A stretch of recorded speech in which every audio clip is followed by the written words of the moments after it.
going on, everybody? How y'all doing? Good evening. Good evening. Yes, we're doing it. It's a marathon. Y'all, we have so many videos to cover, and I've got time today, and we're going to cover them.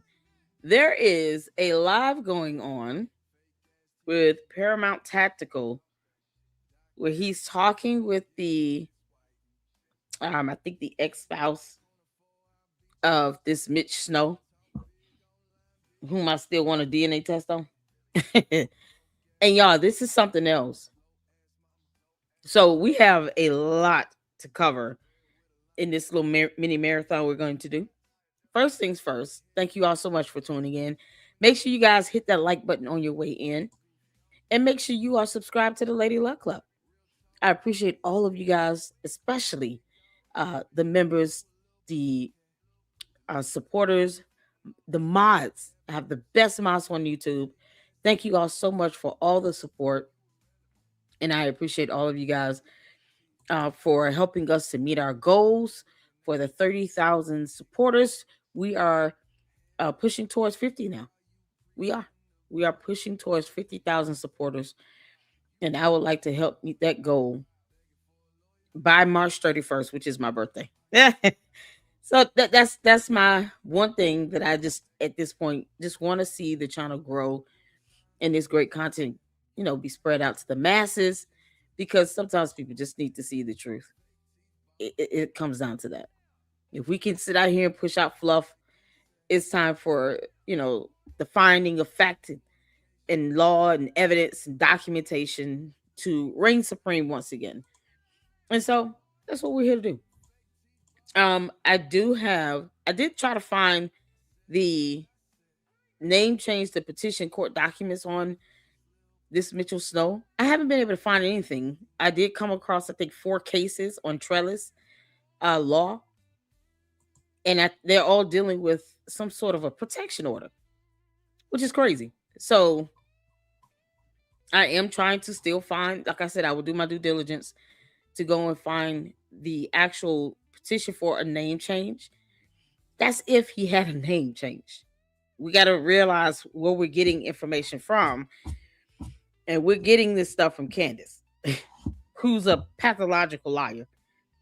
So perhaps this person didn't have a name change and he was always Mitchell Snow. Who knows?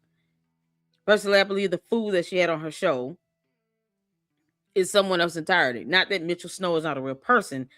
It's just hard to believe that he's the same guy, but whatever. I try my best to do my due diligence though with that. But I did come across 4 cases on trellis. And I was sitting here like, what the heck is going on? This guy's got all these protection orders against him. So I'm going to pull this up and you guys can see,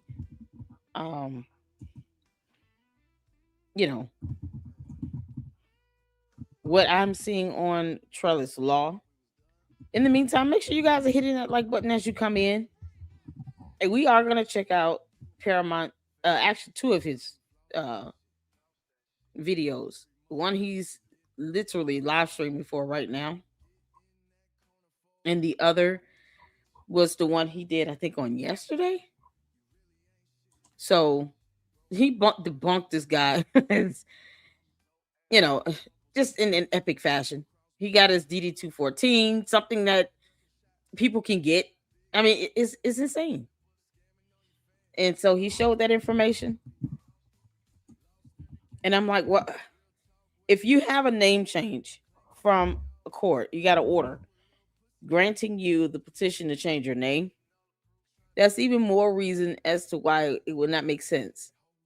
It just further proves why it would be absolutely asinine to have a driver's license with the name Michael Snow on it.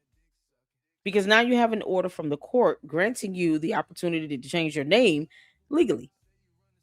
So that means that you could take this order and go to the DMV or the Department of Driver Services and actually get your driver's license in your legal name that a court has granted you the opportunity to change.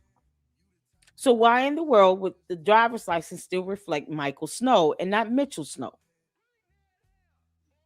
Because this is common sense. That means he could go and use this new legal name to get a house, to rent an apartment, to buy a car, to get credit cards, to get whole bank accounts, everything with his new legal name because a court has granted him the approval to be able to change his name. So why would he need to have anything with anyone else's name on it? Why would his VA cards not have his new legal name on it? If you got a court order, because that's what you would have to have, a court order. You got a court order granting you permission to change your legal name, then that would automatically allow him to be able to change his legal name on all his legal documents, including identification. So it still doesn't make sense. It just doesn't. And it doesn't even explain why those IDs had everything redacted on it. Like stuff has to make common sense, and that doesn't make any common sense. So once again, this is where we are, and you got this Mitchell Snow walking around here talking about I'm hiding out. Yeah, because that would be dumb to sit here and post up photos of you and a child and you're hiding out. So I'm going to show you all this, what I saw and came across on Trellis. Let me see here. Because this is something else. And I know that Paramount must be, I think he's interviewing an ex-wife or an ex-girlfriend. Something to that extent. What's going on, everybody? Let me get some comments in right quick before we get started, because I'm already hopping in on it. Y'all came in on one today. In the meantime, I'll pull this up so you all can see this. Let me make sure that is big and I am small. Matter of fact, there you go. That way you guys can see the full screen of all these cases so far. It's 5 of them for the state of Washington, which is where it was confirmed that this Mitchell Snow resided. So you have, the Superior Court of the Benton County in Washington, for a matter regarding domestic violence. I mean, this is right here, you all. From Judge Bruce Spanner, Snow v. Snow. You got a Mitchell Harrison Snow v. Candace Graysick. That's another domestic violence case, Franklin County, Washington. That led to a dismissal. The first case here is relief denied. So there was some sort of judgment relief he was seeking. It was not denied. And I'm just assuming he's the, let me see here. He's the petitioner.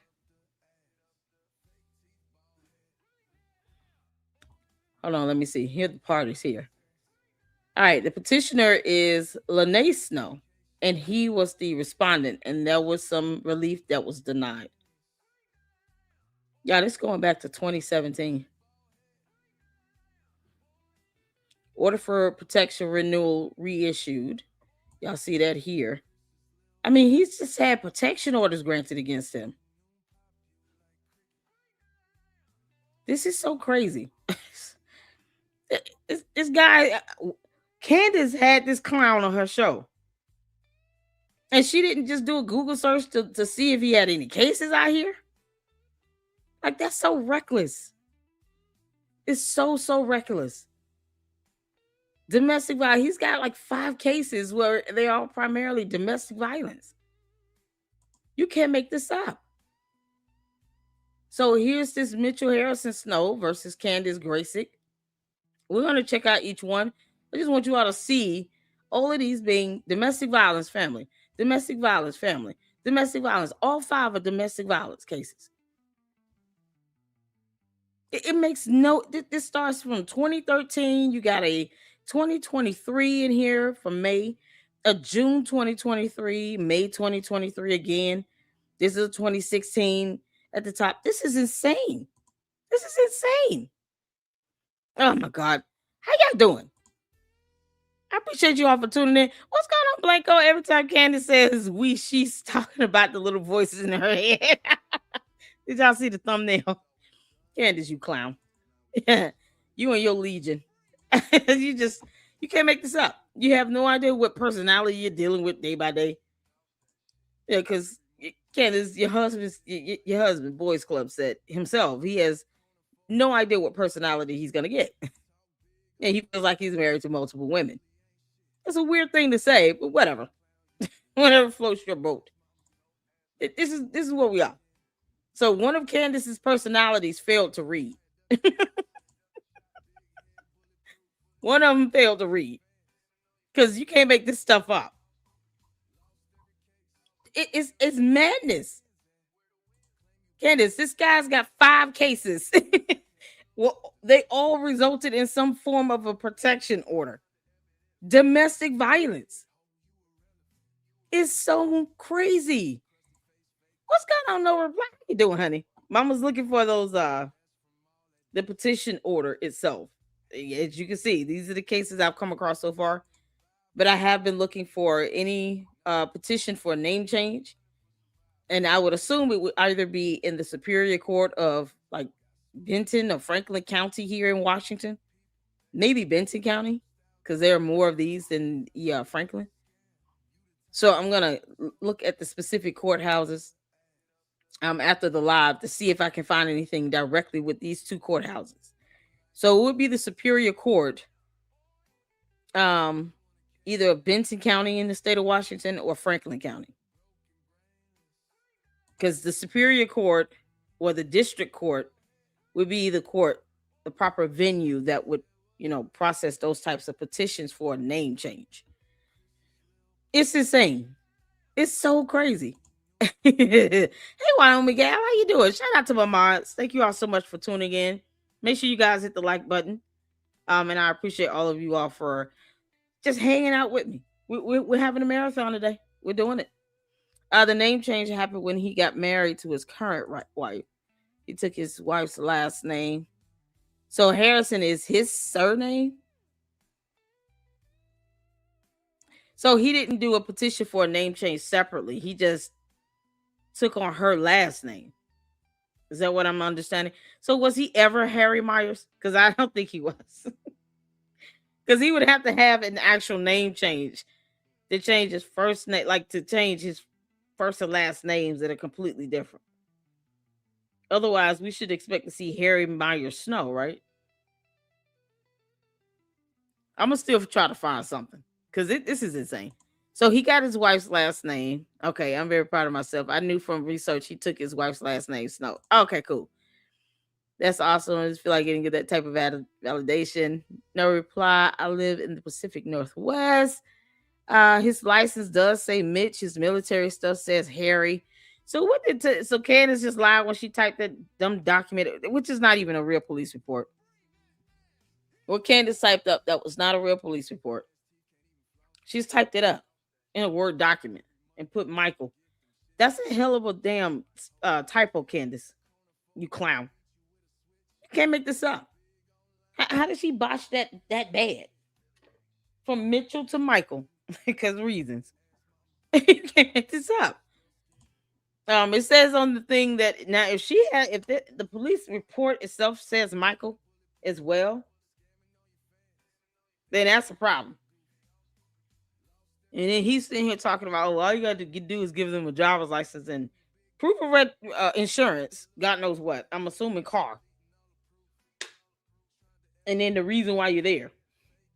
When I guess that's just not how that works because he got kicked off.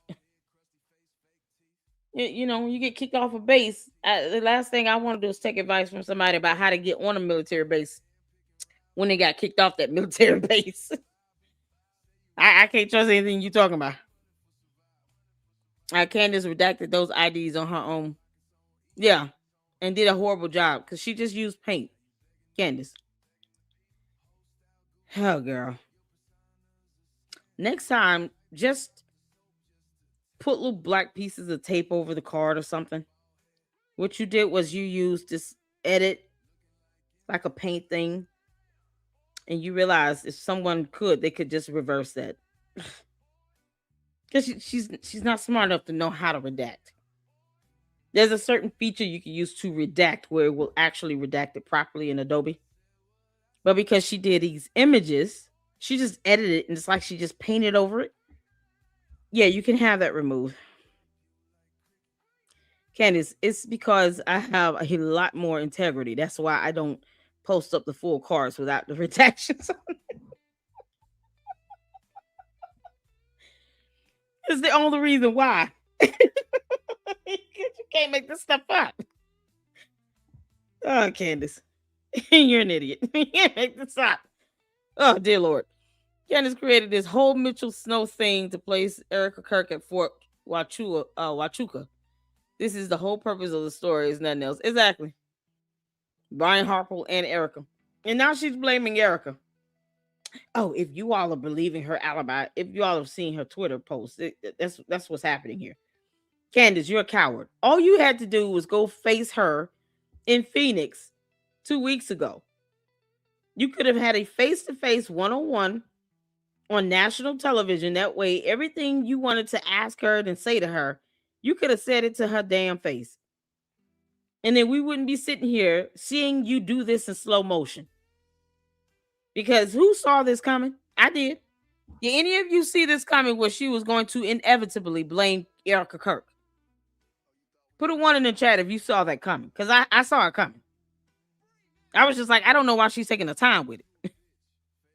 I saw it coming where Candace Owens will get to a point where she's now going to blame Erica Kirk.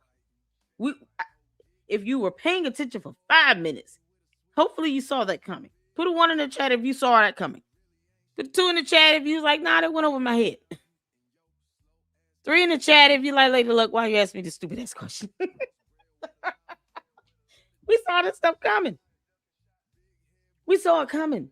Candace, you're not fooling anybody. You're just taking your time to get to this. It's very cowardly of you to sit here and to try to blame Erica Kirk, knowing that that's what you were trying to get to all along. And you tried to do it through someone who's got 5 cases in at least 2 different courts dealing with domestic violence because of reasons.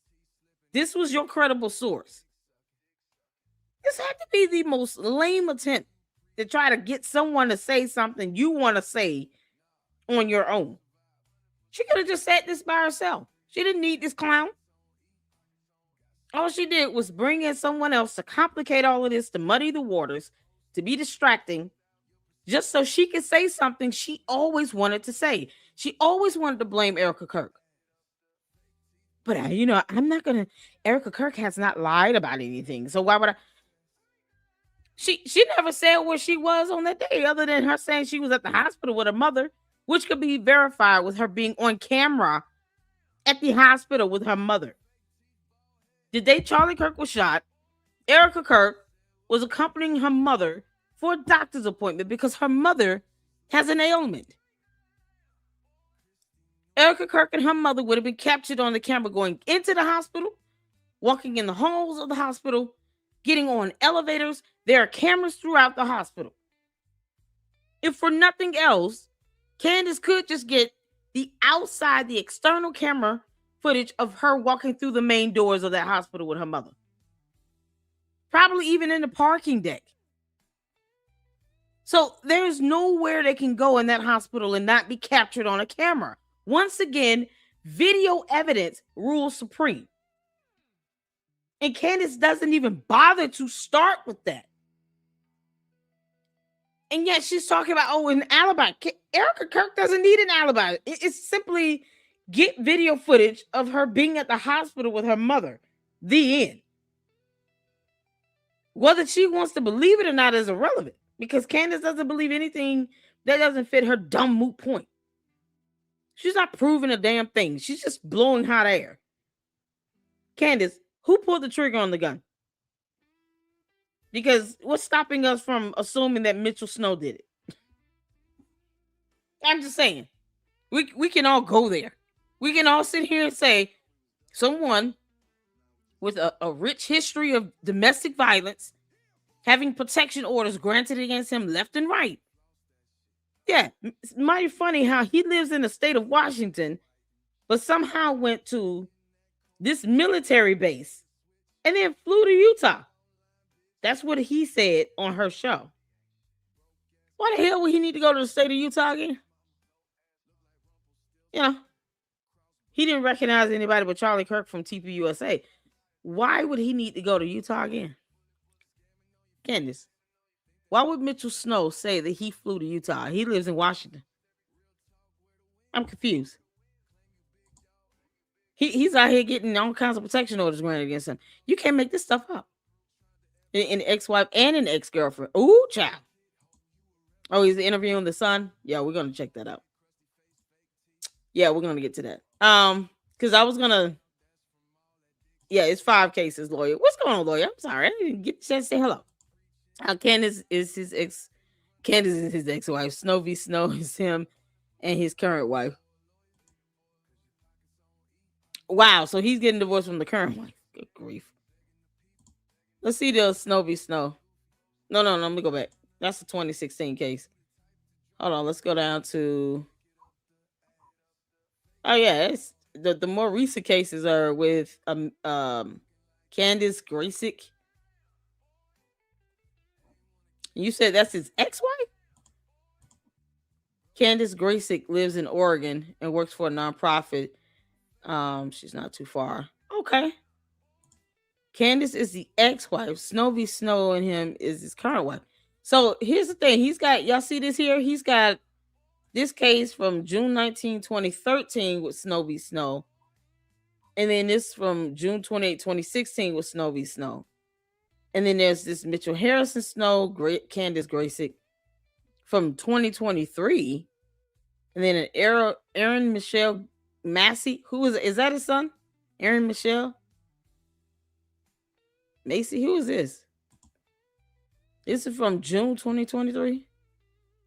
Another civil protection order. Aaron Michelle Macy is the petitioner.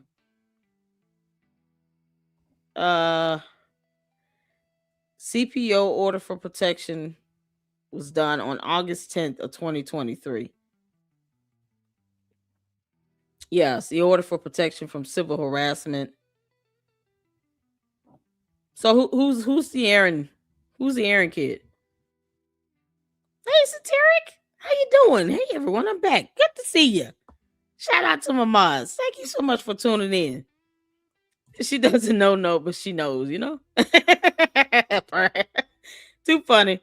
Why didn't Candace ask Erica where she was on the 8th if she had a 4.5-hour meeting with her a few weeks ago? Exactly. Thank you. Thank you, no reply. All the time in the world to be able to sit down and ask Erica questions. She could have done it on national television for everybody to see. But she was too scared and too much of a coward to do it even then. And then she turns around and has a 4.5-hour meeting with her in private. You know, I was hoping that somebody would have recorded it. I mean, if anything, let that be the time you go and record something, Candace. You can't make this up. No recording of that we know of. Preferably they recorded, but that we know of. And yeah, that whole time you didn't ask her where she was on September 8th, 9th, and the 10th. Let's just cover all 3 days, shall we? Like, it's so crazy. Didn't bitch say to Candace Owens that he went home and told his wife about Erica's eyes? How can he have a wife when he's still married to Lene? That's what I'm wondering. Because y'all see these cases here. This is one of the more recent ones against someone named Aaron Michelle Mason. Is that his son? I know he has a son. How many more kids does he have? Anybody know? We're gonna check out the interview in a second that was done today. And then Candace Graysick. So this is an ex. This is another domestic violence. And she had an attorney. Kevin Lee Holt was an attorney. So that was a CPO order for protection on August 10, 2023. That was done from a hearing. This is crazy. So y'all see here, I can't click on this, but order for protection here was granted August 10th, 2023 from this motion hearing. And I'm assuming this was probably done virtual. This is insane. This dude's got more protection orders than anything else. But yet, Candace is raising money for this clown. She's raising money for this clown. And for what again? Because he's the one getting protection orders granted against him. Like courts are having to protect other people from him. And she's raising money for his so-called legal troubles. Yeah, it's insane. This is insane. Been a rough week after Bondi took some time off to collect myself. Hope you are well and had a lovely Christmas. Yes, I was. You all right? Did you have a great Christmas? I hope all of you guys had a great Christmas. And we got New Year's coming up. So enjoy the holidays. Spend time with your family. Sometimes you got to take a break, Satiric. I understand. Sometimes it must be done. I know I didn't do a live on the 24th, 25th until that night. So I, had to take a break, spent time with the kids, did all these great things. So Christmas was just a blessed week I had with the boys. Was able to go out, get in a couple of Christmas shows with them, Christmas events.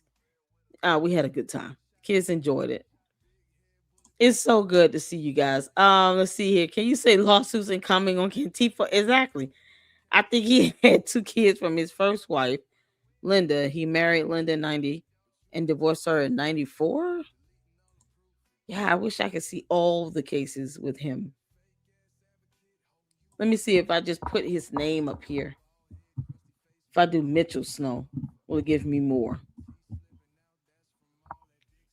Okay, we got 2 more added on. So, let's see. There's a Mitchell H. Snow versus Gretchen M. Minch Schroeder. Who is that? Personal injury. This is a tort. So you guys see here, this is from 2012. And it led to a dismissal.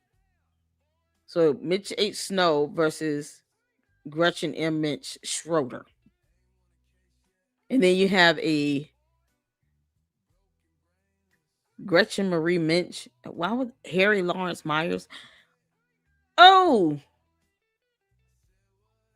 is that his actual name? Harry Lawrence Myers?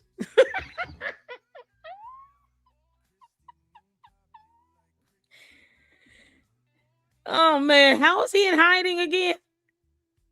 Gretchen Marie Minch. Is that the first one? Yeah, this is something else. Connor Lewis. Okay, that's some. I don't want to say that. Hold on. I see 2 attorneys. A guardian ad litem was assigned. So yeah, this was involving custody and everything. This goes back to 2014, 2015. Y'all, this is something else. Uncontested resolution, judgment, order, decree filed for divorce. And this was last refreshed. This case was last refreshed November 30th, 2022 in Pierce County, Washington. So that's the first name he had is Harry Lawrence Myers. He's not good at hiding at all. You can't make this up. If that is his first wife's name and you see the other parties over here, you have a defendant here, garnishee defendant, you have a minor listed attorney and a gal. If that's the minor, then that's him too. Oh my goodness. You can't make this up. This guy is a serial abuser. He was married to Gretchen in 95. I looked on Ancestry.com and found marriage info. So he's not hiding at all. How is he hiding? Y'all, this is his original first name. Harry Lawrence Myers. What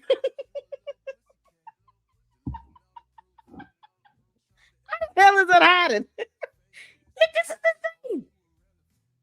This is the wife here. Gretchen Marie Minch. This is crazy.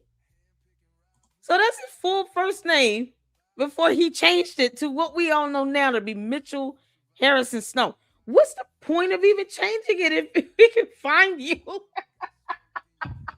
We can find his dumb ass. What kind of nonsense? This is not hiding at all. That was a name he changed his name to. Yeah, but he's not hiding. He's supposed to be hiding out. You can't make this up. Susan Q says, "What's going on? How you doing, Susan Q?"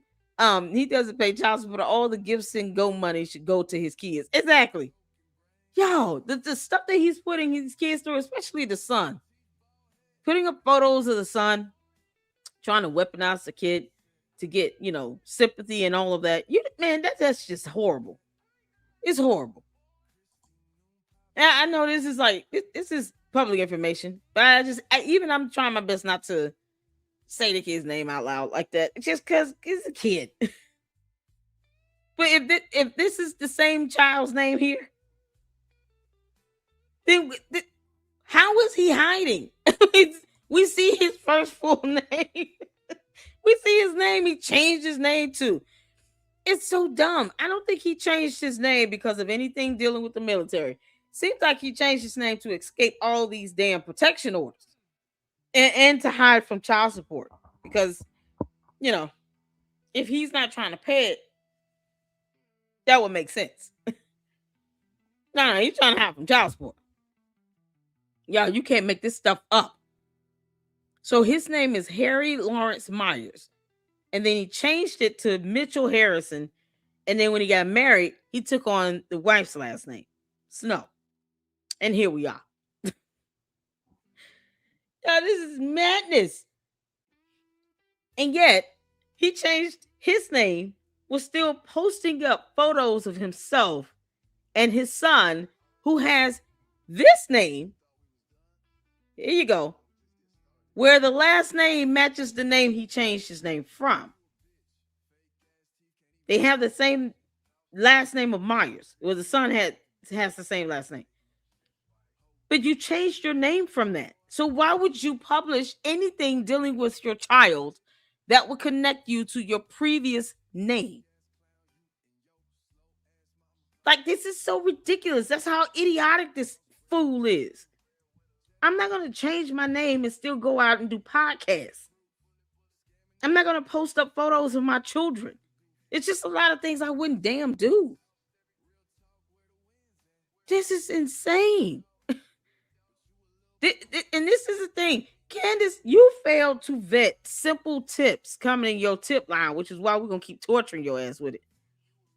But this right here, this man was weaponizing his child and hiding and running from child support and protection orders. And you didn't even look into this? You didn't do a Google search of his name? I just looked him up online. We just found this case just now, putting in Mitchell Snow on Trailers Law. And look what we got. His fourth former name. You can't make this up, man. This is so ridiculous. Oh, my God. I think Linda was the first wife and Gretchen was the second. Seems like it. I shouldn't be gossiping, but I'm flawed at how disgusting this guy is. Yes. Why is this her go-to? This is the guy that's supposed to piece everything together with no camera footage evidence. Because military bases are riddled with cameras. He got kicked off this military base, by the way. And Candace couldn't produce the actual report. No, she just typed some BS up. And then put Michael Snow. Oh, good God. Candace, only you can do something so dumb because no one else wants to waste brain power to think this low and remedial. You can't. This is insane, y'all. So you all see here, oh my goodness, all the cases he's got under his former name and new name because reasons. I mean, he's not hiding out very well. If he's hiding out because the military is protecting him, like he was under some form of a witness protection, you wouldn't be able to see any of this stuff. You just wouldn't. No, this guy is just running from personal issues in his life where he doesn't want to be held accountable. And this is why it's so sloppy. That's why you still see his actual real name in court docs. This is nuts. It goes to show our candy ass is impulsive with her so-called tips. Her credibility is in the toilet. Yeah, I flushed her credibility like months ago. You can't make this up, y'all. Okay, let's get to this, y'all, because we got the court documents now, so you all can see a better, more full picture, and it would make sense on, who we're covering here, or who we're about to check out. That Paramount is interviewing. So we're gonna. I haven't seen. I saw he was live, and I haven't seen all of the live stream. So I'll be watching it with you all. So we're gonna check this out. And we're just starting from having, because I don't want to miss anything here. Harry Meyer saga. And I know he's still live, but we're doing a marathon. So thank y'all so much for tuning in. We're gonna go ahead and just start from the beginning. I see his chat still going, and we'll go from there. And you guys, listen, put a one in the chat where you can see and hear. This is an eye-opening experience. I'm really curious to see what Candace is gonna say in her show. Her clown ass. Candace, you're a clown. All right, let's get to it. Put in the one in the chat where you can see it here. And every time I've talked to so many, hold on, we got up here. Sheila Graham, I want to say hi to you, even though, well, anyways. Dom C303, she is a member. Thank you. Here we go. Let's go out up here. Lynette Panther, many, many more. All right. So, folks. Hey, Tamimi. What's going on? Thank you for tuning in today. We got a interesting show. We have a couple of Mitch's victims that I think it's really important that you hear their story directly from them. And we're continuing this Mitchell Snow, Harry Meyer saga. And every time I've talked to so many of his ex-wives, people he's been in relationships with, and every time that you talk to these people, it is so much craziness individually of what's going on. It's hard to keep up with. And then you start talking to the next one and the next one and the next one. And there's just a clear pattern of what's going on. And a couple of things that I want to make sure that we understand on this show is, first and foremost, the entire testimony that he is giving, number one, on its face is just nonsense. And we don't really have we don't need to debunk his testimony. What I will say is that his entire testimony rides on his credibility, and that's really important. With that being said, what really should be taking place is that we should be provided proof that any of these things actually happened. If you want to say that Brian Harpole was there, then give us some proof that Brian Harpole was there. If you want to say that Erica Kirk was there, give us some proof that Erica Kirk was here. It is not on the people that are being accused to provide proof of their innocence. That's not how this works. That's not how it's supposed to work, and it's ridiculous on its face. But with that being said, Candace decided to bring this person on who is a serial woman abuser, who is a serial manipulator, who has victimized children, has victimized people time and time and time again. And the pattern is clear. And there's court records that document all this stuff. And, it's just unbelievable that she didn't do a better job vetting this person. We shouldn't even be here to begin with, because that's what should have been done. It was on her to vet this person. We shouldn't have to be here debunking his story or challenging his credibility. But I think since we are here, this is the situation that we've been given. That's what we have to do. And I think it's really important for all the people out there defending him that you hear directly from his victims. And that's what we're going to do today. So without further ado, I want to go ahead and welcome Candace Graychick and Aaron Massey. So ladies, thank you for having the courage to come on. Thank you for sharing your story with us, and welcome to the show. Thank you for having us. You're welcome. One of the things that I want to do before we get into kind of introducing exactly who you are, your relationship, both of your relationships with Mitchell Snow, is there is a podcast out there, and I want to go ahead and play this, and we will kind of hear what's being said about you guys and some other information. And folks, if you want to watch this entire podcast, I'll put a link for it down in the description below. And I do want to say I already see some super chats going on. What we'll do like normal is we will kind of conduct this like a normal podcast, and we will definitely we'll prioritize the super chats, and then we will also try to get as many live questions and comments in as possible. As always, we definitely encourage disagreement. I'm all about that, but we're not going to deal with ad hominems. If you're just going to talk smack over in the chat, you're not contributing to the conversation. If you're here to ask questions, if you're here to challenge me, here to ask questions of these ladies that have been victimized by Mitchell Snow, we'll accommodate all those things, but we're just not going to let you troll the chat. Not going to happen. All right, so let's go ahead and throw this. Apparently, these two women and the in-home care that I had after one of my surgeries, that in-home care was also the care for Aaron Massey's mother. So they knew her, and when they put her in my house also, they used her as a spy. They used her to get Candace in my house. And then Aaron Massey came along with that. And they all started this whole thing, and I guess the whole plan was they were going to get paid by mom to frame me for the infections and stuff like that mom had been causing him for years. But somewhere in that process, these two women thought that they could make more money by having both me and mom thrown in jail, take custody of my son. Through custody of him, they felt that they could obtain ownership of my home and be able to get the $350,000 equity that I built up in it now. So the money thereafter is obviously, like you just stated, the home eventually, if they get their way, which we pray they won't. But what amount of money are all of them, if they're all working together, what's the true incentive? What's really going on here? Is it, these might be a little direct questions, but is it money? Is it to keep, doing certain things to your son? What is holding all this, the glue that's keeping all these people working together? Like, what's the end goal of this? Just to ruin your life? We've added Miss Lovett's statement to it. Miss Lovett got to know these women too and became a target of them. Yeah, sir. You ask a really good question. It's a question I've asked also. Like, who has the energy to do all of this stuff? It's just nuts.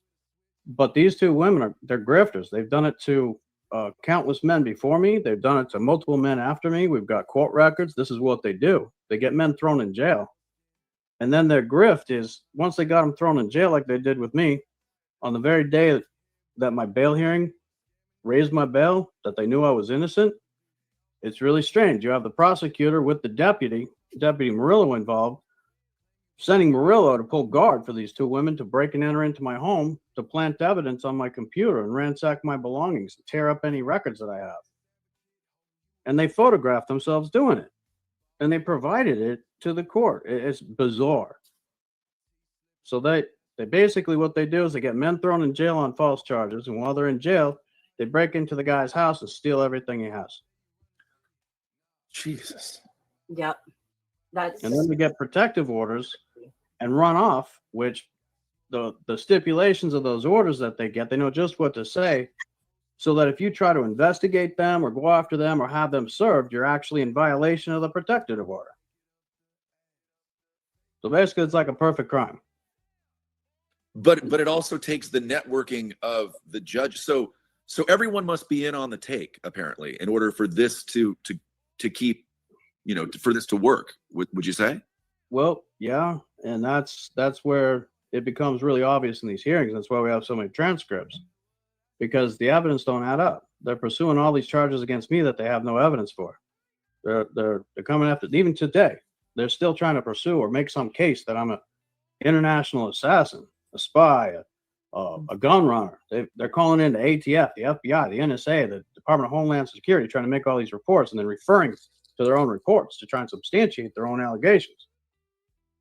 All right. So he's an international gun runner. He's a spy. They're calling on DHS, the FBI, all these things. And by the way, everybody, if you go watch that entire podcast, the whole thing is predicated on the idea that everybody in this town. Okay. So the idea that you have to involve the judge as well is absolutely stupid.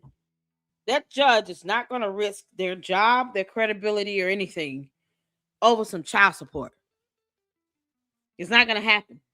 And the fact that the protection orders were actually granted shows that there was sufficient evidence with two different women to have protection orders granted in their favor against the same clown idiot that can't even be consistent as to whether he wants to remain anonymous and live underground because, name change, cartels, Mexicans, all these things is happening, versus just be out here and try to garner sympathy for 10 good years of his life.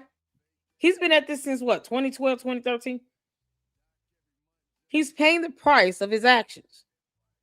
This is why you don't put your hands on women or anyone for that matter, and then put them in a position to have to go and seek a protection order against you in the court of law. Here's the thing. They won. We've seen the cases. They had their orders granted. They had their petitions granted. It doesn't take a rocket scientist to see this. It's a matter of reading, Candace, because reading is fundamental. So no matter what he's whining and crying about, it's irrelevant. These protection orders go back to 2013. So why would the judge care about whatever little child support he may have been ordered to pay? And even if there's alimony included, it's still not worth this judge losing their entire career over. So the judge is just doing what the law says. You're ordered to pay child support. You don't have any physical custody. You're sitting here going after people. They're asking for protection orders, and we're going to grant it if there's sufficient evidence to justify the TPO or the PPO. It can end up being a permanent protection order. And I have heard cases and looked at other situations where judges denied the request for a TPO. So both happens. It just depends on the severity of the probable cause, the evidence that you have. When you get scheduled a hearing, did you follow court rules? Were they served? If they show up and they were served properly, he had the opportunity to go in and defend himself. There were hearings attached to those cases. It wasn't just, they filed it to the court and the court said, okay, and that was it. No, you have an opportunity to go in and have due process and get a hearing. And in the trial hearing is where he comes in and he explains to the court why a protection order should not be granted against him and why the allegations are false. He was given due process. So what the hell is he whining about? It's so crazy. He had the chance to go to court and defend himself in a trial hearing for those protection orders, for those petitions for protection orders. If the protection order was still granted and it was even converted to a PPO, it is because he could not prove his case. Bottom line, it's as simple as that. Candace didn't even try to look this stuff up. This is what she's got 4 kids. She doesn't have to deal with any of this stuff. Candace doesn't have to worry about dragging boys club to court for child support. Probably taking her. But she doesn't have to, she's not caught up in this situation. She's not getting divorced that we know of.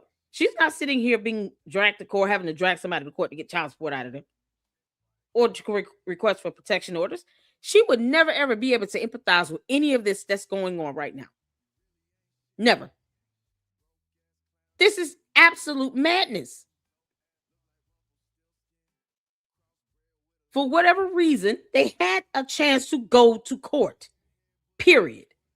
And he still had these protection orders granted against him. The judge found the evidence presented from the petitioners to be credible to warrant them. If he was ordered to pay child support, he had the chance to go and defend himself to try to petition for custody. He's had due process, and he still did not get what he wanted from court. It is absolutely insane. This is coming from the same man, though, that said he saw Erica Kirk and Brian Harpool on a military base while he presented an ID, a driver's license, that had Michael Snow on it and not Mitchell. where he produced 0 camera footage from all the cameras that's installed in the military base. That was kicked off for being suspicious, having a suspicious bag, having to have a building and a vehicle cleared out because of him. Just walking around looking like an idiot. Did he ever even get the documentations he was supposed to be there for? You can't make this up. S5 says trying to explain the credibility of an eyewitness, and it's important, just goes over their head. Exactly. Yeah, listen, the candy asses, they come into our chat at their own peril. They know I'm not studying them. They're going to sit here and throw tantrums and say whatever. Means nothing to me. I care less what a candy ass cult member or a bot thinks. I don't. So they're just gonna have their tantrums. They'll get it out. One thing Candace cannot do is show evidence of anything.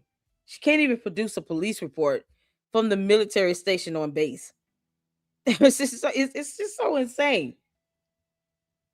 But yet you got Paramount Tactical that was able to get the man's DD-214, but Candace couldn't produce it. I mean, it's madness. Why couldn't she just produce his DD-214? We already know his name. Now we see his full initial name, Harry Lawrence Myers. Oh, Lord. He's not hiding. He's not hiding. It's so insane. It's cool, Susie Q. What's going on? Let's see. Did Mitch ever get on the base? He said he was wandering around, but he did. How did he get through the gate with the with the backpack? That part is just, I'm not inclined to really believe much of what he said. He said he was lost looking for the CID building, but yet he was in the military. He's supposed to be familiar with this base. He would know that where that building is, and yet he got lost looking for it. After he referred to other, brothers and sisters in arms as military people, and he was in the army. I mean, he just, the way he expresses the vernacular he uses, and having been in the military, this is how you refer to other people who are in the military as military people. There's a lot of things he says and does that doesn't add up to someone that's even been in the military. But, I just want a DNA test done on this guy, because it makes no sense. A lot of stuff that he said and does, it makes no sense. It doesn't line up to anything. And it's ridiculous. And now he's sitting here crying and whining about having to pay child support. Yeah, that happens. It's so crazy. Must have a DOD identification. Mitch has that weird, creepy vibe. How anyone could like him is mind-boggling. It is. And you have 2 women now that are, attesting to their experience having dealt with him. There's no conspiracy here. He just has more than one person saying the same thing about him.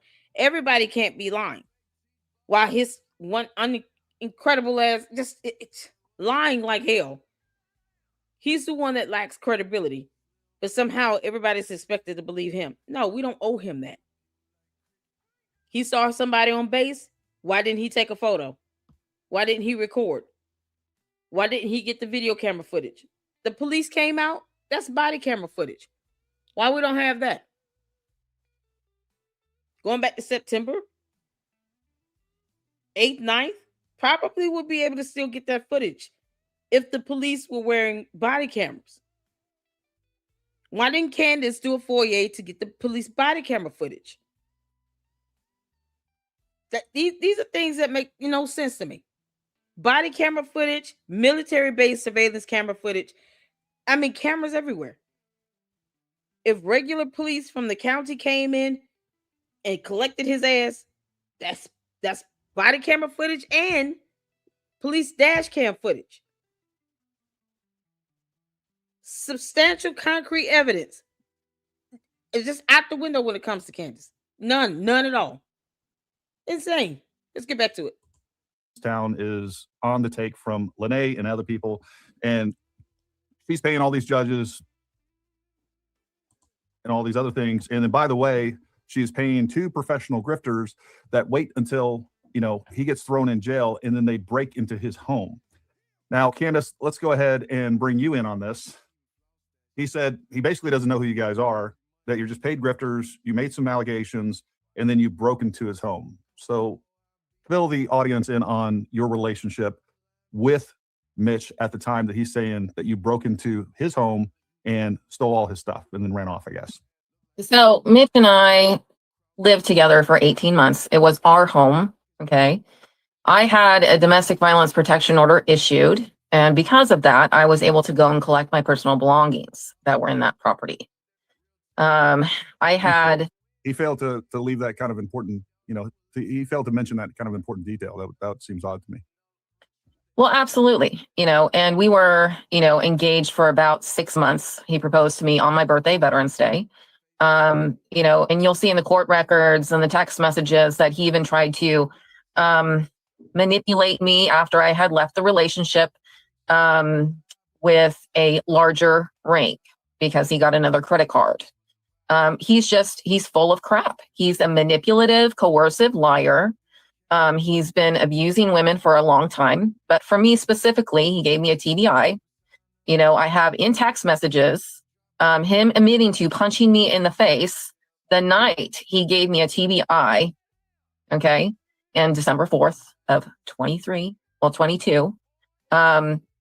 It's just, he's a horrible, serial abusive person. For everybody that isn't aware, that didn't watch Nate's podcast yesterday, he provided all the documentation with Candace. What I wanted to try to do was, we have all the documentation, we can share all that stuff, but I wanted to just hear her story.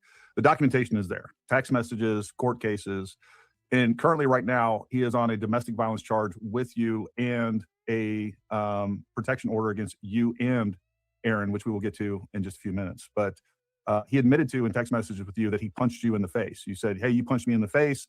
And he said, "Yeah, I did. I'm sorry." So these are all documented. This isn't just hearsay. This isn't, you know, a scorned woman coming on here and claiming something. This is, number one, it is a crime. It's been prosecuted. It's been adjudicated. We have evidence of all these things. And this is just one of many victims. And by the way, we're going to have Lene on, his wife, current wife, essentially. That they've been going through divorce for, how long have they been going through divorce now? Almost 10 years? 2016. So yeah.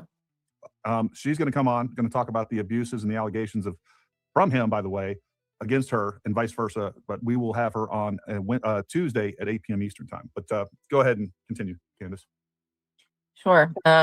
So I met Mitch on December 31st of 22. And I was a nutritional director. I was living in Oregon, not Washington.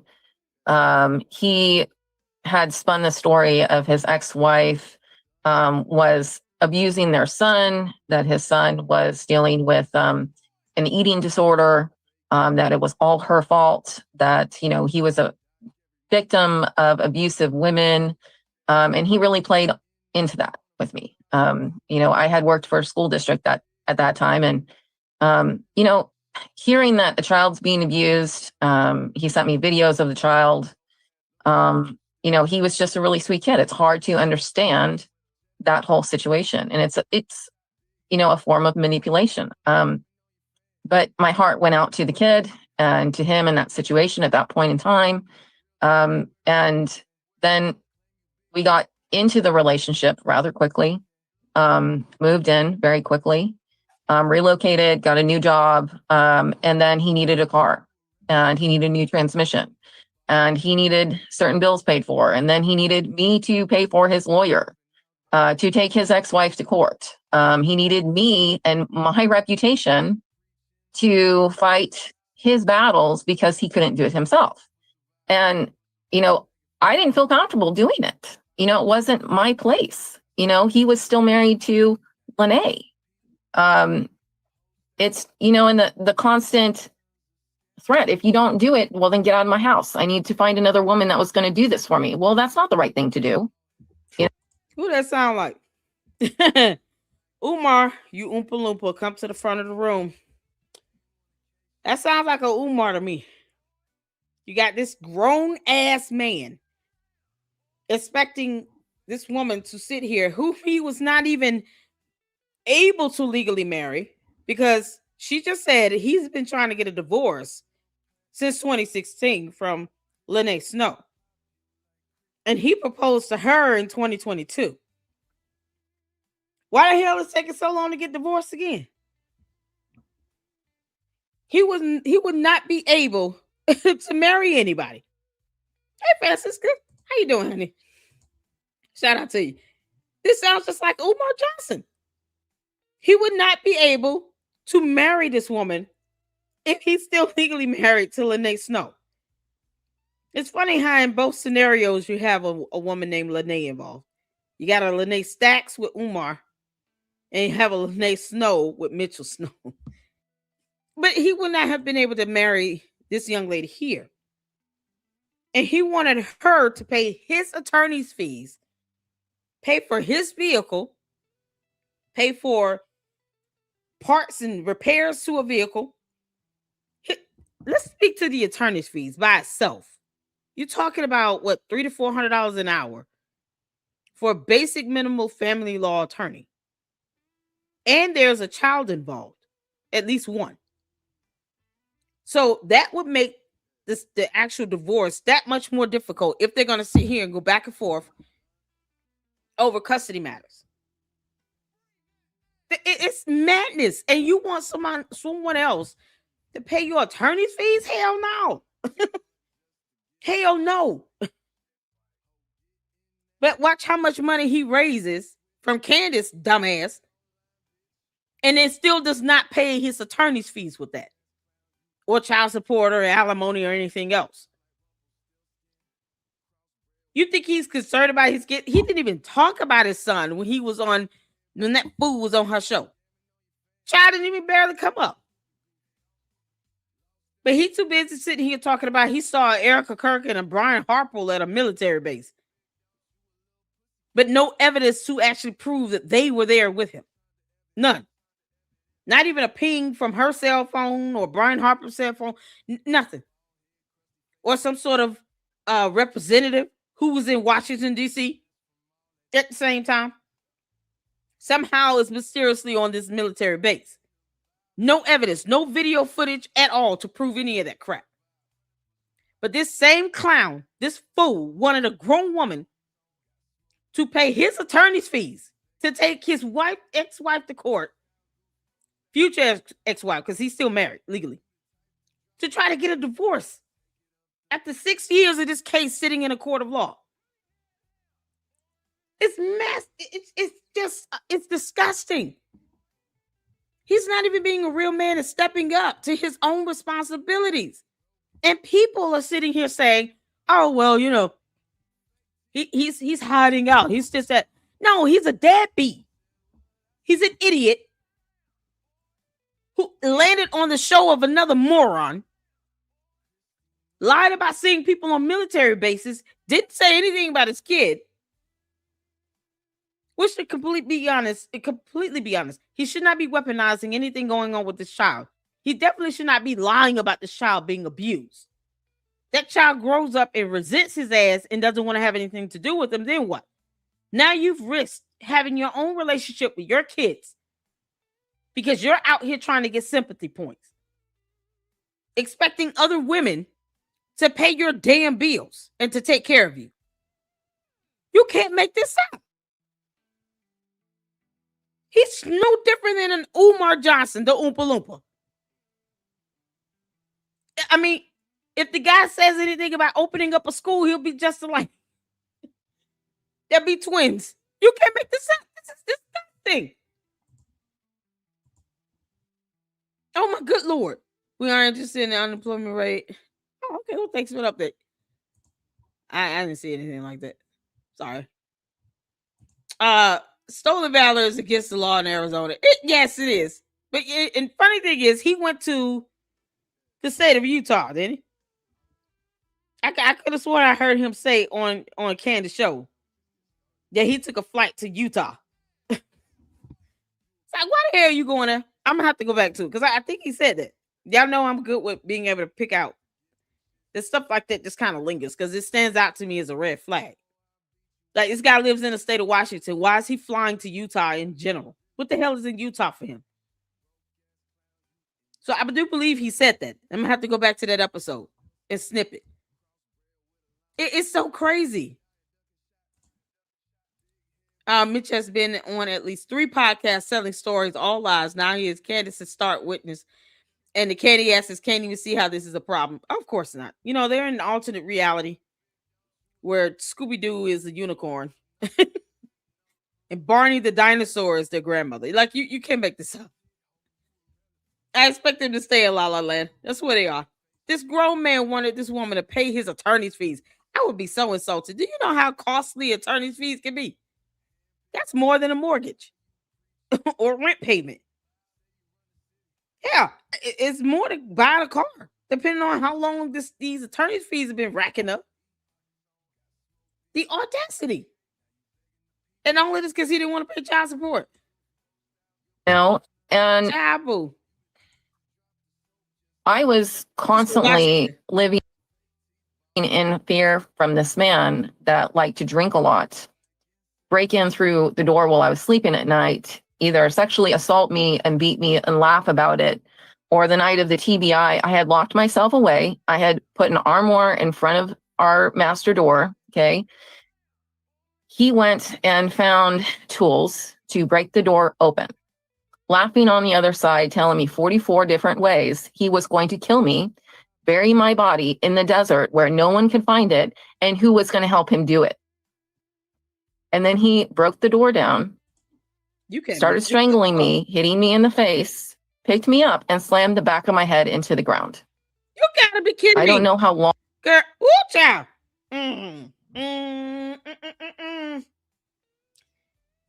He gave her a traumatic brain injury.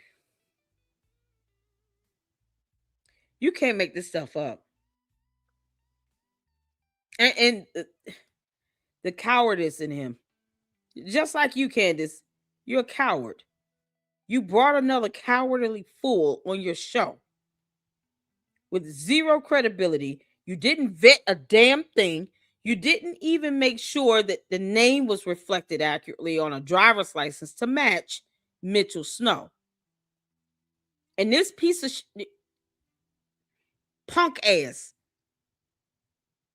did all of this, and for what? Will you get someone that's willing to make that type of threat? They're willing to just take somebody's life and bury them like they don't exist, like no one else loves them, like she don't have family. You're talking about somebody very dangerous. And this is what Candace is putting forth on her platform. That Mitch, that garbage, that soulless miscreant from hell is what she's putting on her platform and presenting to people like anyone owes her or him a damn thing. This is crazy. How long I was out for. It was a while because he was no longer in the room when I came to.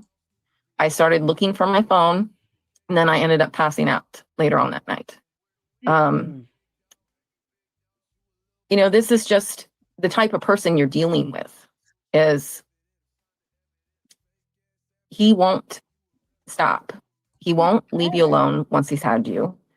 He thinks we're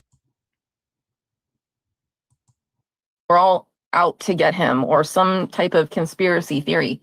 Reality check. You're not that important to me. I have other things in my life going on that are way more important. You know, what I want people to know is that he has a need to create a narrative for every single person to manipulate and coerce you for whatever he's doing in his life, whatever his goal is at that moment in time.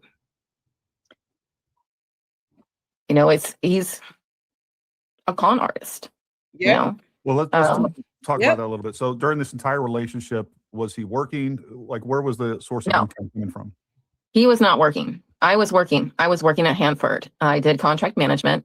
And so, you know, he had me paying his car insurance. He had me paying the utilities for the property. He had me paying the mortgage at times.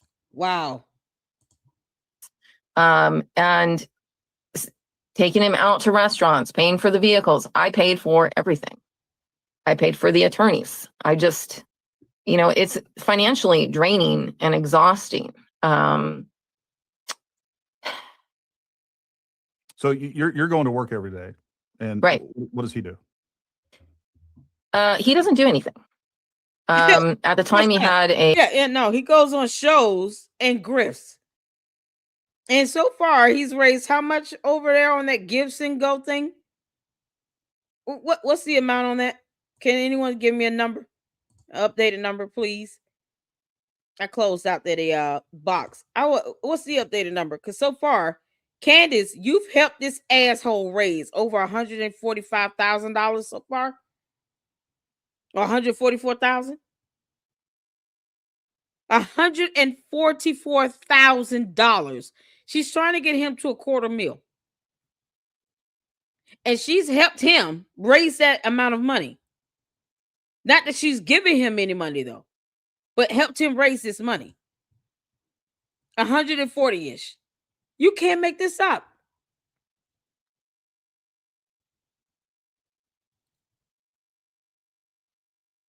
It's ridiculous. $140,000+. You think he's gonna pay her this money back for all the attorney's fees she's paid? For all the time she paid the mortgage, his car insurance, repairs on his vehicle? He's a deadbeat. He's a con artist. It's so crazy. Attorney's fees are very costly. Even if she said that's all she paid, that's a lot of money. You're talking about thousands of dollars. And if he's got attorneys where they're charging per hour, easily $300 to $400 an hour, you can think how much they can rack up, $5,000 worth of billable hours. That's only 10 hours of work. That would be over the course of maybe 2 good days. $5,000 easy. It's disgusting. He's a freaking deadbeat. A home care aide that came into the house and did some cleaning for him, or drove him around and took him to different places so he could talk to people. He's likes to be the center of any type of attention. He had a parrot he would take out with him just to go talk to people. That's obvious. He played video games a lot, different types of game systems on Xbox. He didn't sleep at night. He used to take my car and take my phone while I was asleep, and he would go stalk his ex-wife, and he'd videotape himself doing so, creating a narrative, and then bring it home and upload it on a computer. What? He was talking to a bunch of women on Facebook, and ex-girlfriends or local women in general, just spinning different stories at them, telling them all a different thing to try to get money, to try to get, in their pants, so to speak. That's what he did. He does nothing. He has not worked in forever. He's living off of women's financials. And at that, what does he have any source of income Deadbeat. whatsoever? What a deadbeat. he does. Okay. At the time that I met him, he was 90% disabled veteran with unemployability. So he wasn't, according to the VA, able to work anymore. So they allowed him to be employable. While we were together, he got it up to 100%. And I want to say, when you're 100% veteran, okay, with service-connected disabilities, you get a card and you have access to go to MWR, the commissary, the exchange on any military base. You are allowed to do those things. Yeah. Okay. I'm allowed to do those things. I'm a veteran. It just, the layers of lies that he's talking about and telling people. You know, I trust the system, okay, the process, okay. If the court says that I have a 12-year domestic violence protection order, you know, and he's not supposed to be harassing me, talking ill of me, Why is he being allowed to do what he's doing? Right. Why is he going on podcast? Why is Candace even able to have her video still posted up YouTube? Because they damn sure wouldn't let me do no nonsense like this. Welcome in, everybody. Thank you all so much for tuning in. Make sure you guys are hitting that like button. Is it Satoya? Good to see you. Yeah, I haven't seen some new people up in here. Hey, Cher, how you doing? How's the baby? Yeah, thank y'all so much for tuning in. Hit that like button. Y'all see the candy asses, boy. They're going to throw some tantrums. So who cares? They come in here for the banter anyway. But let them throw their tantrum. Yeah, they get outrageous, then you can remove a comment, put them on timeout. But for the most part, they're just throwing tantrums. They'll be fine. They'll get the hell over it. I appreciate all of you all for tuning in. Thank you all so much. Let's see here. Oh my God. I've been smooching on the new grandbaby. I know you have. She's so sweet. Beautiful baby. Lily says, I'm glad to see the spotlight on Candace nonsense. Yeah, exactly. It's so crazy. Internet gossip says Candace is just the views multiple personalities on steroids. Candace, we don't know what we're getting day by day either, George. Which is why George should have already told his wife to stop, be quiet, or shut up. Pick one, or say all three.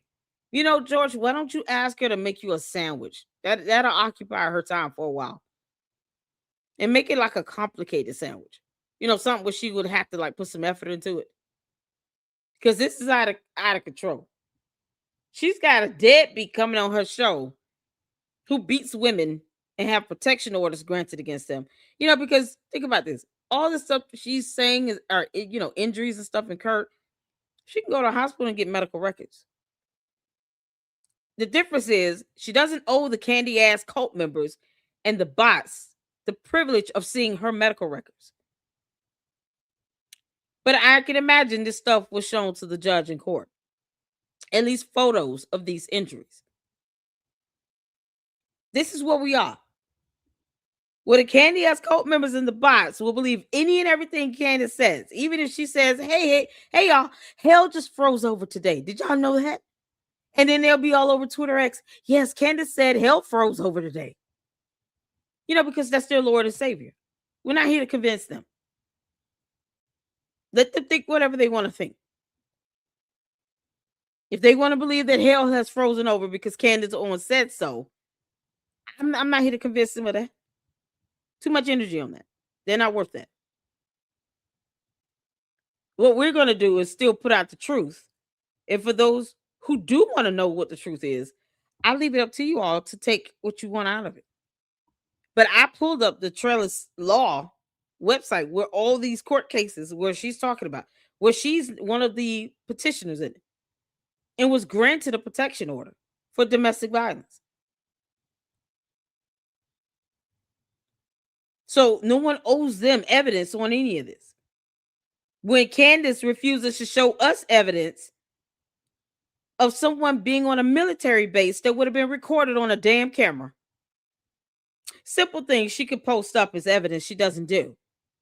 Unredacted cards, or at least a card where you can at least see the name, because we all know his name. We know both names now.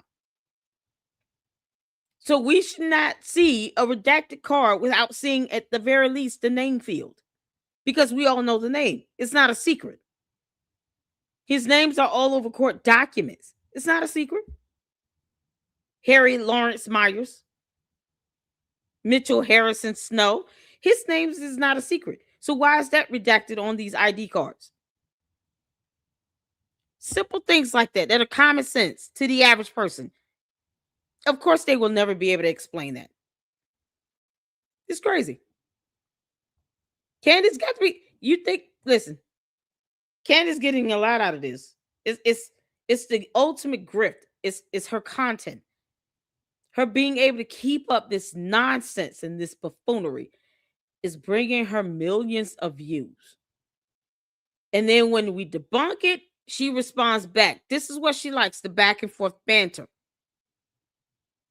It's the back and forth banter. But you ask her and the candy asses, where is the video evidence from the military base or the police body camera footage to show any evidence that Erica Kirk was on campus on a military base along with Brian Harpool or this representative that doesn't even live in Arizona, that doesn't represent Arizona. He represents Nevada.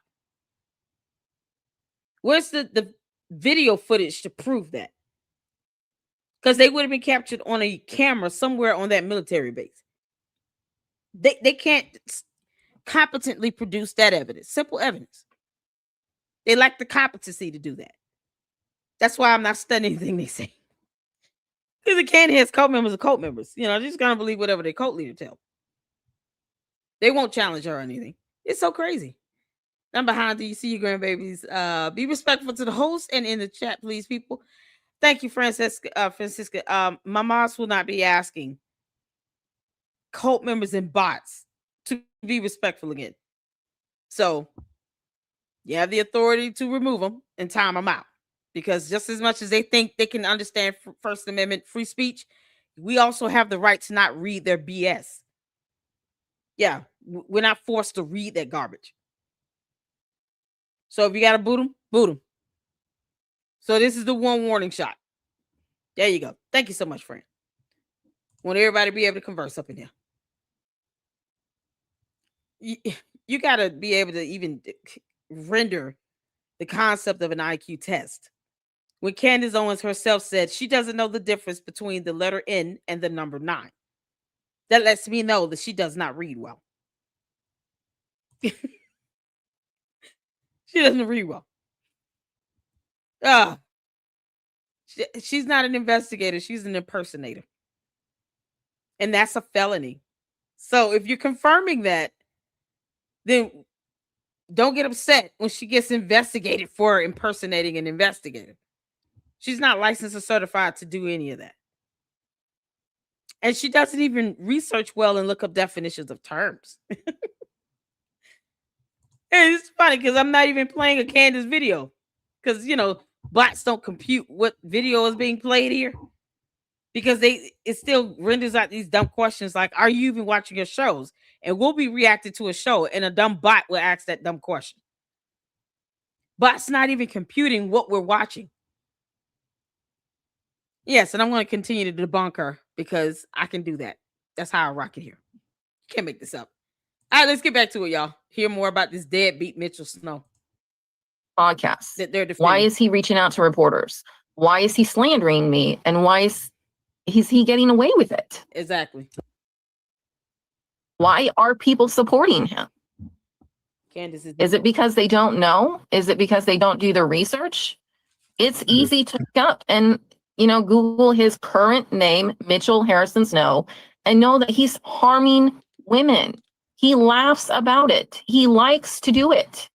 Jesus. Let's talk a little bit about, so, you know, one of the things that kind of is the genesis of his story with Candace Owens. He talks about being on the border in, you know, 1990, and he's down there and he helps discover this big drug bust in tunnel. I talked to his wife that was his ex-wife that was his wife during that time period. She knew nothing about that. He actually has an award write-up. I think he was down there with border support. He does have an award write-up, but what it doesn't talk about, and it would be the fact that he actually assisted in a large drug bust. From there, he said that, you know, the cartels were chasing him. He had a 35-year NDA, which is not a thing. And that he was in witness protection. Can you confirm or deny any of those things? Have you heard anything about that? Did he talk about those things? Like any information on that?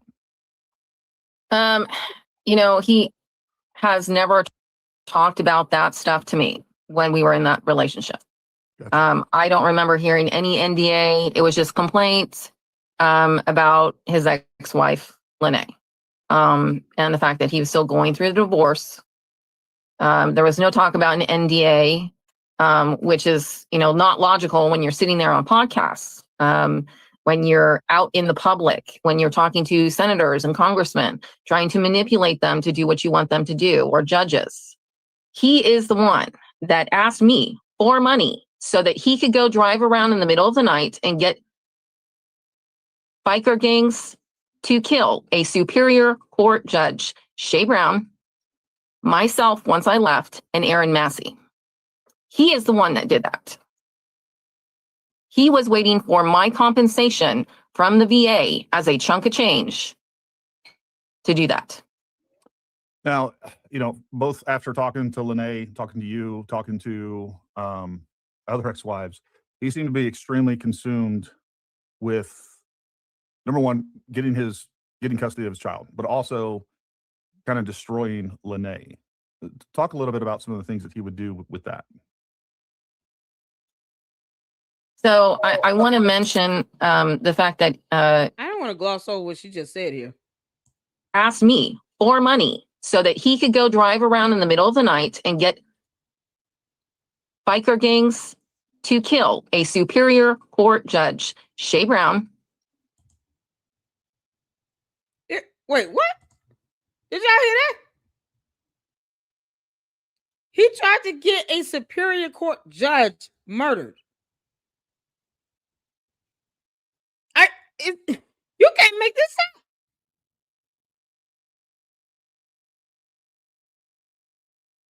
up. A Superior Court, a judge murdered?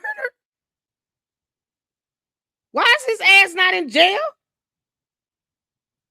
What the heck?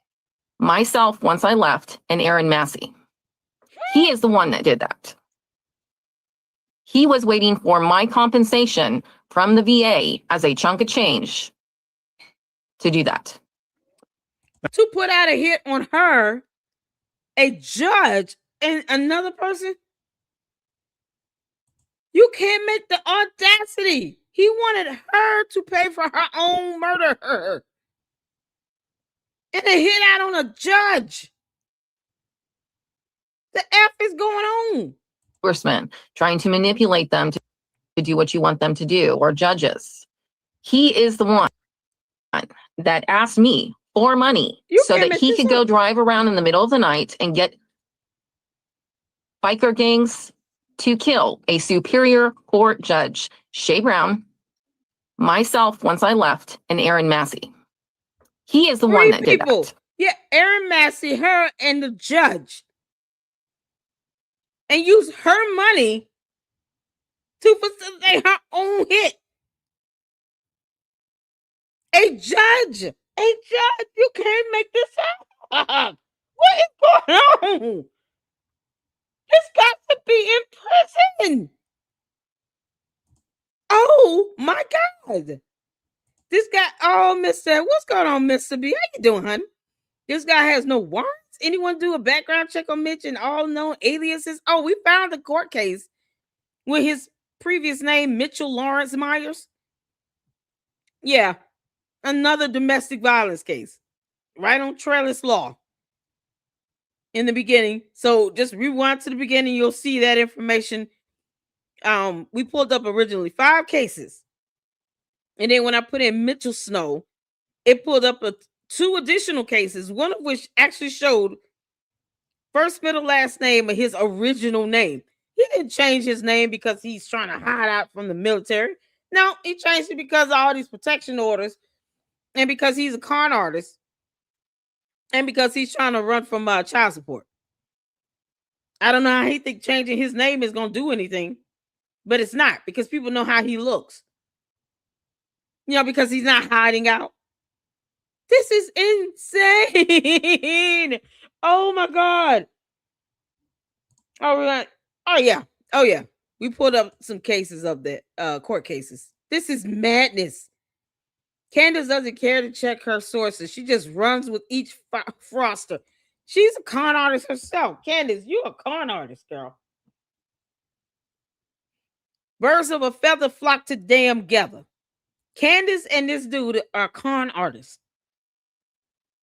It's madness. All of this because Candace doesn't want to face the music dealing with the Macron lawsuit and going out and disparaging, the other person, especially if you're talking about any domestic dispute. That's kind of standard language. So you don't go out and disparage the other, especially on, a huge podcaster's channel or a show like Candace Owens. Because that could lead to defamation, especially when you're making provable false statements. And he knows that he's lying. He repetitiously lies about this stuff. And it's funny how that stuff didn't work in the court of law. And he didn't have just one judge over his cases. He said at least 3. We saw 3 different judges assigned to his cases. At least 3 different ones.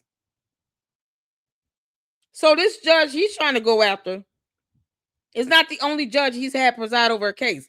Let me show y'all this. Here's just one here with Erin Michelle Massey here. Y'all see this judge? Blaine G. Gibson. That's not the same judge as Cherie Brown. So if he starts going after judges, he's going to have to go after all the judges. And that is extraordinarily dangerous. This case is from June. That was filed on June 9th, 2023.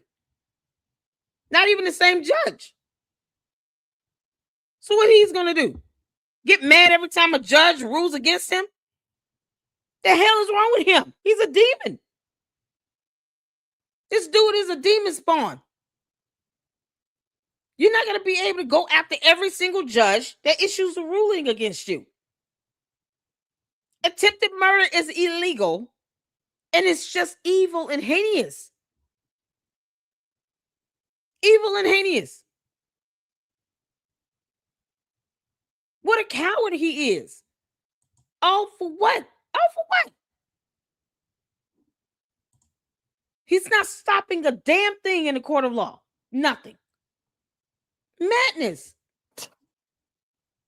He was waiting for my compensation from up. the VA as a chunk of change to do that.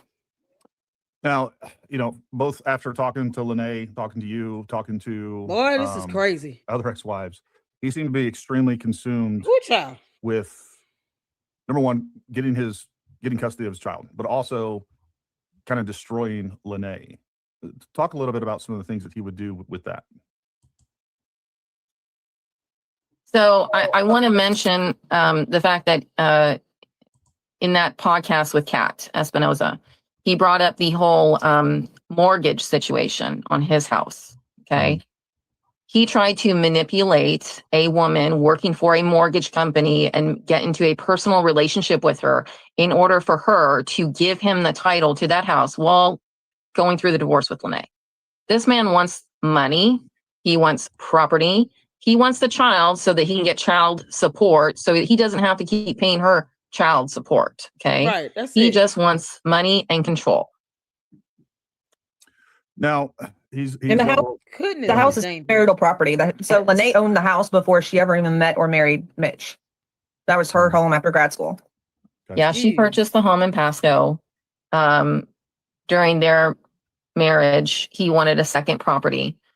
She bought a larger, more expensive home, about $700,000, and 6 bedroom. They moved into that house. Okay, they were planning on renting out the Pasco home that he's currently living in. But with all the domestic violence that was happening, they ended up, going through domestic violence issues, splitting up. She had to sell that property, the big house, and in the process of all of that, she's living in a very small apartment now, and he got the Pasco home. And the court split the big house money to pay attorney fees. Yeah, attorney fees and court debt. Yeah. So that money went nowhere. There was nothing left. And during his marriage with Lene, was he ever working or anything like that? No. So as far as I know, he was a stay-at-home dad from what he told me. Yeah. Like, he would brag about the fact that he got to stay home with Nate all the time. Gotcha. And she was the sole source of income outside of his disability. Yes. In several podcasts, he talks about or provides allegations against Lene of both abuse and physical abuse and starving their son Nathan. You were kind of front and center with all of this. Did you see anything that would substantiate that? Do you feel like that was true? What's your thoughts or what did you see regarding those issues? So Lene and her son, okay, are very quiet, shy, isolated kind of people. Okay, I want to say that. So introverted. Yeah, they're introverted. I kind of think it's due to lack of trust with others because of Mitch, is what I want to say. While I was in the God. relationship with Mitch, there were times I would wake up in the middle of the night to give the bath. Y'all see this comment? And Candace can start dating Mitch since her husband is gay. Joe Ramos. Dear Lord. Candace has some affinity for dudes who are abusers. Like Andrew Tate. This is like hearing another version of an Andrew Tate. These are the people she goes out her way to defend, and her deplorable cult members all seem to be in cahoots with that. They defend nasty, disgusting abusers who belong in prison, like an Andrew Tate and a Mitchell Snow. But then they sit here and cry and whine like brats when they don't get what they want in the court. This is absolutely disgusting what I'm hearing. This guy has given this woman a TBI and actually plotted and planned to take out and assassinate a judge and 2 other individuals. And that would solve nothing because he'd go to prison for the rest of his life. So for some reason, Mitchell Snow would rather be in prison, having taken the lives of 3 people, as opposed to just focus on his child and pay child support. He would rather have another woman just paying his bills while he's stalking his still legally married wife. No one sees how asinine that is. This is absolute madness. The bathroom and find him in his son's room. Not letting him sleep, just yammering and telling him old stories while he's drunk. Okay. I can say that I don't believe that there was any abuse from Lene. Coercion. There are, in my opinion, records, well, in court's opinion as well, there's documented records that he coerced Nathan Snow. Well, sorry, his son. He coerced his son into every type of communication, saying his mother did this to him. His mother touches him while he's asleep, things of that nature. He had him completely convinced that his mom did those things. And there was like an intense, deep investigation by a detective. And when they got Nate into the same room with the detective and a social worker or psychologist, I forget what she was exactly, but when they got Nate by himself, he was like, oh, yeah, my mom does these things to me. But they were like, have you seen her do it? Do you know she's doing it? And he was like, no, I'm asleep. And then it led on into his dad told him so. Right. What? Right. Like, it's written on a report from the detective. And whenever Mitch says, oh, the detective's in cahoots and stuff, he just disagrees with the report. But I mean, it's not my place to talk a whole lot about Nate and Lene, but I do know that, there's been a lot of therapy with a third party just to be able to, just for Nate to be able to function and process everything that he was put through. Yeah. Mitch used to take my vehicle and take my phone. He would leave his phone at the house because he considered that some kind of app on the phone that shows you exactly where you've been, metadata was the way in order to communicate that he was not stalking his ex-wife, Lene, that he was not every single night going to her house, okay? Or that he did not take his son out on drives, just the 2 of them in the middle of nowhere, and coerce his son for hours at a time, which he did every single night. So he was on a regular basis throughout the week. He tortured this poor kid. So right now, and by the way, for context, when you're talking about this, Mitch has a protective order against him, and basically, well, Nate has a protection order against Mitch, and then Lene has a protection order against Mitch. And this stuff here that Candace is talking about, we knew that he was like going on drives with Nathan. We knew that he was doing going out for, he'd say he'd go out and be right back. Like, he wouldn't specify like where he was going, because I hung out with Candace with my kids and stuff, and my kids played with Nate. Like, they're close to the same age. And we didn't realize like how far in depth it went, and down the rabbit hole. And like how far down the rabbit hole it went until after we were moving, until the time frame that we were moving Candace out, and we went in and she was going to go delete all her stuff off their shared computer. And he had a lot of stuff like recently uploaded the day he got arrested. Like he knew he was getting arrested. He knew this stuff was happening. He was dumping his cell phone. He was dumping everything onto the computer and just getting rid of evidence per se. That way he couldn't get caught. Because if you get rid of it, it doesn't exist, right? Whenever you go to jail and you have your phone and you just restarted it, I mean, it's not there.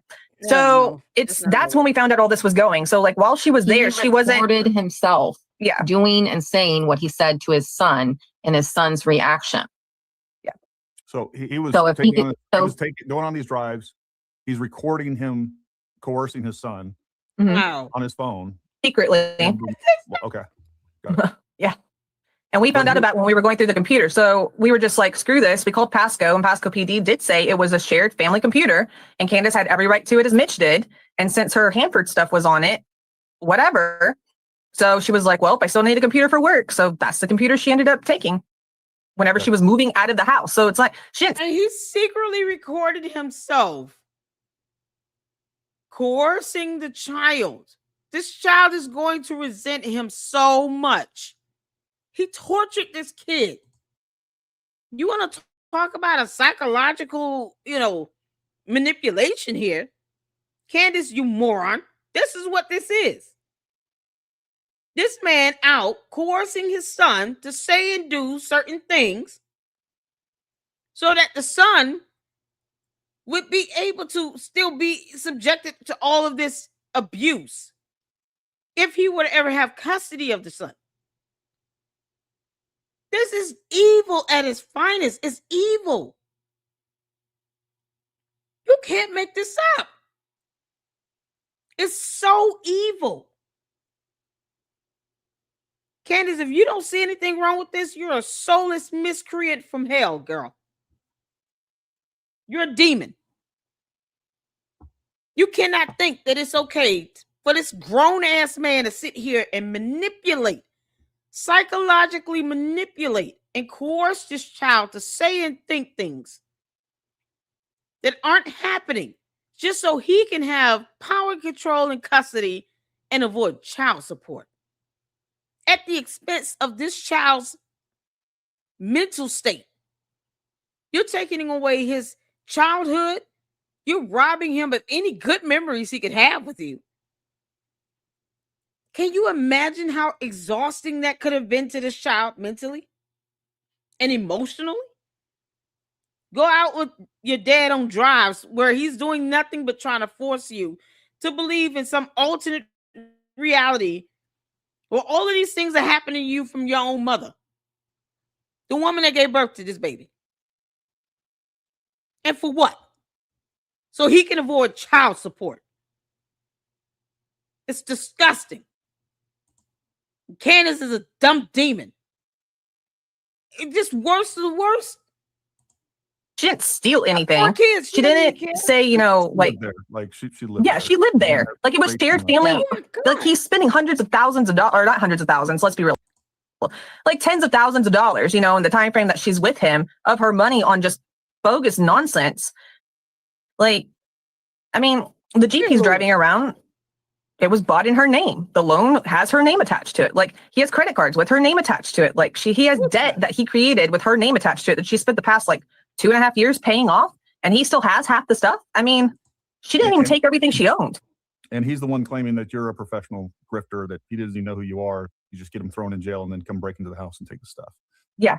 That's a pretty wild ride. So all of this evidence is There's now no on the evidence computer. on that. Was that evidence turned over to any prosecutors, any detectives? Like what happened? We were told by the law enforcement officer when we called them to turn it off, not to turn it back on until law enforcement took it, because it can tamper with whatever. So we have left it off since the day it was removed out of the house. So that way chain of custody and evidence is maintained. So they can Right. take it into a room, do their thing, and go from there. And at this point in time, with as much as it is being thrown around at this point, like we kind of hope, we welcome the feds to come knocking on our door at this point. Like we don't care. Like we've not done anything. And Mitch has like turned this into a situation where he's reported us and others to the FBI. He has it's wild. But the FBI did not look into him making a threat to take the life of a judge, a superior court judge. You can't make this up. and crazy what he's done. And it's not us not leaving him alone. It's literally him not leaving us alone 2.5 years later. Oh my God. It's insane. Ooh, child. It's really crazy. We're like, she's living in another state and I'm living across the state of Washington, far away from him. And he just doesn't know when enough's enough. Like he's got a whole little posse of people that he's wrapped up into this. So,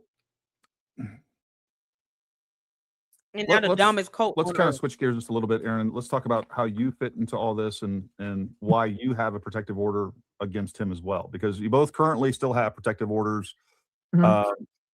And he did spend some time in jail. What did he spend? He spent about 150 days in jail from what I gathered, right? Roughly like 4 to 5 months. He was there for the threats to kill.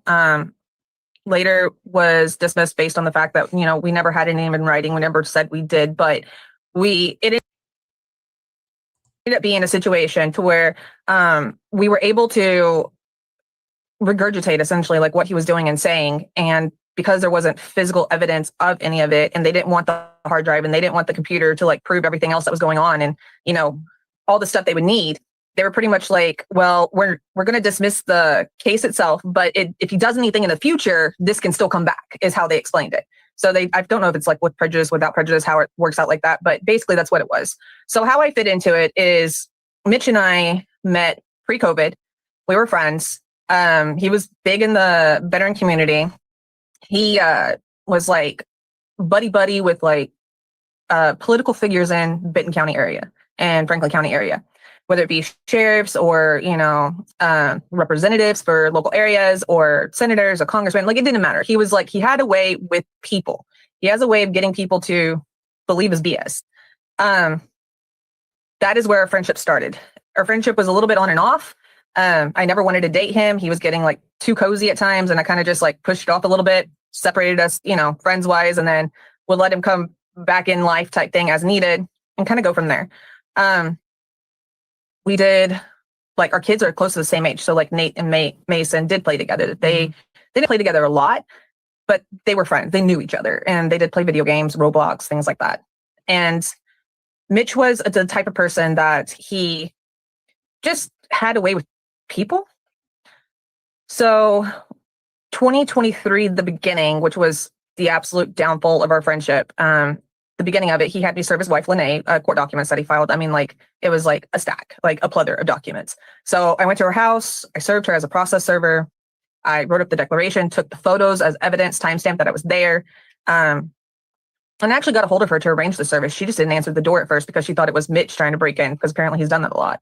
So I was like, this is nuts. So she took the documents from me willingly. She apologized for not answering. I wrote up the declaration, wrote up everything of the events of, her attempt of ignoring the stuff, and then finally getting a hold of me and getting a hold of the paperwork. So that was that. And then Mitch hired me, and Candace was paying for this the entire time. Mitch hired me to, he wrote up documents and stuff and asked me as a process server if I would go file the documents in court and get them served. As a process server in Washington, I can do that. I can go I have filing fees in Washington state. Every process server has them.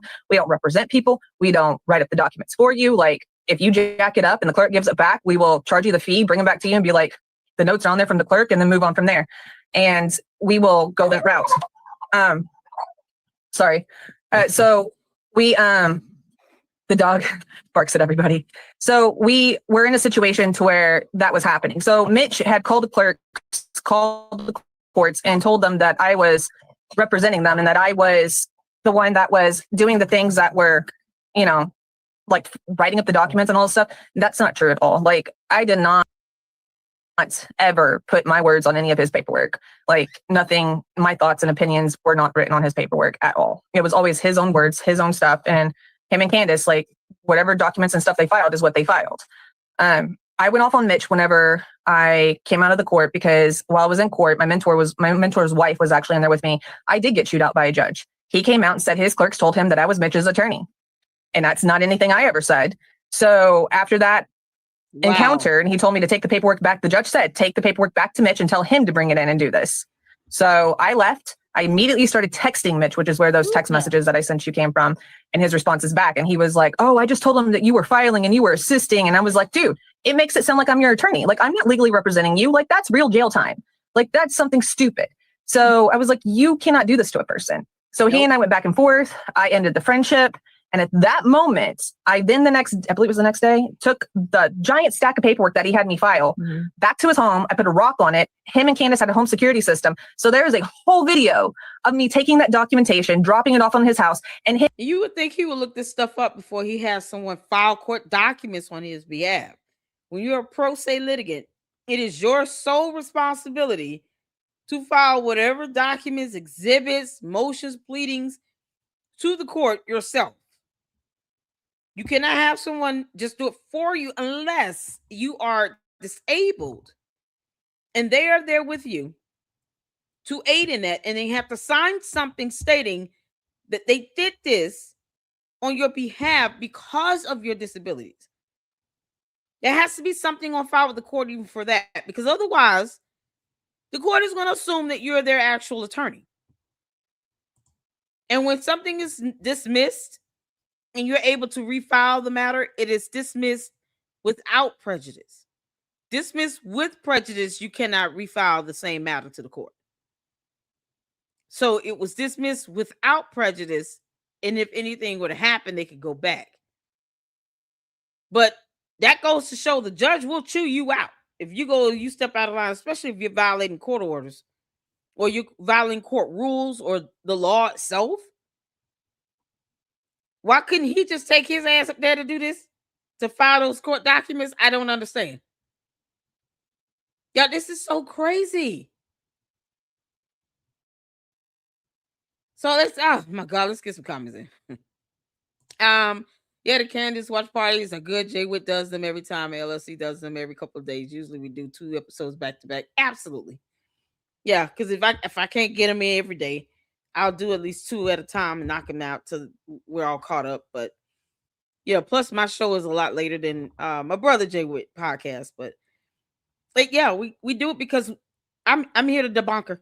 Candace, where's the evidence at all to prove someone else put the trigger on the gun? That's what she was supposed to be looking into. We're nowhere near this because Candace has created this debacle for herself. Going from planes to now this military base thing. She does this stuff and she rebels in it. So when she lies like hell, yes, people should debunk her. People should do that. Especially when you're walking around talking about Christ as King. The Bible speaks to providing correction, reprove, rebuke. Candace claims to be a Christian. Who knows what she is now? I call her a soulless miscreant. But it is biblically based to provide correction. So to say we shouldn't be saying anything to contradict her, I'm not buying that BS. Nope. You don't like it? Goodbye. That's what we're going to do. Her, Umar, and anyone else is walking around here conning people out of money, deceiving people, misleading people, being completely contradictory and hypocritical, and flat out lying. They deserve to be debunked. Because you may have people who genuinely are just watching, they're trying to keep up with all this nonsense she's throwing out here in the wind. Because she still can't say who pulled the trigger. And she doesn't want to admit that it's Tyler Robinson. Okay, well, tell us who the person is that pulled the trigger. All of this, and leading to nothing. Just like those planes led to nothing. She said she would be posting court documents on her website. Where the hell are those court documents at? It's so crazy. We're here to do that. We're here to debunk her. Do I want her to get this type of attention like this? No, we don't. But we're going to debunk her. We're going to rebuke and correct, because that's what we're going to do. Journalism has been around for decades, centuries even. And it allows people to understand what's going on around them. And when something is being put out there that is misinformation, you have people that are going to come along And they're going to debunk the BS and the nonsense and the lies. And some of us are just bold enough to do it. And I'm going to do it, along with any and everyone else that's going to help debunk Candace for as long as she's breathing God's air. You don't have to watch. This is your choice. I say it proudly. He also didn't mention Erica until he did her interview. Very shady. Exactly. There was one in Idaho. This popped up on my algorithm, so I just subscribe and liked. I will like watch parties, and I'm willing to hear everybody's thoughts. Okay, cool. Appreciate that. Thank you. Okay. We got a Candace Copeland up in there. George, we know your team, Candace. You have to tell me that you do realize I know who you are. You have to tell me that every time you come in here. Congratulations. Say. All right, it depends on your state. Okay. Susie Q exactly Candace told his story before she met with Erica. Then she got bashed by her chat. Mitch comes in and names Erica. Yeah. With no evidence still. It's so crazy. Because Candace, there are cameras all over the base. You can't make this up. Yeah, that's not shady at all. He's a con artist. How you doing? Hopefully everybody's doing well. That's reasonable. That's what I do to Candace has just made this thing so big, added so many people, it's gotten out of control. Yeah, she's lost the narrative a long time ago. Going on about the planes and stuff, and then recycling that theory again. I told you all, she's gonna recycle her conspiracy theories. Then she recycled the whole autopsy and the bullet thing again. Like she just recycles this stuff. This whole Mitch thing was just a whole new. It's like a whole new strand in her parallel universe. Created a whole new timeline of events that are irrelevant. Unless Mitch pulled the trigger on the gun, what significance should he have in this scenario? Candace, did Mitchell Snow pull the trigger on the gun? Because we're just asking questions. And we're going to start saying these things until you provide evidence otherwise to show the contrary. What was Mitchell Snow on the day of September 10th when Charlie Kirk was shot? Because he claimed he was in Utah. What was he doing there? It's not like this guy was supportive of TPUSA the whole time. So why would he go to the state of Utah? He claims he couldn't point out anybody at TPUSA except Charlie Kirk, but somehow he knows how the head of security and Erica Kirk looks. But he himself claimed he couldn't point out anybody at TPUSA except Charlie. But then he flies to Utah. Why did he do that again? You got somebody that was in the military. Let's add this up, y'all. Somebody that was in the military. Someone that is able to use a weapon. Someone that is out of his mind and crazy as hell. I mean, batshit crazy right now.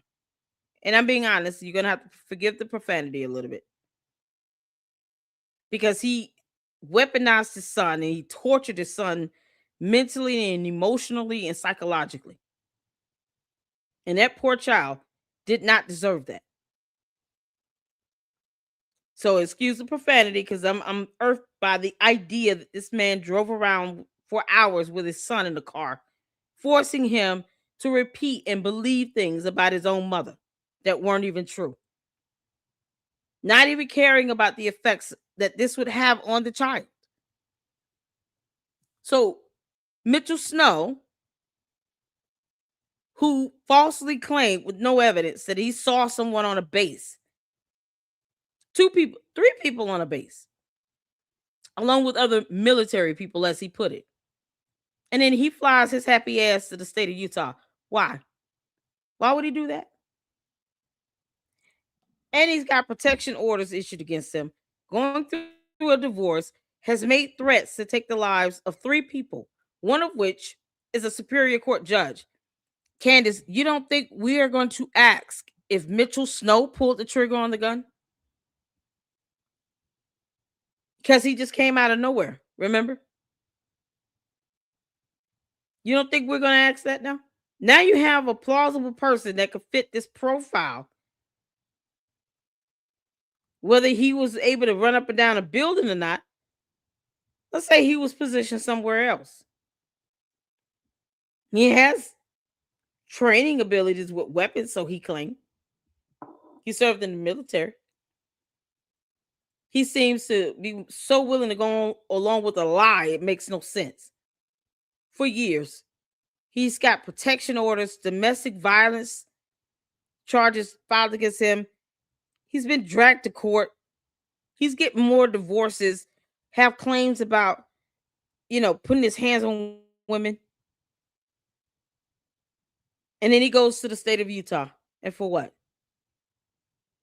After being kicked off of a military base for a suspicious backpack. Candace, are you trying to tell us that Mitchell Snow possibly is an alternative shooter? Because he definitely has a lot of check boxes that check off here. We could check off a lot of tick marks. Oh, we can. We can check off a lot of tick marks with him. So I'm wondering, we can play the game. Look, two can play this game. Is Mitchell Snow a possible alternative shooter? Why would he go to Utah? He lives in Washington. The hell he doing in the state of Utah? After trying to poorly lie about seeing Erica Kirk and Brian Harple and some random representative on a military base. Why?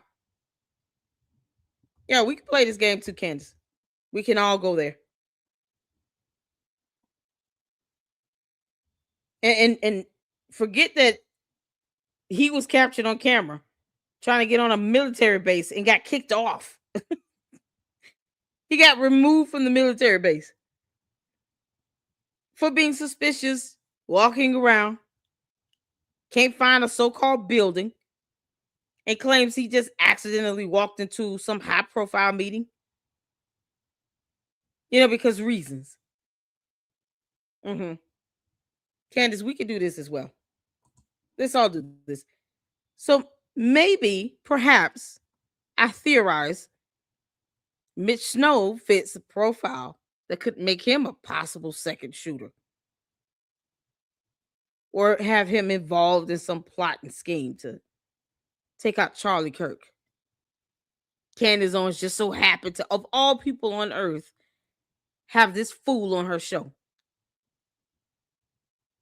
Yeah, okay, Candace. We can all do this. And him coming out like he's like some guru with Candace's cell phone at that. Has his phone in hand at first, goes inside, shuts the door, trades phones with Candace, comes back out with her phone, and is videotaping me getting into my car and driving away like I was doing something wrong. So, I mean, it's crazy. And I didn't even know that until after Candace moved out and all this other stuff, which was like 3-4 weeks later. Yeah. Like, I get phone calls from Mitch asking where Candace is. And I'm like, why does everybody come back to me? Like, this is nuts. Like, I'm not even friends with y'all anymore. Yeah. What led to the protective order against him from you? So I ended up filing the protection order once I found out that from Candace that he was attempting to hire people to murder me. And I had good reason to believe it because he had sent me messages of Shay, go away. And then text messages after hearings where she had ruled in Lene's favor, not his, where orally he had told me that he wanted to literally get rid of the entire courthouse and the judges, where orally he had told me like every woman on the face of the planet was out to get him. Like, just like crazy things. And most of the time he was drunk. So I pushed it off as like, he's just drunk, a sober person wouldn't believe this. But it was becoming more of a reality than it was just a drunk thing. And then when you played that clip, I did want to address a couple of things that were in there. I kind of took like 3 little pages of notes. He, in the clip that you played, he talks about how his caregiver was my mom's caregiver. My mom can provide that part of her record. She's already got it printed out because it's been brought up enough to where we printed it out. Mm-hmm. My mom has never had an in-home caregiver until literally last year, like 2024. This all happened in 2023.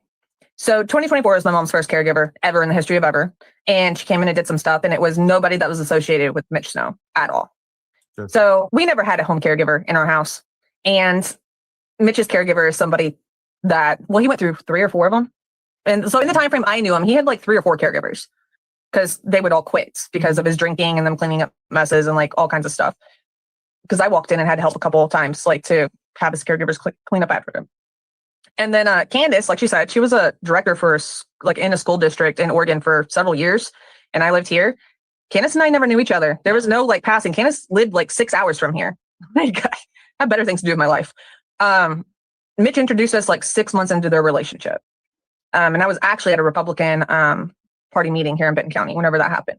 And then money, Lene works not a low paying job, but like a basic average paying job. Sure. And right now she doesn't have extra funds to pay anyone off. Like that's insane. So we're still trying to figure out who, where, who, how, when, where, why on that one. And then Katrina Lovett, Mitch brought up, she started her retaliatory behavior the day that I filed a restraining order against her, and then did this podcast and this news article as a whistleblower with him after permanent or 1 year, or not permanent order, but a mutual restraining order was put in place between her and I because clearly she and I couldn't get along. So her answer to that was to retaliate and do the Cat podcast and interview, because even in the podcast with Cat, not this clip, but additional clips, like Mitch does say that he never put Candace and I into the debacle of things in his mind until Katrina Lovett came along. So there's a lot of stuff that was just like false in it. And, she's still working with him. I have a declaration from her recently that because I'm renewing my order, and she's like, oh, the relationship doesn't matter. But FYI, Mitch and I went to the FBI and reported all this stuff. And like I said, we welcome that. At some point in that podcast, Mitch claims that Lene stole, I don't know, something like $300,000 or something like that from him. Is there any truth to that? Anything that it's like $400,000, and I think I'm supposed to have it under my mattress. Like, I think that's how it is. No, there's no truth to that. Like Mitch, I mean, even if you did the math on what he gets for his disability and stuff, and like input and output annually, right? Like It doesn't add up. It just your daily expenses and stuff. Like it doesn't even add up on him even having that money to begin with. And then we have no idea where that is unless he's talking about the money from the house. But if that's the case, there's court orders from my understanding. I don't have those orders, but I do know there's court orders from what Lene's told me that divvied that money up and the money's gone. Like the money went into a trust and paid off lawyers and everything. Like she never even had access to that because it got locked up by the courts. Now, Candace, you were obviously with him during some of this period of time. Did you ever see him have access to that amount of money or any indication that he had that amount of money or anything like that? No, I mean, the only money that really is between him and Lene is in the equity in the home he's living in. And that's what he was trying to manipulate the lady that worked for the mortgage company to get access to the title. Because without the divorce being finalized, he doesn't have access to those funds. So he tried to manipulate court documents and records and send them to her to get the title company to give him access to it. As a veteran, you get $3,800 on average a month, depending upon dependents, right? Or local things. He tried to manipulate court documents. Y'all, if it's not him trying to take out a judge, this dude is very dangerous. It makes you wonder if he had something to do with Charlie Kirk's assassination. Candace, you were obviously with him during some of this period of time. Did you ever see him have access to that amount of money or any indication that he had that amount of money or anything like that? No, I mean, the only money that really is between him and Lene is in the equity in the home he's living in. And that's what he was trying to manipulate the lady that worked for the mortgage company to get access to the title. Because without the divorce being finalized, he doesn't have access to those funds. So he tried to manipulate court documents and records and send them to her to get the title company to give him access to it. And he should have been sanctioned for trying to forge court documents and held in contempt. I don't understand. Why is he not in prison? Oh, Lord have mercy. This dude is just... Candace went and found the worst of the worst of the worst. You can't make this stuff up, man. You cannot make this stuff up. And all of this in what? She still can't tell us who an alternative shooter is. I'm starting to believe more and more that it could be Mitch Snow. I mean, nothing is really stopping us from believing this clown who's willing to forge court documents, make threats against judges, along with 2 other women, has at least 3 protection orders granted against him, has been in divorce, sounds like twice. He's burning bridges left and right. I mean, it's like Candace. She's burning every single bridge, and now people are questioning as to whether she was involved in Charlie Kirk's assassination. Not for money, but for vengeance and being vindictive. Because this is madness. Why would she entertain this fool and bring him on her show? And she didn't even bother to Google his name and see at least one court case dealing with a protection order. At least one. She said she had court documents to post on her website. Has anybody seen those court documents? Because I'm looking for it. I'm waiting on these court documents to be posted up. You can't make this up. This is such a mess. That's why I took Gary over a week to put it all together. Yeah. What are the court documents on Candace's website that she said she will post up? Mighty funny how she's still, tweeting out nonsense, but she hasn't gotten those court documents up on her website. Where are those documents at? Because I've been looking. Anybody seen them? If you do, let me know. She said that there was court documents that he gave to her. She was going to post up on her website. And she can't even do that, competently or well. You can't make this up. Exactly how does he get by with this stuff? Maybe because it's Washington State. Who knows? Threatening a judge is going to get you some jail time either way. Definitely an investigation. I mean, the idea that he's going to just take out one judge that has touched one case when there are other judges that have touched other cases involving him where he lost like hell. So what, he's going to just think he's going to keep taking out judges because they're not rendering the ruling he wants? Just the idea that he will say that and do this to 2 other women is despicable. What if the judge is a man? And, I don't foresee Mitch Snow being one where he's, going to stand his ground when it comes to a man. He sounds very cowardly. That's sometimes men who abuse women, they never step to a man the same way. They treat women like this because they think women are inferior to them and weaker. But when it comes to them stepping up to a man, they cower and they sit down somewhere. It's so gross. It is about Miss Snow and her star witness. I can prove it. I want the court docs. I want the court documents on her website. She said she will post them up. I'm still waiting. Let's see. All his dirty work is coming out to the public. Exactly. I'm way behind. I'll look up Mitch Snow. Oh, yeah. It's a lot of court cases against him. Plus his whole full first name that he allegedly changed because cartels or something. Which had nothing to do with it, because why would you have any of that out available to the public? Harry Lawrence Myers. You can't make this up. Thank you, Gary, for your hard work. I know, right? That's the question I have with all of Candace people. How did this guy make it on her live? Yeah, don't she have a team to vet? Candace, you don't vet nothing, girl. We know that, heifer. You vet nothing. Candace doesn't vet a darn thing. This heifer barely reads. This is coming from the same person that has not read an indictment. And she's raising money for him. Someone who abuses women, who has threatened to take the life of a judge. She is raising money for him.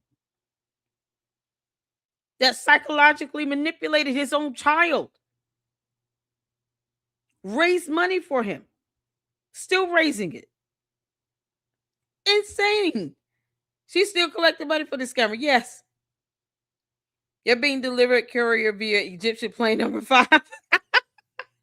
She never usually does interviews on her live, and this is the guy that makes it on. Exactly. Thank you. The basic common sense question here. Shout out to you, Dan. Exactly. This is the guy that made it past everybody else with her whole team that's supposed to be so restrictive and so thorough, and they research and metadata and all these things she can't point out, but yet she can't get, camera footage from a military base or the military police camera body footage. She can't get any of that, though. There would be camera footage of Mitch being kicked off of a military base, too. All of that would have been caught on cameras, several cameras. But doesn't even put forth the court documents she said she would. And yet this guy made it to her show. You can't make this stuff up. Hey, Diane, Washington State Antifa. Washington State doesn't take crime seriously, just saying. Obviously, they don't. You get to threaten to take the life of a judge and bury people in the desert, and it did nothing to him. He's allowed to fly into other states. He went to Utah and can't say why. Candace, did you and Mitch have something to do with Charlie Kirk assassination? I'm just asking a question. We're just asking questions. You can't make this up. The fundraiser is still up, y'all. Juju said, eventually they started exposing themselves because they became sloppy. It's just so crazy how he made it on her show. Maybe Candace is the one trying to draw attention elsewhere. I'm so confused. I feel like it. Last I heard, it was at 140,000-ish. Yeah, I think it's well over 141,000. Maybe 142. It's insane. Candace is has saying everyone is against her thing that her post Israel, France. Oh God. Yeah, the expo she posted up where she named off countries and whole people. And then she added Alex Jones to it, I guess. Saying everybody is versus her. This is what she wants, to sow discord, chaos, and confusion. The enemy comes to steal, kill, and destroy. Apparently, Candace Owens felt like she needed to help the devil out. So that's all I see her doing here. The chaos and the confusion, the discord, allowing someone so evil and vile and perverse to come on your show and then lie about seeing people on a military base with cameras everywhere. And then say you vetted everything. No one needs to go behind you, as if people are going to sit here and just listen to you and take that and run with it. No, we're not your coat, girl. We're not your coat, heifer. We don't owe you anything. You can't make this up. This man said he was going to take the life of a judge. As a veteran, you get $3,800 on average a month, depending upon dependents, right? Or local things. So you're talking, no more than $50,000 annually. Jeez. And before her, he had bills because he was single for a while. I mean, like, he was paying his own bills for a little bit. It's like, I personally never saw him buy exuberant things. Like, he had a boat that was broke for years in his yard. Like, I mean, you would think if you had that much money, you would fix your boat, you would do these things like so you can utilize them. I have no idea where like these funds, come from. And it like, go ahead. Oh, I was going to say, and then, so we never stole anything from him. We never took any money. We never did anything. We moved out in a SUV. We moved Candace out in an SUV and a tiny open trailer, like the size of the SUV attached to the SUV. Like, we had small trailer, small, SUV, and loaded up the both of them, strapped everything down with a tarp, and took off. That was it. Like, that was the end. We had one bedroom's worth of stuff in it. Some stuff from around the house that Candace moved up from Oregon. her personal items. We left a lot of furniture out. I just her like storage room was teeny tiny. And during that whole time, during that relationship, Candace, you're basically covering all the bills. Sounds like you bought a vehicle, for at least one vehicle for him. Yeah, he had an old Hummer. He had me replace the transmission for that. That was $8,000. And then he had me buy a vehicle for him I actually bought it from a friend that I worked with because she had a lot of vehicles she was selling. That wasn't really for him. That was more or less for her as a second vehicle to run around in while the Hummer was getting fixed. Yeah. So when I left him, he had that vehicle that was in my name towed, impounded. Yeah. It started raking up debt. Okay. That I ended up having to pay about $3,000. It's just, he does things to hurt you more, even after you're gone. Like, he never stops. It was one thing after the other with him. I want to say, so I filed my DVPO and it was awarded. The day after he filed his in a different county, okay, he broke his own nose and went to the ER. Yeah, he was sending pictures and videos to Candace before he broke his nose, and then of his nose not broken because he's videotaping himself with Nate. And then like a couple of days later, he breaks his nose and then goes to the ER and everything else. And it's like, okay, dude. And he says that she broke it. And it's like, how did she break your nose if the day she left, you're sending her videos and photos of you and Nate begging for her to come back and your nose isn't broken? Like, well, he didn't think those things through. If the guy is willing to self-harm so easily just to paint a narrative, you don't put that past the idea concept. Don't put it past him that he would not easily harm someone else. Who is just on average willing to break their nose? Let's be honest about this. Who would be so quick and so willing to break their own nose? Just because reasons. Thank you so much. Yeah, hit that like button coming in. I'm very sus of Candace too. Candace, did you have anything to do with Charlie Kirk's assassination? This is for Candace Owens. Just so we don't get it confused with the other Candace that's in this interview.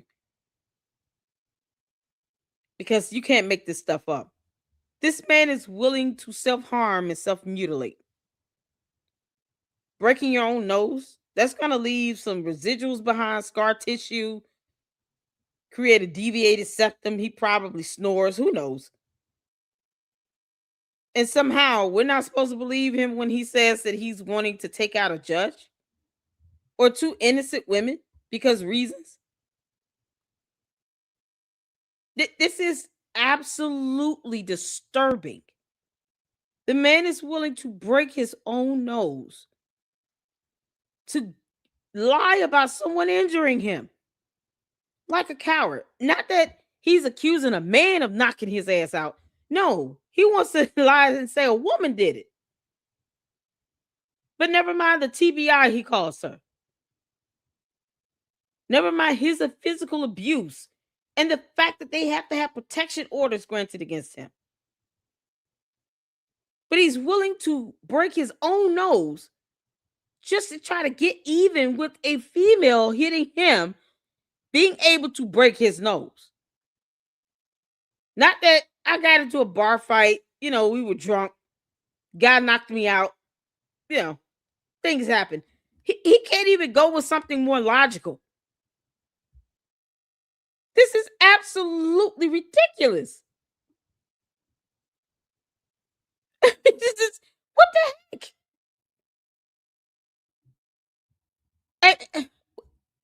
Man, this takes a special, what you say, special kind of evil, Yuck 2.0. What's going on, Yuck 2.0?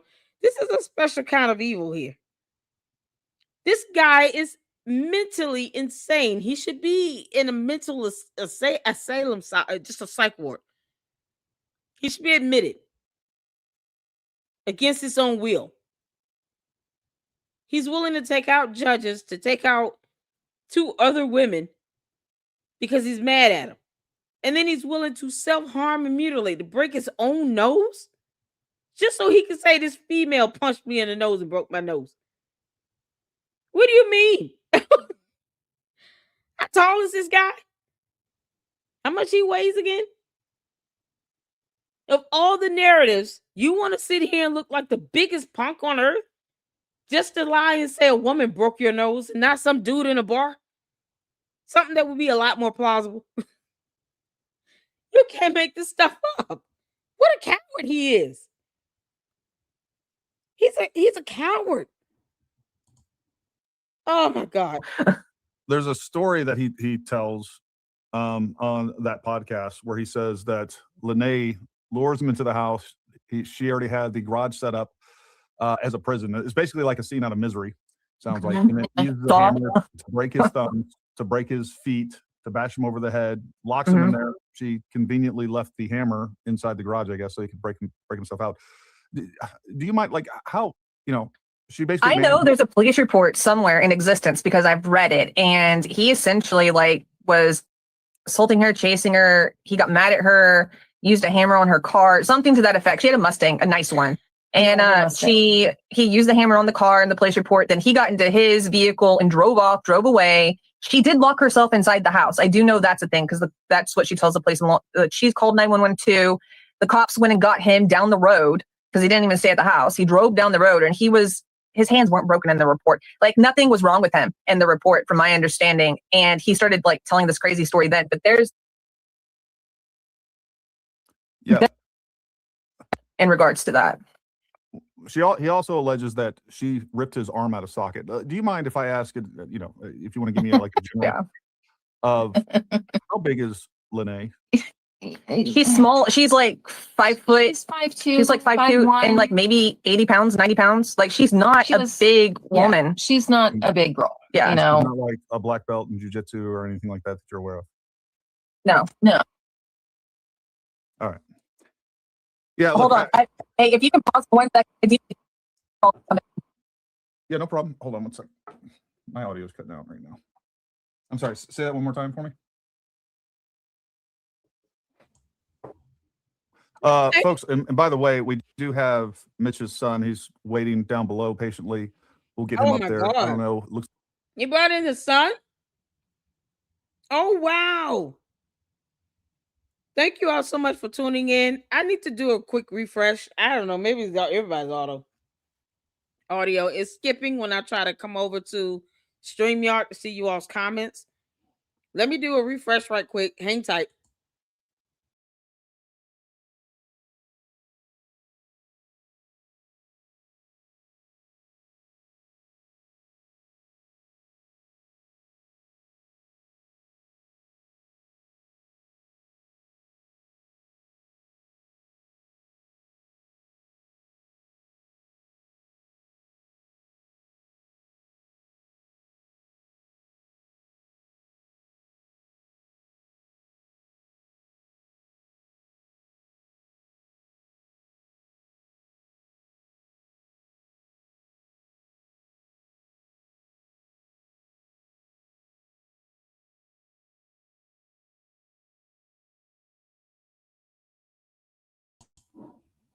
Okay. Sorry about that. I had to refresh. Okay, let's get back to this. So he's saying, they're saying that the lady is 5'2". How big and tall is Mitchell Snow? Because, we never saw that in the military police report where we should have seen that information. Because Candace doesn't know how to lie like hell. I mean, she lies like hell, but she doesn't know how to actually at least make sure information is consistent. So it's how big and tall was he?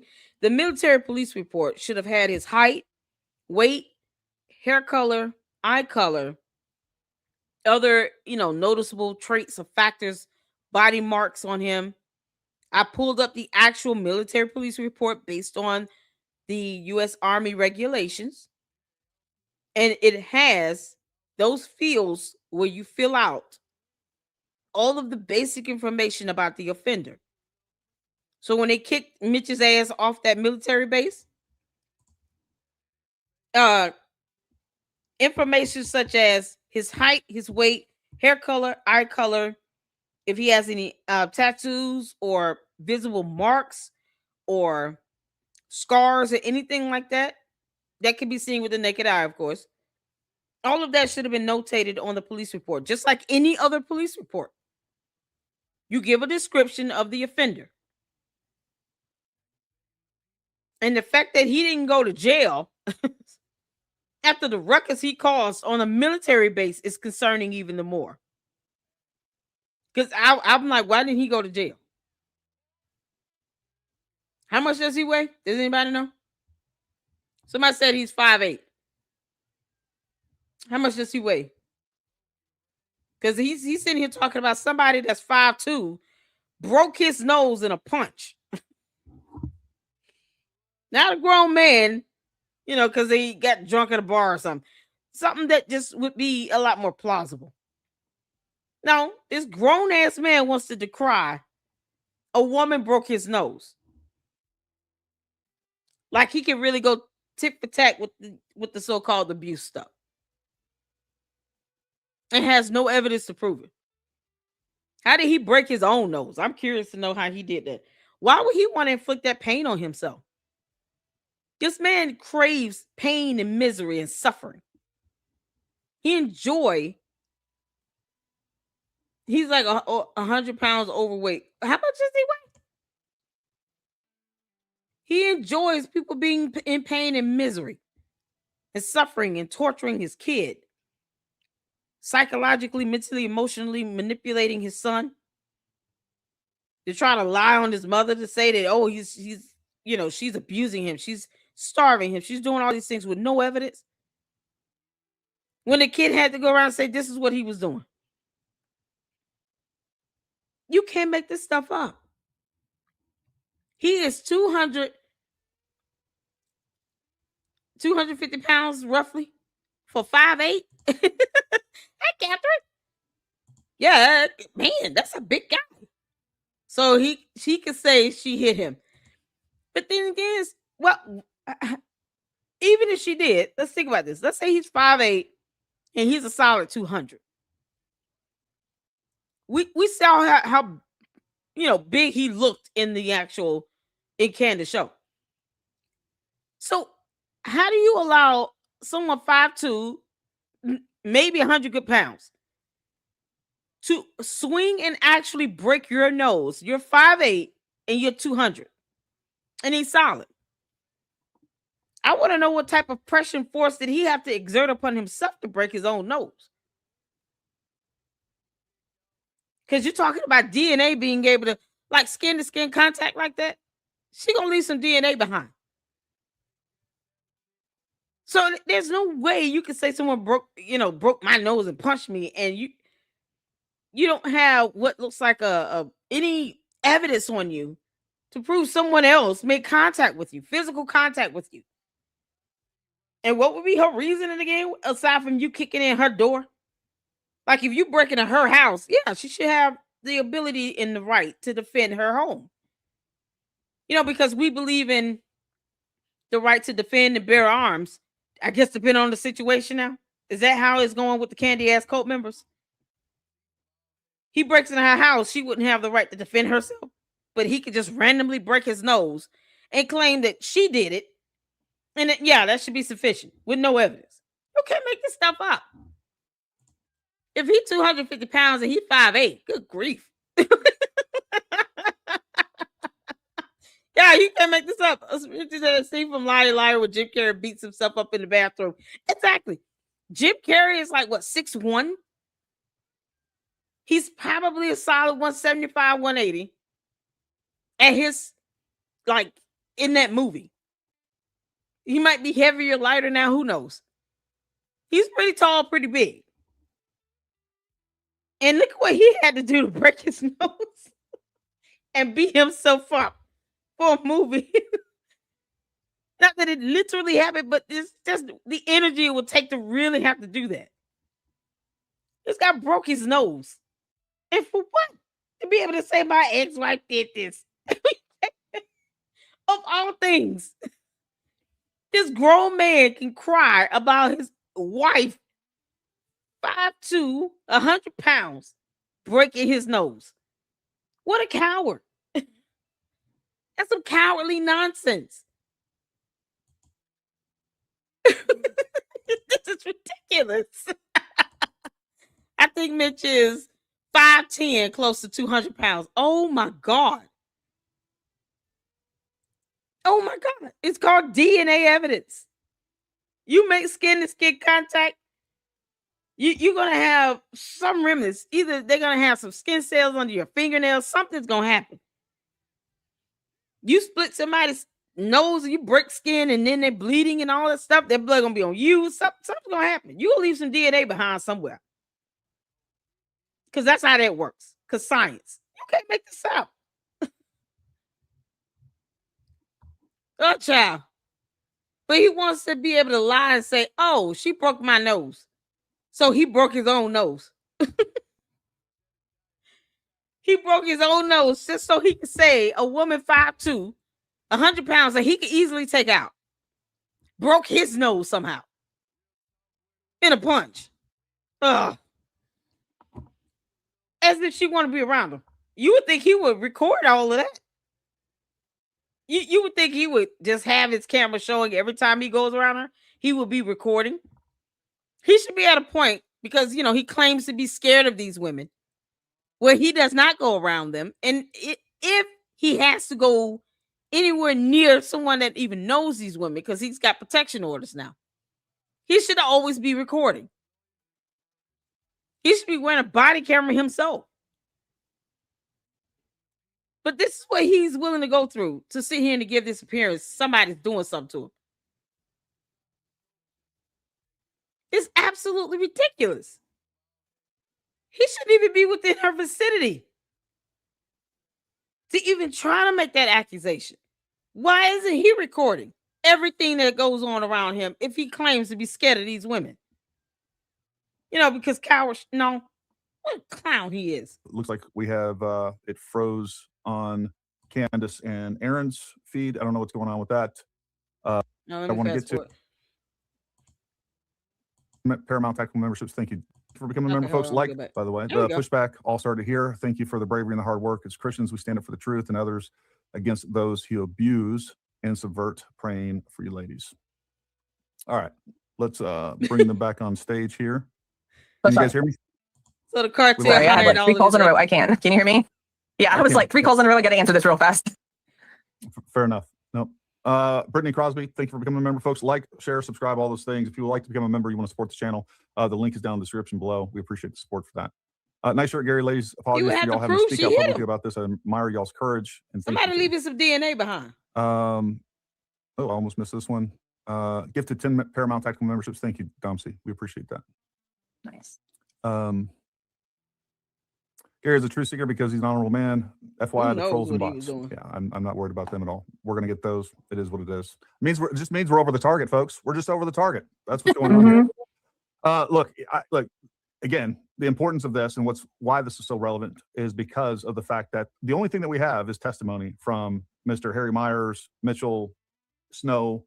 Let's talk about that real quick because I'm sure you guys have some, especially you, Candace. I'm sure you both know the story behind Harry it. Lawrence His claim Myers. was that he changed his name from Harry Myers to Mitchell Snow because he was in witness protection program.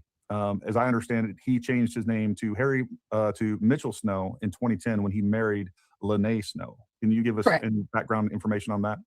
That's literally the truth. His birth certificate name is the Harry Lawrence Myers. He's from Western Washington, from my understanding, and he changed his name because he thought it was a cool last name, from what he told me, to Mitchell Harrison Snow. And then the backstory he gives on that, and the reason he changed it is because his dad was a horrible person, used to beat him when he was a kid, things of that nature. Like, he doesn't give a reason. But he passes down this abuse. The situation where the abused becomes the abuser. So now he passes this abuse on to multiple women and his child. Because mental and emotional abuse, psychological abuse is still abuse. He tortured this kid and drove around with this kid for hours, making him think and believe that his mother was abusing him and wanting him to reiterate that nonsense, as opposed to just spending time with your kid. And when you go to court, let your child do the talking. They had a guardian ad litem. And go from there. Kids don't want to be separated from either parent. But that type of manipulation and gaslighting, that psychological abuse is not good for any child. You should not have to force them to think or say something to get custody. Just be the best parent you can be, and then the child will help decide what they want to do. More than likely, the child is still going to want to see both parents. But if you're abusive and you're manipulative and you're gaslighting your own minor child just so you can get custody, they're not going to want to live with you. They're not even going to want to be around you because they deserve a good childhood. They deserve to have happy memories with you, not that BS. That is so evil. I don't expect the candy asses to actually understand why it is evil to be psychologically abusive towards a minor child. I just don't. Because they don't have feelings or a soul or anything. They care nothing but nothing except whatever Candace Owens tells them to do. She tells them how to feel. That's why you see these weird ass comments in the chat. And outside of that. But I mean, if you're hiding from somebody for 35 years from the cartel, why would you wait 20 years before you change your name? And why would you do it on publicly in a marriage? It's traceable. Like the cartel, they have smart people. We all know this. Like we've all been around the block a time or two. Like if they want to find you, they're going to find you. Yeah, folks, there is a system in place, and you can research this information. But if you're in witness protection, how they come up with, how they change your name, how they disappear you, all right? And public records is not how that He's works. not going to be on court records. There is nothing that corroborates that story, which, again, besides what these ladies are telling you, we've had other people testify. We're going to have Lene on next week. His son is about to come on here. The fact is that what we have is a serial, and this guy just lies and makes things up. And it's when you talk to one of these victims, like you're just overwhelmed with the information that they throw at you, and it just happens time and time and time again. It's just crazy story after crazy story after crazy story, and somehow Mitchell is always the victim. He's always the victim. Everybody's out to get him, and he's always kind of woe is me. Every video that you see, including Candace's video, it's like, I've just been victimized, and I've never seen anything like it. It's all a giant smear campaign. He has no real evidence. If you look at his evidence in the Cat Espinda stuff, like it's a receipt from a joint checking account where Lene withdrew money to pay bills, and she has the receipts for the bills she paid. It's like a smear campaign on myself, Candace Graysick, and other people with only words. Like, I mean, a glorious, like huge 5-hour story, words. Like there's no physical evidence. The only physical evidence that exists is literally the physical evidence we have of the things he did and said to us and against us. Like that's it. We have everything. And it's like he suddenly says I'm some master like hacker and stuff in that podcast. Dude, I barely keep up with my own nonsense as a processor. Like I can't, no. I started a cybersecurity degree and then I quit because I decided that was way too much for my brain. Like there are some people that are meant for it and some people that aren't. Like I am not that person. I couldn't get her mic to work. I couldn't get my mic to work my laptop today, And how do you... Prior to this, we had technical difficulties. My cell phone right now, my Google Pixel, because Pixel's got it figured out. And like, as far as putting people in jail and stuff, Candace and I do not make a hobby out of putting people in jail. I've never put someone in jail to my knowledge. Like, have I had bad things happen to me? Yes, of course, 100%. Is this the platform to talk on it? Nope. Because there's still things that could be charged to other people. And this is not the time or place. I'm not going to put people on, my people that are like, I guess, like perpetrators on a public platform like this, because it's not me. Like, I would really love to forget the fact that, Mitchell Snow and his little posse exist. Like, I just would like to forget their names. I would like to stop hearing my name. I would like to stop, getting phone calls. Like the Cat thing, I got death threats. We had death threats on the podcast itself, written in writing, like kill us all and bury us in the desert. I mean, like who doesn't? I'm going to remind you once again, I don't give a damn about how Candace feels. I really don't. Why would she entertain this nonsense? Like, he doesn't care about defaming these people, by the way. I don't owe Candace a damn thing. Do not come over here and insult me in my chat and say anything along the lines as if I owe her something. I owe her nothing. I don't care how she feels. I already made it clear I don't really care how the candy ass cult members feel either way.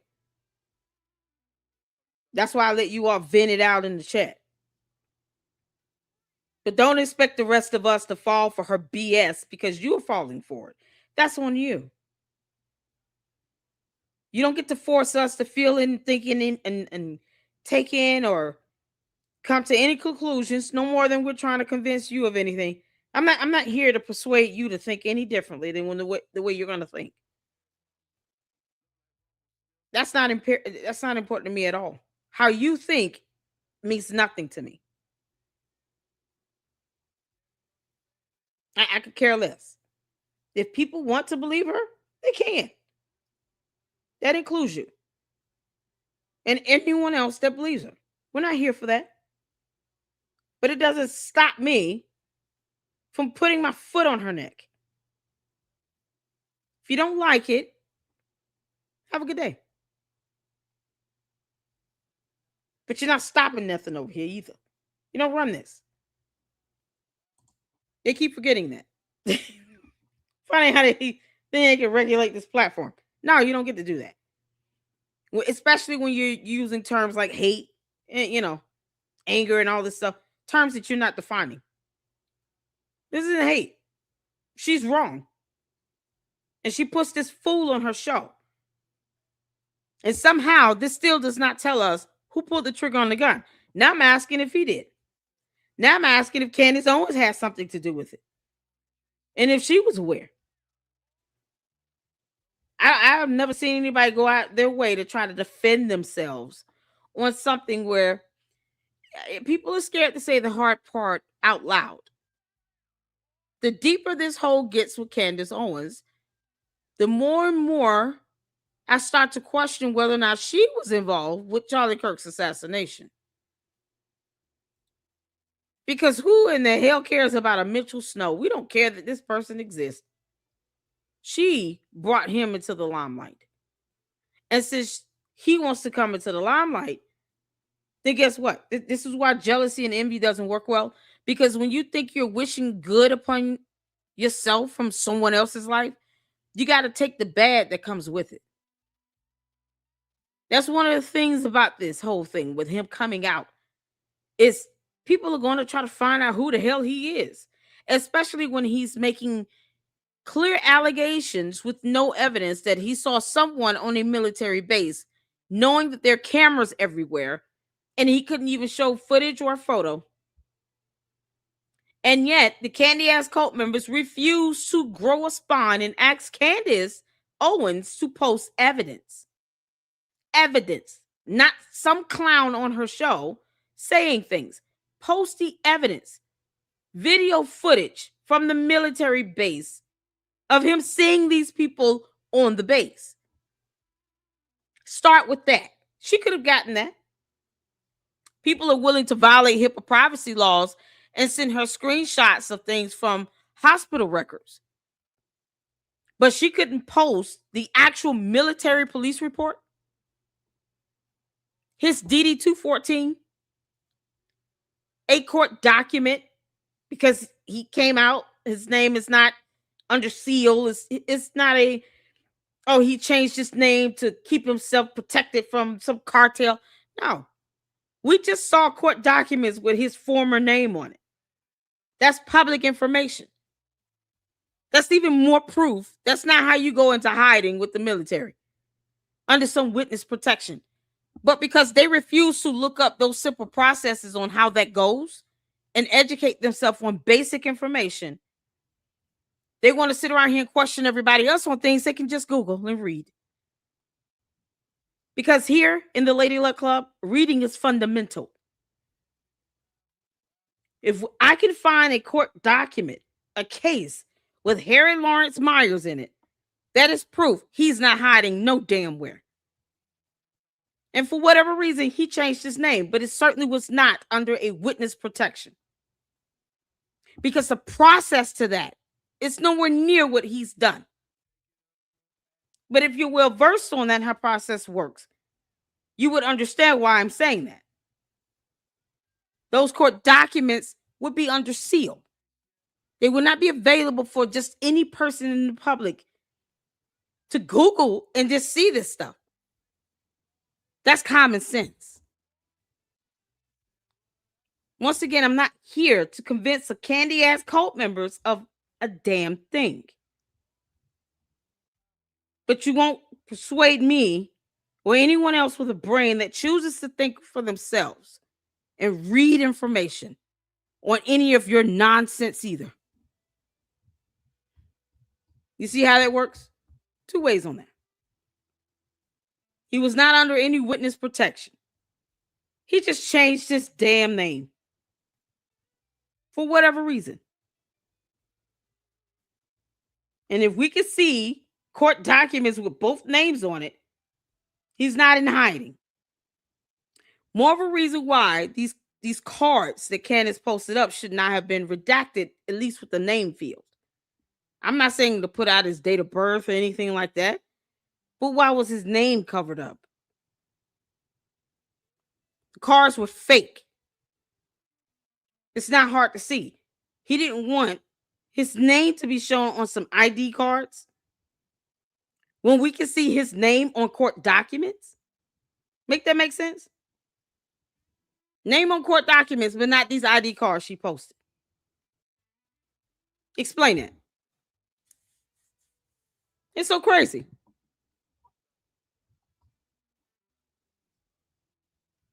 It's absolutely bonkers to me. He's got protection orders coming in from at least 3 different women so far.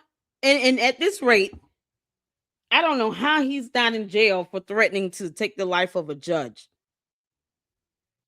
And I don't see this person being one where he will stop. If he took someone's life, he would keep going. That's the heinous, vile, disgusting, evil part about this. He wouldn't stop taking someone's life if he started. More of a reason why I'm asking, what the hell was he doing in the state of Utah? Is he possibly the alternative shooter here? Candace, Owens, you trying to tell us something about Mitch Snow? Because otherwise, why do we care that he exists? we really, like, he came on her show. She brought this fool on her show, and now she's raising money for him. So, to the candy ass cult members in the box, I am going to keep asking if he had anything to do with this, as well as Candace Owens, if she had anything to do with Charlie Kirk's assassination, because we're just asking questions, and we all get to do that, right? You know, because free speech doesn't work one way, and Candace Owens is not my Lord and Savior. I could care less about how she feels or what she thinks. But when she lies, I'm going to debunk it. Can't make this up. It's absolutely disgusting. Let's get back. Says this stuff. Like, this is not normal. And they were inciting people to still be harmful and cruel, you know, in that podcast with the people responding. Like, it's not okay. We're real people. We have children. We have families. Like, it's just not okay. I want to say one thing. You know, Mitch Snow has his dining room is literally a gym. Okay. He has weights that he uses. Mm-hmm. He can lift up to 250 pounds. I've seen him bench it before. Wow. Why he's trying to say that he can't carry a woman when he picked me up and slammed me on the back of my head on the floor. He is physically capable of doing so many things. He is not in that way disabled. Yeah. He's technically disabled. So, you know, well, I don't want to get in that. Look, what is it that you want people to know? Because I know that you, and we had a long discussion about this. Look, people are going to come after you. They're going to attack your credibility. When your credibility is not in question, what's in question is Mitch Snow's. And we have court documents after court documents after court documents. We have abused woman after abused woman. We have children, which we're getting ready to talk to one of them. As I understand it, he has what, four children? 4. There's 4 that we know of. And I don't know, so far I haven't talked to one person that has received child support at all. Yeah. Of any significance. There's nothing. There's like Linda has 1, Cameron, I think. And then Gretchen has 2, a boy and a girl. Mm-hmm. And then Lene has 1. Yeah. So he's never paid child support. The only child support that I've talked to one person said that it was the state paying child support, and then also garnished his wages one time, which he had the audacity after the state of Washington found an account Exactly. with money You don't in live it, in Utah. a joint account with another woman that he was mooching off of and grifting. The state took some money, garnished those wages, and gave it to the mother. And he actually called her up and demanded that money back. So that's what we're dealing with. So why this is relevant, folks, for all of you folks that want to live in denial, is when we have somebody that's making up a story out of whole cloth and claims to be a credible eyewitness when we know that he has a huge, long track record multiple times over of lying, being a pathological liar, coming up with stories time and time again. Yeah, them yeast infections, Candace Owens, must be getting your brain. That brain rot is real, y'all. And I even experienced that. As he's talking to me, he's telling me things that I know are true, and then suddenly, he takes this left turn off into crazy town. He's feeding me a story that I know wasn't true, which was the climbing incident, by the way. And the reason I know it, so just so you guys know, is I'm talking to him a couple of days ago, and on the phone with him for over 2.5 hours. He claims that he was on a climbing team. He was a Green Beret, but he claims he was on a climbing team and fell 80 feet and broke every bone in his body just about. And then he was medically discharged. All right. If you were in service related and you broke the amount of bones that he claims, you would have a immediate. Because there are people who just need to be understanding of the difference between a lie and the truth. That's it. Yeah, freedom of press, free speech, free expression. We get to do this. Medical retirement. Almost immediately. Yeah. He never 100%. retirement. He never received a medical retirement. And on top of that, the other thing is he's claimed multiple times in documents and on video that he's medically retired. Exactly, Karen. That is a lie as well. Yeah. He's also claimed to be a Special Forces medic. He wasn't. He was an 18 Charlie, which is a Special Forces engineer. I don't know why he would, but again, all the stories that I've heard from time and time again from different people is that he lies needlessly, like just making things up. And I don't, because the truth isn't great enough for him, isn't acceptable for him. But that is well known among pathological liars. And I think he is one. And that's why we have this story. And what makes this story even worse is because there is zero chance that a conventional forces, joint task force, border patrol, southern border, would be involved in a clandestine operation to assassinate a U.S. citizen on U.S. soil. It is a bonker story to begin with. And the fact that he is. I'm glad you said that. Catherine, her lies are causing people to catch death threats. People are being doxxed, harassed, defamed, bullied on social media because Candace Owens is spreading dumb lies with no evidence. It's actually causing people harm and danger. Erica Kirk has already been getting death threats, but now she's getting death threats and kidnapping threats against her and two small minor children that aren't even 4 years old. They're not even school-age kids yet. Yeah, do they not deserve to live in peace and just be left alone? You have people that literally want to see harm done to these two babies. I'm so glad you said there's a consequence for the lies. And it's causing people to be put in harm's way. And if you don't understand that, that's fine. But that's why we continue to debunk her. Kidnapping threats and death threats. So if you don't like Erica, leave her alone. But why encourage her to get more death threats and kidnapping threats, not just against her, but two small minor children? She's still their mother. Whether you like it or not is irrelevant because you don't have to pay her bills or take care of her kids. This is why I can debunk Candace Owens and feel very good about it. I don't have to take care of Candace, and she don't take care of me.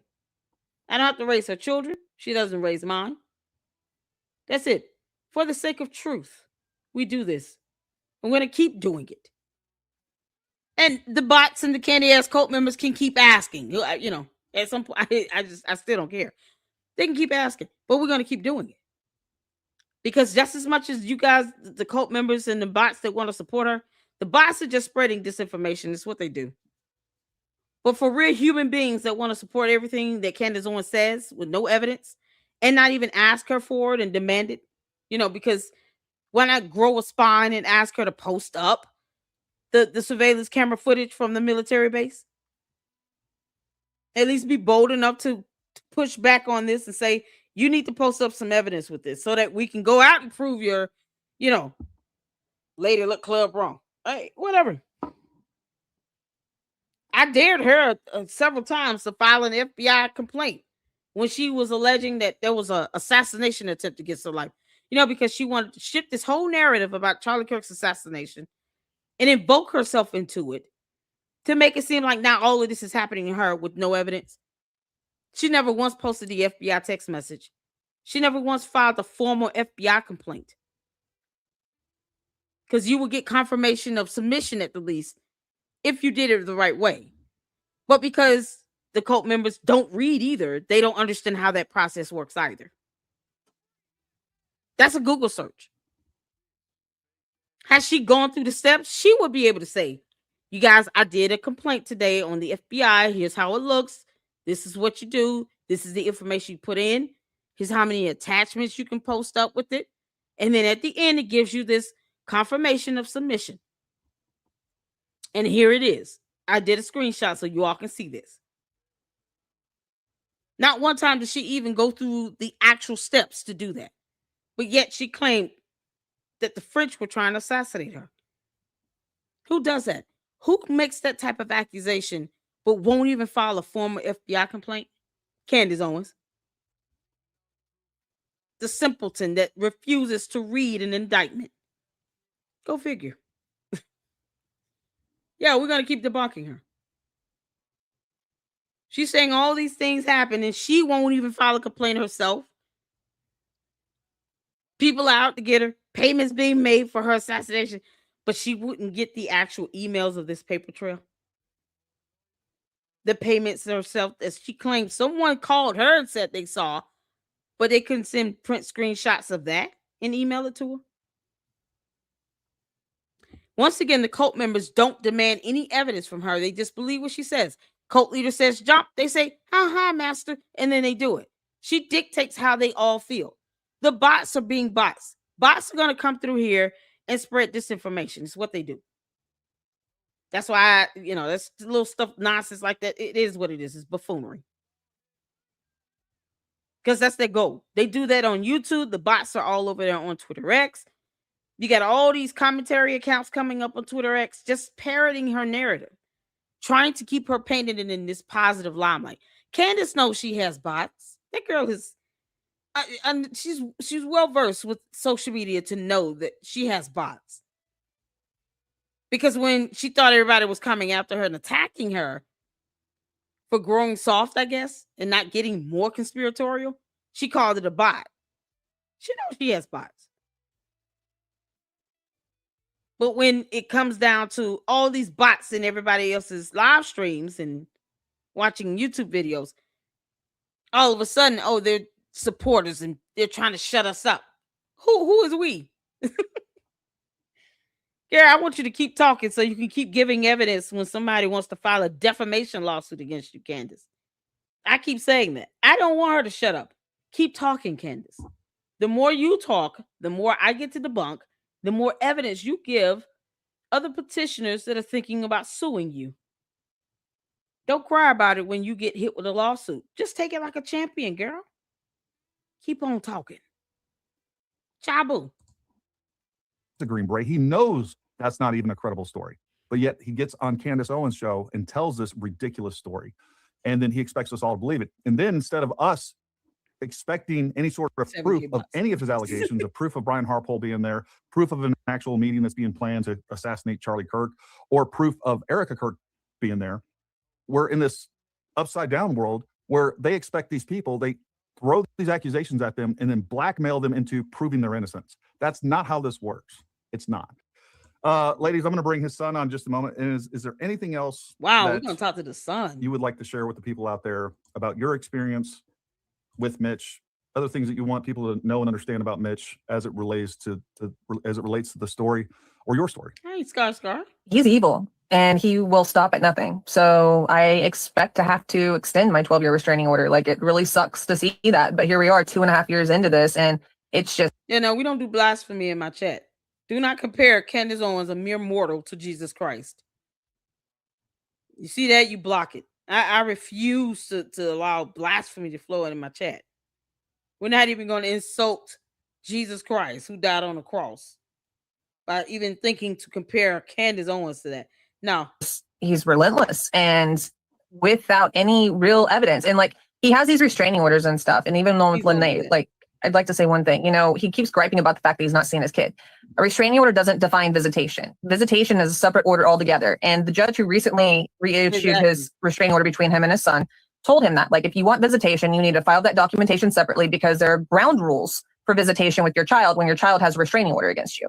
And instead of doing that, which takes no money at all, just file the documents in court, do what the judge tells you to do, take your meds, go to a therapist, stop drinking, do your drug test, do your alcohol test.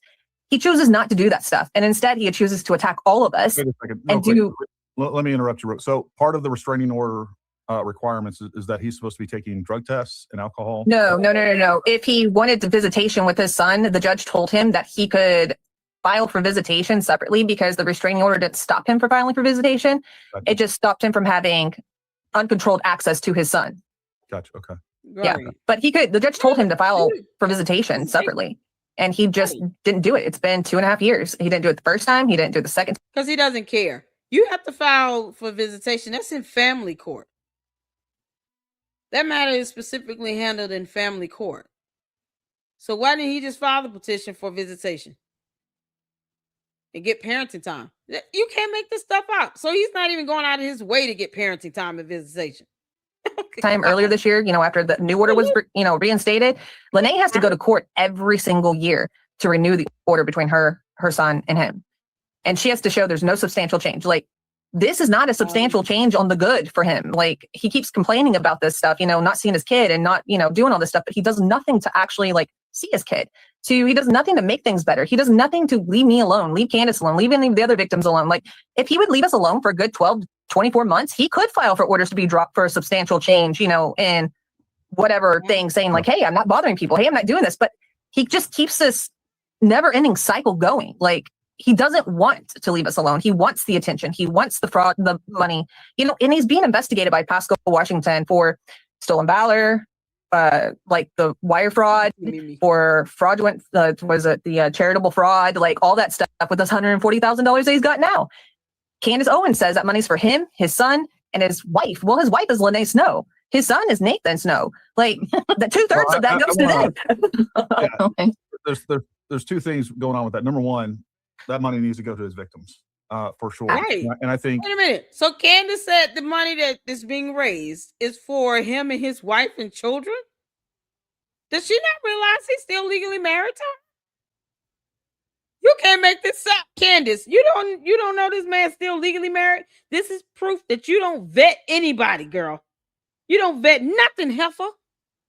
This heifer doesn't vet a thing. She didn't know that Mitchell Snow was still married to Lene Snow legally, because he can only be legally married to one woman. She didn't know this.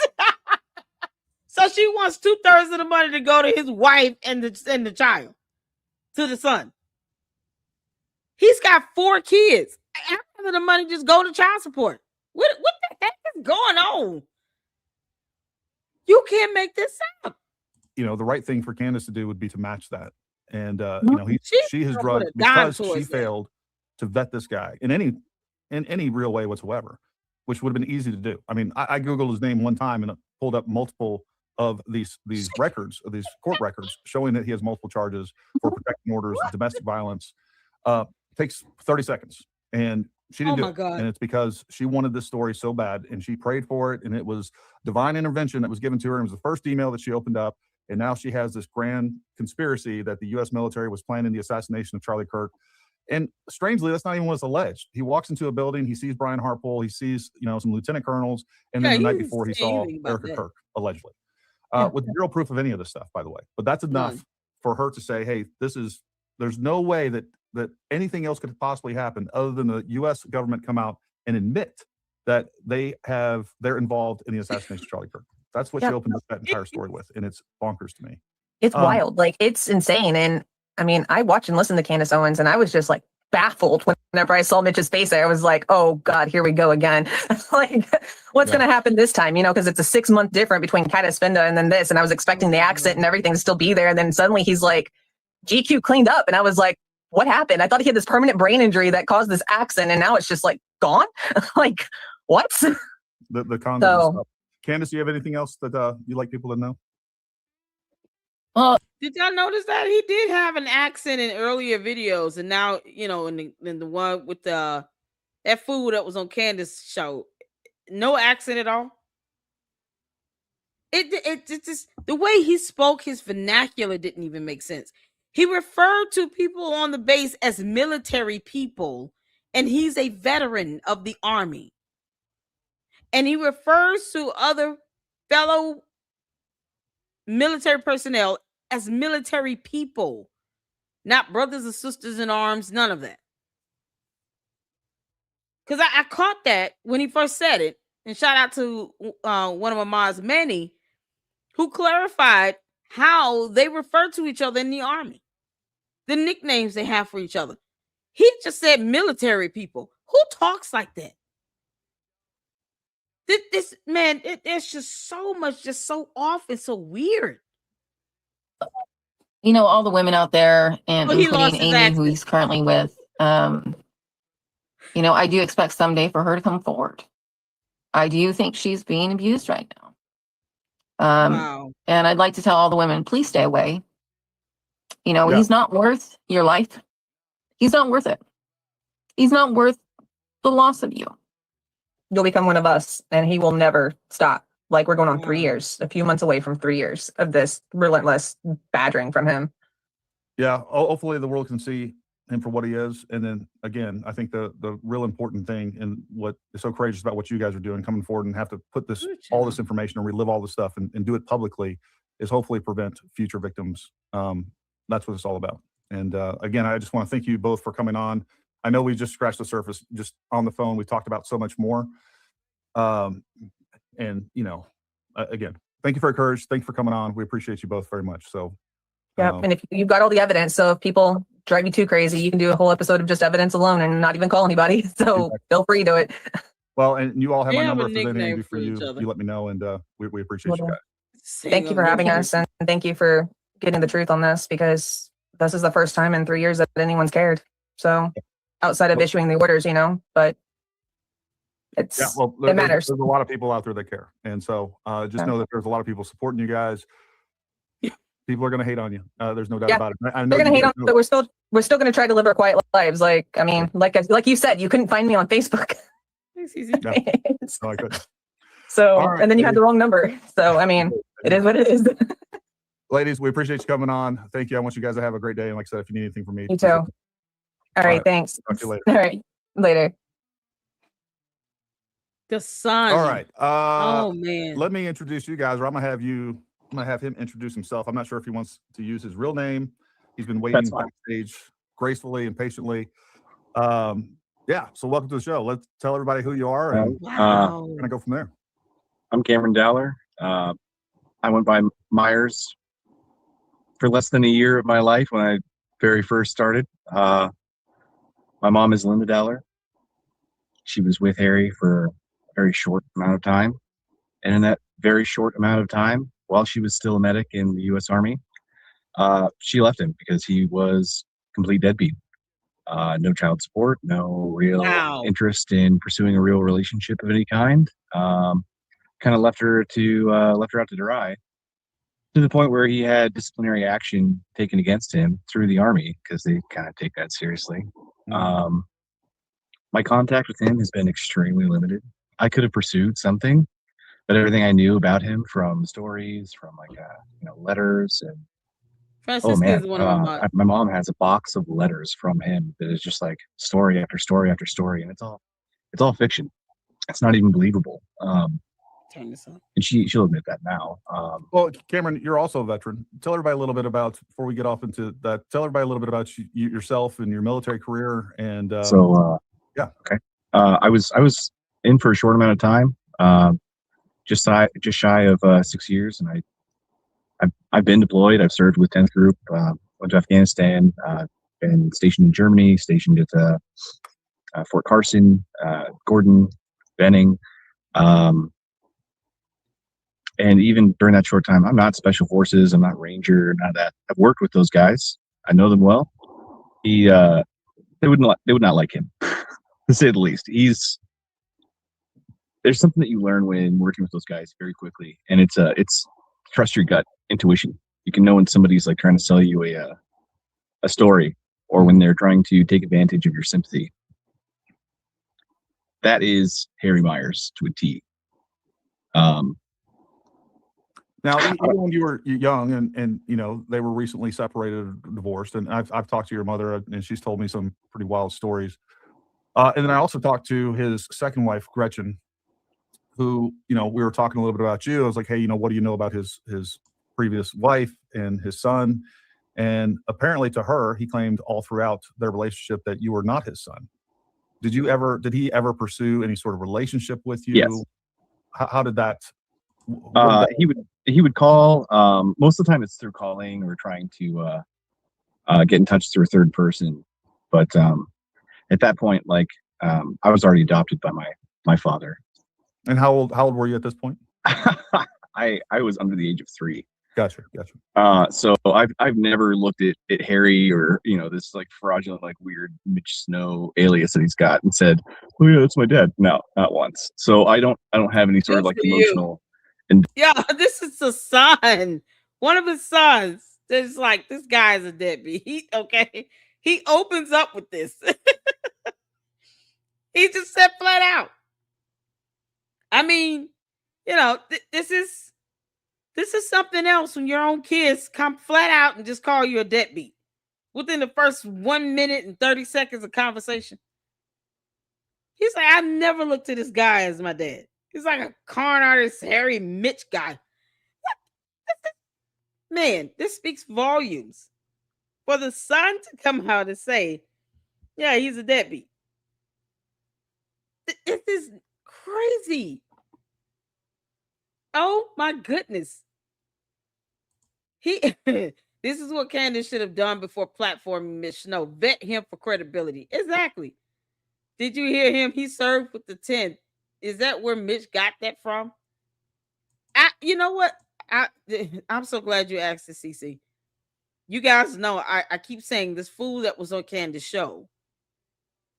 To me, it just it's hard to believe he was in the military. It's hard to believe he was in the military. I just, you know, all the bells are ringing on that guy. But I am right now, I'm just going to go with the evidence says. But it's just, it seems like he's picking up someone else's life and he's repeating that. This is a man who does not want to pay child support, who has protection orders granted against him, that is willing to self-harm in order to lie and say someone clocked him. A 5'2" woman that's on maybe 100 pounds. This is what we're dealing with. And his son opens this up. Yeah, he's a deadbeat.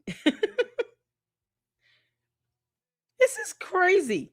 She couldn't even take 5 minutes to Google his name and see that neither of his names were under seal or reflected him in hiding or under some witness protection.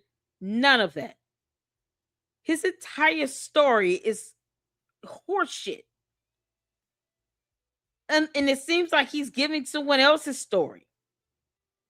Like he's trying to live someone else's life. And he's just a con artist. I don't sense anything genuine about this Mitch Harrison person. It sounds like stolen valor. Exactly, Virginia. Stolen valor wouldn't surprise anyone at this point. Exactly. It just sounds like stolen valor. There's nothing that he says or does that gives me indication to believe that he was ever in the military, especially when his ID cards that he sent over to Candace Owens was reflective of a dependent. Didn't he say his mother was in the army as a medic?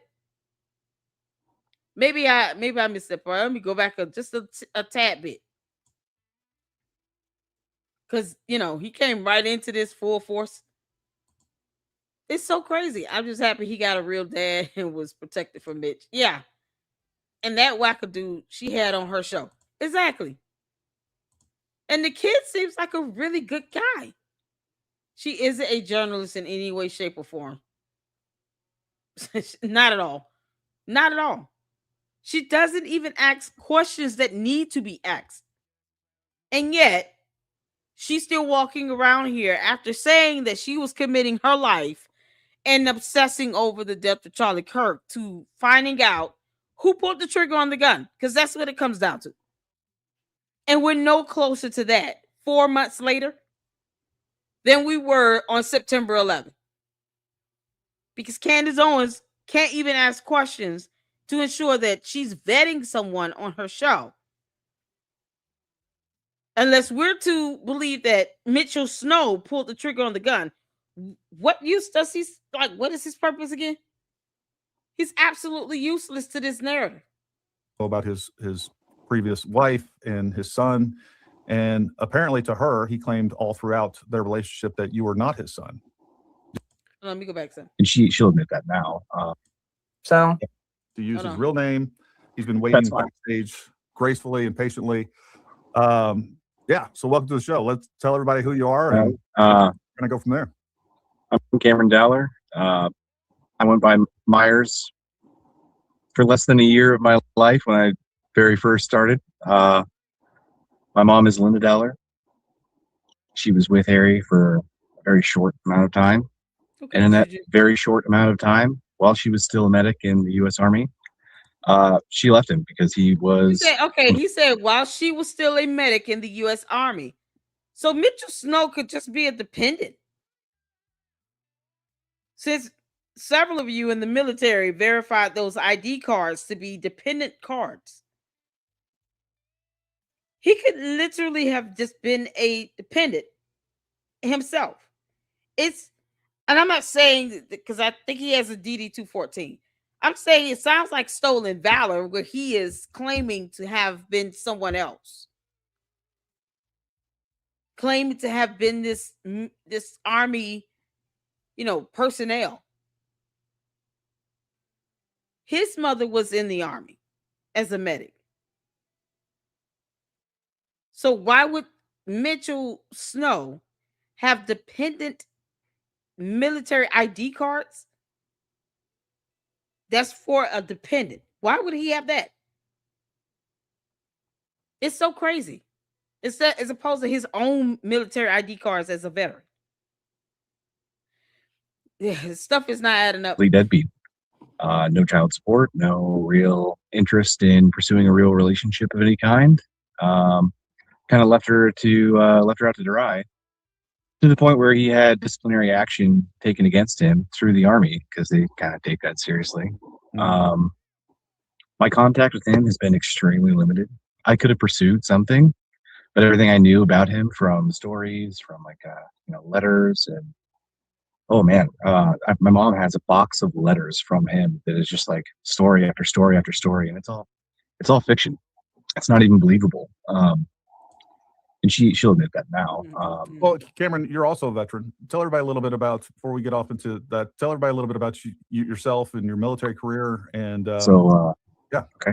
I was in for a short amount of time, just shy of 6 years, and I've been deployed. I've served with 10th Group, went to Afghanistan, been stationed in Germany, stationed at Fort Carson, Gordon, Benning. And even during that short time, I'm not Special Forces, I'm not Ranger, none of that. I've worked with those guys. I know them well. They would not like him, to say the least. There's something that you learn when working with those guys very quickly, and it's trust your gut intuition. You can know when somebody's like trying to sell you a story, or when they're trying to take advantage of your sympathy. That is Harry Myers to a T. Now, even when you were young and you know, they were recently separated or divorced, and I've talked to your mother and she's told me some pretty wild stories. And then I also talked to his second wife, Gretchen, who, you know, we were talking a little bit about you. I was like, hey, you know, what do you know about his previous wife and his son? And apparently to her, he claimed all throughout their relationship that you were not his son. Did he ever pursue any sort of relationship with you? Yes. How did that? What did that He would call. Most of the time, it's through calling or trying to get in touch through a third person. But at that point, like I was already adopted by my father. And how old were you at this point? I was under the age of 3. Gotcha. So I've never looked at Harry or, you know, this like fraudulent, like weird Mitch Snow alias that he's got and said, Yeah, he "Oh, yeah, called that's him my a dad." fraud. No, not once. So I don't have any sort of like emotional investment of any kind with this man. His own son said fraudulent, referring to this dude. And even if he doesn't have any attachments, it's this the fact that this man could have had a relationship with his own son. And he didn't seem to go out of his way to do that either.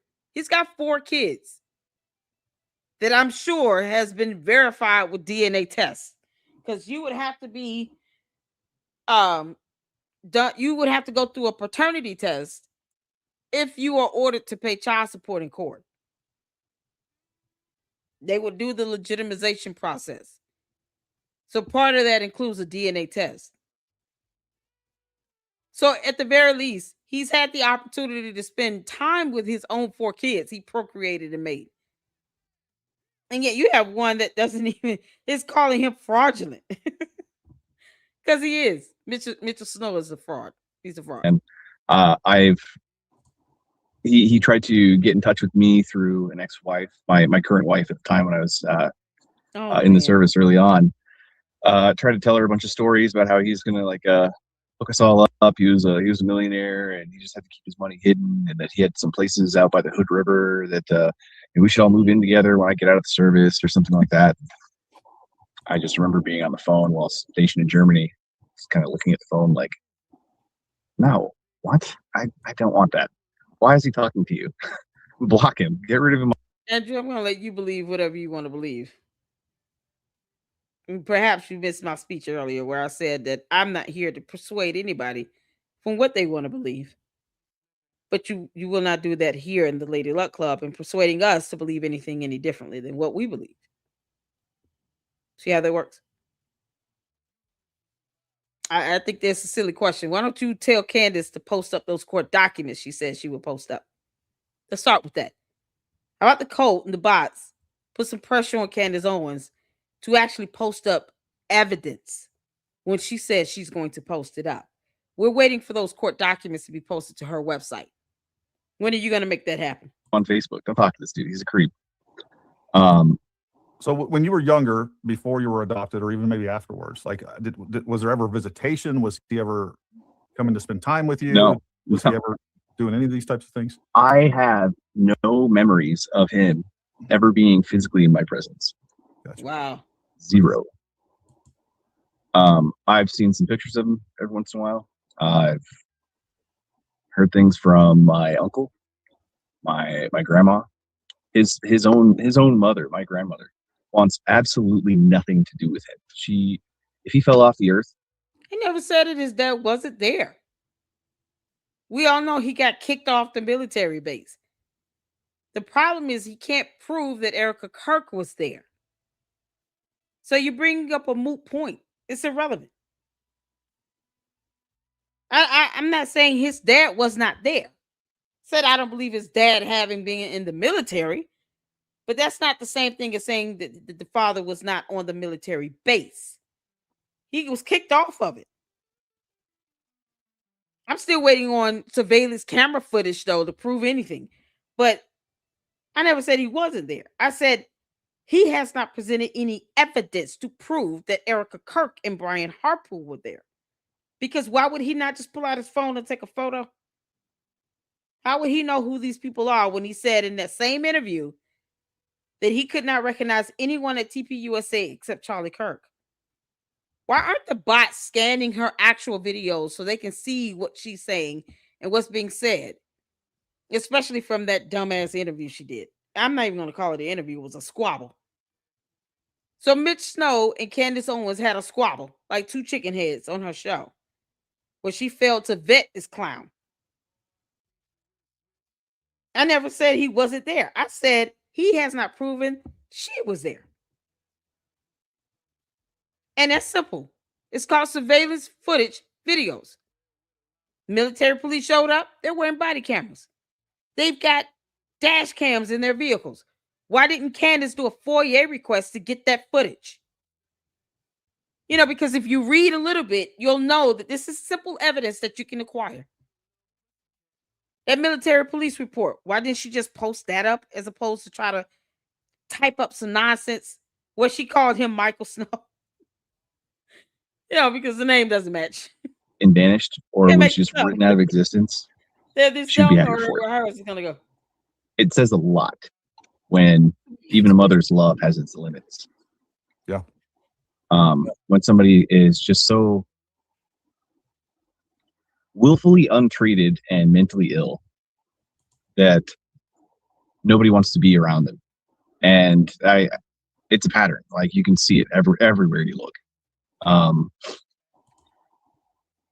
Like, if I were to go in, I doubt anybody knows him. Didn't have to beg for that money. They sent it. If I were to somehow track down the units that he's been in, find the guys who were in those units, and maybe if some of them had gone, green to gold to stay officers so they didn't have to retire, those guys, if they exist, would probably not want to talk about Harry Myers at all. They would probably be wondering, he's not trying to contact Don't me. lie on me about what I said.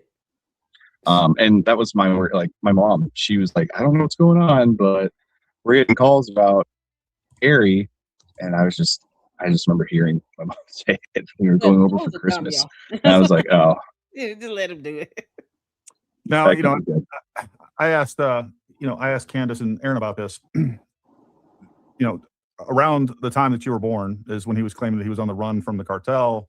He was in witness protection. Had you ever heard any of the stories like that? Does your mother share? No, he was in trouble for completely neglecting child support payments. Gotcha. Okay. So do you know why he changed his name? Probably because he has a bunch of kids with other people since then that he doesn't have contact with, and probably hasn't paid a single penny of child support willingly. Wow. I feel like it feels silly. It's like somebody telling you that a local drunk scam artist down at a gas station is claiming he saw aliens abduct the president. Like, his stories, all of it, it's beyond just being wild and stupid to the point of, like, now, I mean, I understand why the conversation needs to happen, but at the same time, I'm just like, he just wants attention. There's no point in giving him any of this. Like, yeah. Now, you're a veteran, and I don't know. Have you watched his claims on Candace Owens? Do you know what he's talking about? I watched some of them very briefly. I can only stomach so much of that bullshit. They're not going to let him go into anywhere, ops center or anything like that. On any post, not Huachuca, not Carson, not nowhere, not in the States, not abroad. They're going to make him go through the same center that everybody goes through to get his ID, get it renewed if he doesn't have it to that point. They're going to let him go to the commissary. They're going to let him go to the PX, maybe some of the other amenities on the post, but he doesn't have a secret security clearance.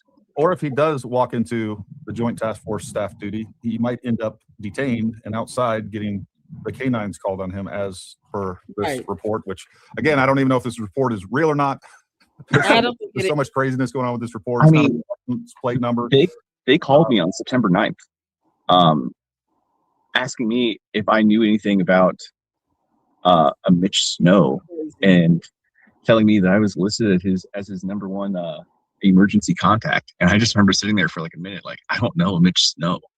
I don't know why I'd be on somebody's emergency contact list. Like, but you weren't even aware of his name change, or you just forgot about it, or like you just weren't aware. I don't, like I said, like I really like, it's just one of those, I just don't. I think he changed his name to avoid child support. Now I'm getting the feeling that he changed his name to avoid child support. Because I guess in his world, if my name is different, they can't come after me under this new name and garnish my wages, or, if he's getting disability. I just, you claim to have been in the military and yet you're ordered to pay child support and you don't want to pay it. You know how insulting that is. If you're getting VA disability or VA payment, you can have that money garnished. They factor in VA disability payments into child support calculations. That's a federal law. So it doesn't matter what state you're in. They're going to take the money out your VA payments if you are ordered to pay child support and you're behind in arrears. They're going to take it out your check. How you claim to be somebody upstanding and upright and you don't want to pay child support? Just let it come out of your check. He changed his name. And this, he's saying he didn't even know. Hey, man, because we all know he didn't change it because of some witness protection. Because the other name is available to the public too on court documents. So we all know he didn't change it for no witness protection. That's a damn lie from the pit of hell. He and Candace Owens need to return that lie to sender. So other than the legal issues, why else would he want to change it? Something with his dad, something. While he decides to be a deadbeat dad himself. You can't make this Think about the guy, really. So you were called by, I guess, military police on September 9th. And about what time was crazy. that? Let's see. Bear with me just a second here. I might be a little bit fast. No worries. Take your time. I know you were waiting backstage for a long time, so we appreciate your patience. While you're looking that up, what I'll do is I'll cover a couple of these super chats. We got Love and Jesus 77. Everybody that gave to Mitch was scammed. Request a refund immediately. I couldn't agree more. And thank you for that very generous super chat. Yeah, they should be getting their money back. Candace Owens initially said that she'll connect Mitch to another podcaster for a live, but then a few days later, she hosted him. One would wish she'd do a basic background check before hosting him. So curious. Yeah, especially with such a big story. I mean, when you have such a big story and the entire story is riding on the credibility of the person conveying it, you'd think you'd want to do a background check on them. That would be the common sense thing to do. Candace Allen 4681, thank you for your service, all your warriors. And Cameron, thank you for your service too, buddy. We appreciate it. One of the things I told your mother this. It's a shame how things turned out to some extent, but I think it sounds like you got a great dad. I do. Had a great life, and it all worked out for the best, so that you could grow up and be the man that you are today. And him not being a part of my life is probably one of the best things that could have ever happened. I couldn't agree more. God always had a plan. So I looked it up. September 9th, it was around 12:30 that they called. 12:30, and what time zone are you on? I'm in Pacific Standard Time. Okay, so that would have been Pacific Standard Time too. Because Arizona in September is basically on Pacific Standard Time because they do not recognize daylight savings. So 12:30. Did they give you any other information when they had him detained and they call you? Did they tell you? They wanted to know if I knew anyone else that was on his emergency contact list. Okay. They wanted to know if any of the information on them was correct or anything like that. And I told him basically, like, I have no idea. Sure. I haven't talked to any of his other kids. I haven't spoken to his ex-wives or the people that he's abused and been around.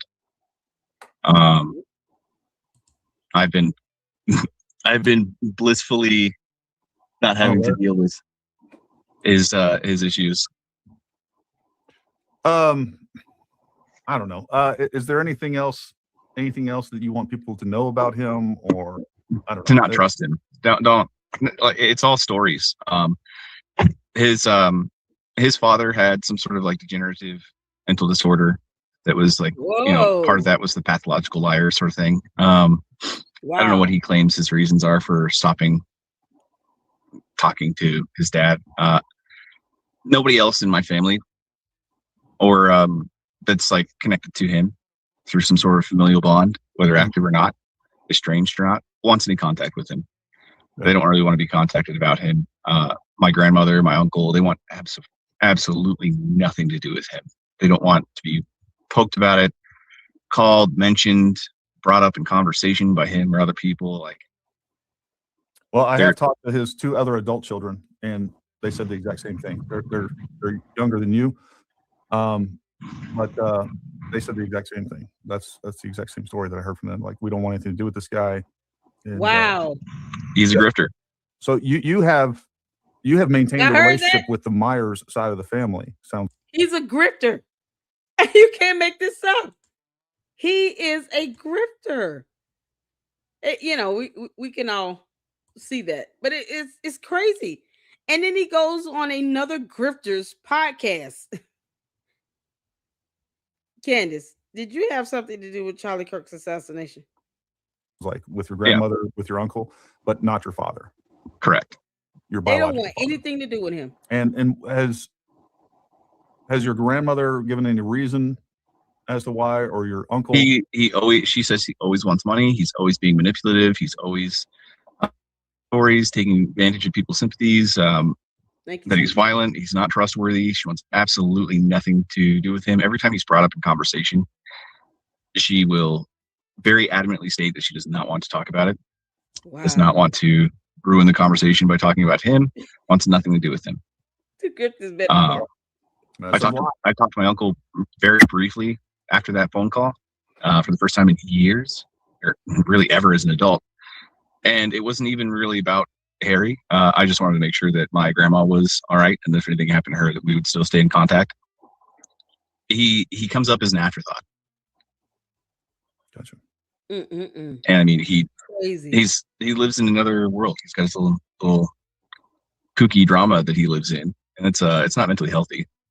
I mean, it may not be tested or anything like that, but for those people out there that are struggling with mental illness of some kind, if you feel like you have to tell a bunch of stories to have an interesting life, I recommend getting therapy, seeing people that will help you, and then maybe, not directly worsening the problem. I know that can be challenging, but I also don't want to give him the benefit of the doubt in that regard either, because there's just so much that doesn't add up with anything. You can't trust anything about him. It's all a fabrication.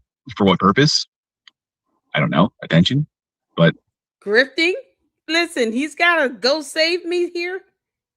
Over $141,000. Yo, this is so crazy.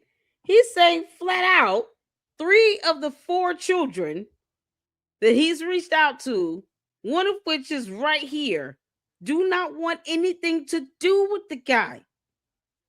And Candace could not find that out. And she's got over 5.7 million subs over there. Candace, because your bots and your candy ass cult members tell me every day exactly how much you have in money and subs and views and likes and clicks. Because that's what you do this for. And you and your team could not get just basic vetting done. Talk to other people that know him. Because it wouldn't fit in your moot point.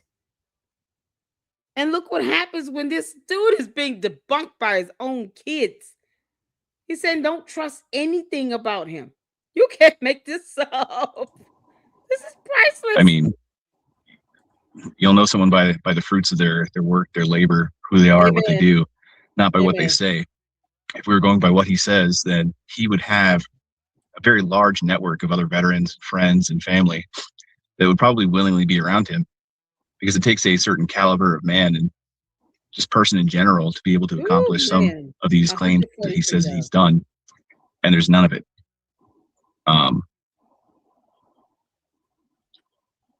I have doubts as to any of his time in service being portrayed accurately. Yeah, I mean, so far, all the service related documents that we have, I mean, wow, he was in special. Listen, I welcome that 18-minute video footage. I've been one championing of all the people out here debunking Candace Owens. I am constantly asking for evidence. I want her to post up that 18-minute video footage. Why wouldn't she just post it up? She could upload that video separately on her channel. And Candace, you will get a lot of views on that as well. 18 minutes, it'll probably get a whole lot more views than her show because it's shorter. People have, ADHD and all. Why wouldn't she just upload it? Candace could have done that. She's been on Twitter all week, all weekend, running her mouth. She could have easily posted that 18-minute video footage, along with text messages and proof of transactions going through Club de Sant and all these other things that we've been asking her to post up as evidence. We welcome that here. We welcome it. I want her to post it up. Please encourage her to do it. I want her to post it. I don't understand why she wouldn't. Just like I don't understand why she posted up 3 cards, one blurred and the other 2 redacted to the point where you don't even see a name. And didn't think that anyone would find out that his former name is not because he's in hiding. Just simple stuff being used to debunk her. And he's an evil, soulless clown. She's a fool for letting him on her show. Candace, this is all your fault. You brought this clown into the spotlight, this Mitchell Snow person. Operations. It was a very short time. I want her to things post seemed to go downhill very quickly after that. But I can understand your skepticism there, because I was too. This is not even talking to this guy and finally having him send me his DD-214. I've never talked to another Green Beret like this guy. I've never seen another Green Beret. I'm surprised you stayed on the phone with him for 2 hours. I'm going to be real honest with you, Fred. That sounds like torture. It was interesting, to say the least. Well, listen, Cameron, like I said, man, I appreciate you coming on. I think your story is important. And I think people need to wake up and realize what's going on with this story and really the broader picture of what's going on with the Charlie Kirk assassination, and just wake up and understand that, evidence is what dictates truth. If something happened and something's true, then there's evidence for it. We shouldn't be forcing, people that are being accused to prove their innocence. That's just just not how things are supposed to work here in the United States. Especially not in such a tragic situation. Don't let a con artist take over a very real tragedy for his own benefit.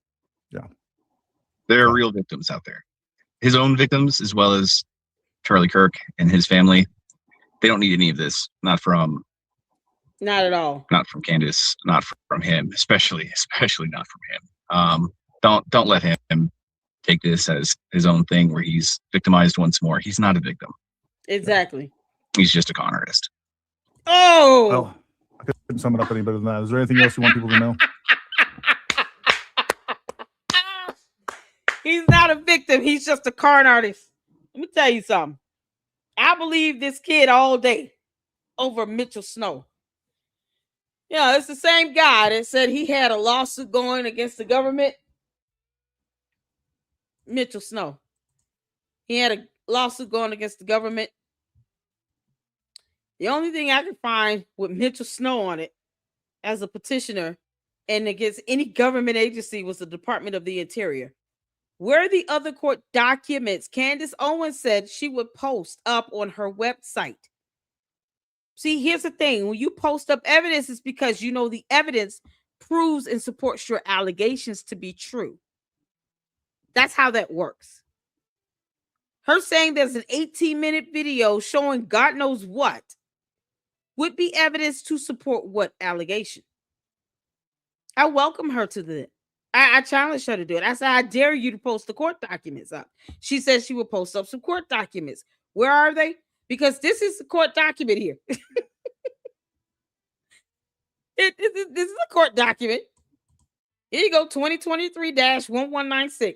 Petition for review of the Merit Systems Protection Board in number DC-0752-22-0107-I-1. Order. The petitioner, having failed to file an appendix required by Federal Circuit Rule 30A within the time permitted by the rules, it is ordered that the petition for review be, and the same hereby, is dismissed for failure to prosecute in accordance with the rules. This is the only thing I found dealing with Mitchell Snow and the government. Where's her court document? Game on, Candace. Your move. See, here's a proper challenge here. You want to post up some receipts? Post it up. Because receipts. Helpful. Receipts. Now post yours up, Candace. Whatever court documents that clown gave you, post it. You posted up everything else, Candace Owens, but not court documents. Post it up. Game on. Helpful. I challenge her to do it. That's everything. Just trust but verify. I agree. Well, listen, Cameron, we really appreciate you coming on. And again, thank you for your service. Thank you for being the man that you are and willing to come on and share your story. I think it's important. And you have my phone number. If there's anything I can ever do for you, feel free to reach out anytime. Be glad to. All right. Well, Merry Christmas. Happy New Year. You as God well, bless. man. Hope you guys had a great Christmas. Absolutely. You All guys right, take man. it Have a great day. Thank you. Y'all, this is something else. All right, folks. So that's where we're at in all of this. Oh my God. I'm going to get to some more His super chats. kids And we'll don't go through even here want and to start have taking some anything to do questions. with him. Additional questions in the live chat. Of course, I actually scrolled up here and jacked this up. Oh, God. I'm going to put him on mute while he's doing that. And then I'm going to go ahead and go through some of the supers I have over here. Shout out to Per Blood for the new membership. Thank you so much. I hope I'm saying that right, honey. Forgive me if I'm not. Correct me if I'm mispronouncing it. Thank you so much for becoming a member. I appreciate it. Thank you so much for the support. Pat Brooks with the 1999 super. Thank you so much for your generosity. Pat Brooks always, blesses us here in the LLC with supers. I truly appreciate it. Thank you for the 1999 super. Hey, Lady Luck, this guy seems to be a compulsive liar, not to mention the abuse to women and children. Exactly. And now his son is verifying that. 2 other children have verified that.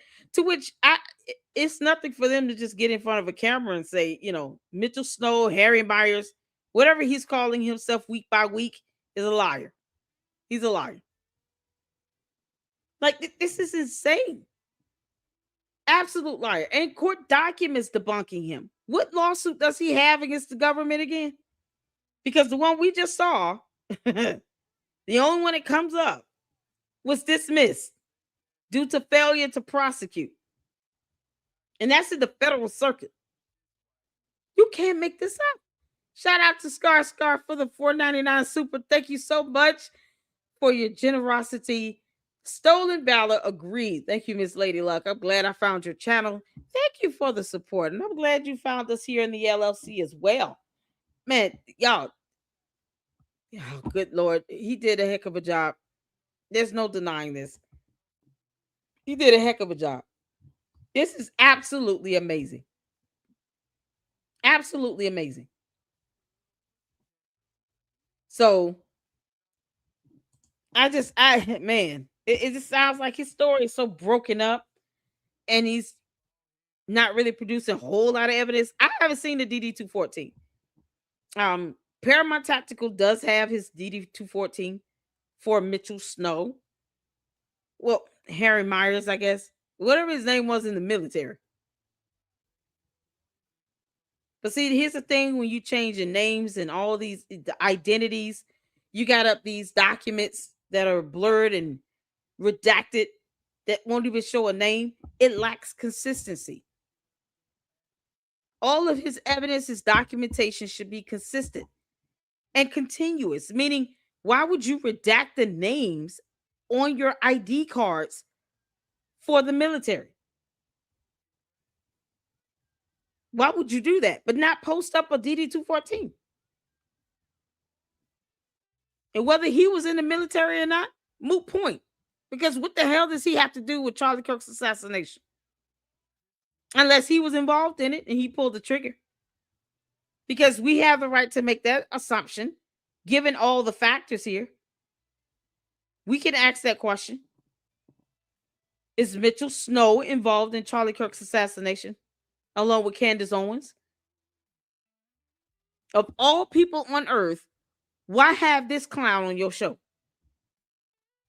Why not vet this person before you bring him on? Of all people on earth. That's so crazy about this. I'm not saying it. I just said he has his DD-214. I just said, what does this have to do with Charlie Kirk's assassination? What Candace Owens said she would look into? She said she was going to post up court documents about this guy filing a lawsuit against the government. Isn't that the purpose of raising the money? To provide some sort of legal cushion to help him pay for legal expenses? What is the purpose of that if we can't even get the court documents to show he's suing the government somehow for something? Records, treatment, whatever he's suing them for. What's his statement of claim? You can't make this stuff up. Tyler Robinson murdered Charlie Kirk. All the evidence is there. The issue is Candace Owens said she would also be posting up or getting to the bottom of this because she doesn't believe it's Tyler Robinson. So my question is always, Candace Owens, who pulled the trigger on the gun? It's been almost 4 months. Shouldn't she be able to tell us, who did it? All these impersonators and wannabe mommy slews out here helping her crack the case. She's still asking the same dumb question. Who shot Charlie Kirk? That's what she's supposed to be answering. This is how I hold her feet to the fire. Make her produce the evidence on all these stupid allegations and conspiracy theories she's throwing out. Make her post evidence for it. I don't believe a damn thing that Candace Owens says. I want her to prove what she's saying, though, with evidence if she's going to make these affirmative allegations as a matter of fact. So she needs to support it with evidence. Period. And if she can't do that, then she's lying. Because she's making these purported statements as facts. That should be left in her mindset with one of her personalities. We got 3 different personalities in a week. And we're not supposed to ask if Candace Owens had something to do with Charlie Kirk's assassination. A hit dog will holler every single time. And Candace is hollering mighty loudly. Very wrongly, but mighty loudly. I don't care if Mitchell Snow, Harry Myers, whatever name he wants to go by week, was on the military base. Why lie and say that someone else was on the military base without the video camera footage from the surveillance cameras? Why lie about that? Why even bring him on to make this allegation when cameras are all over the military base? It's not something you need someone else to come in and say.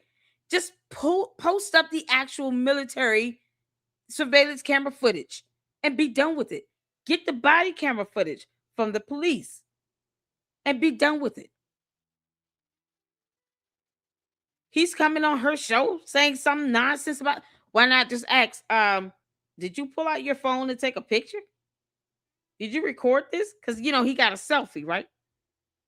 She posted up a selfie photo of himself where you see nothing in the background but a tree and a shrub and a bush, because that bush is something else. But not in front of Erica Kirk on the military base. He could pull out his phone to take a photo of that, though. These are just based on logic. If I see somebody that I just feel like, this is weird, I wouldn't expect to see Erica Kirk on a military base at all. Doesn't matter what day. And you can recognize her. Wouldn't you take a picture? When you walk up to her and have some record that you actually talk to her? Like, hey, I recognize you. Aren't you Charlie Kirk's wife? Don't you have some affiliation with TPUSA? And yet he claimed he recognized no one at TPUSA except Charlie Kirk. but he pinpointed specifically Erica Kirk and Brian Harple and some representative from Nevada. No video footage, no evidence. Forget that. No, we don't do that. Oh, Jesus Christ. So, yeah, the question shouldn't be directed towards me and my people. No, ask Candace when she's going to post up the court documents. The cult members refuse to do that. The bots, they're bots. They're just as dumb as they're programmed to be. But if you have questions about evidence or anything going on with her show, why not go after her to say, you're going to have to post up this evidence? We demand to see this evidence. We demand to see the court documents here. Because what we are finding and seeing is reflecting that the matter was dismissed for failure to prosecute. So what is he pursuing in the courts against the government? What is that lawsuit at? I'm just saying. Yeah, I asked some of the dumbest questions. It's because I have him on mute. It's an idiot. Why did she post the court docs? You have He's Candace going over his supers. brain rot. Yeah, he's going over supers. I'm going over my supers. The meeting or be there for the meeting. Like, didn't he have another interview with somebody? I don't know. I thought I would be able to see a little bit of this. He said Candace brain rot. I want to hear that. He's going over his supers. I'm going over mine. Yeah, some of the dumbest questions.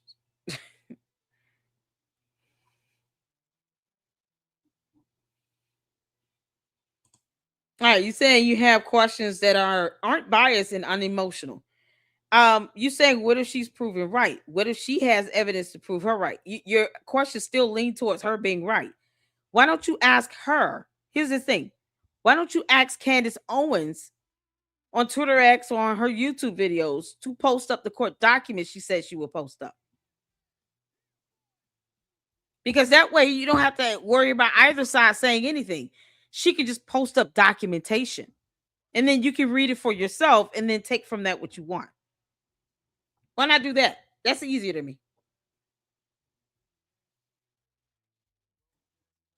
Why not just do that? I'm curious, Michigan Power. Why not ask Candace Owens to post that 18-minute video or the court documents? Why not get her to do that?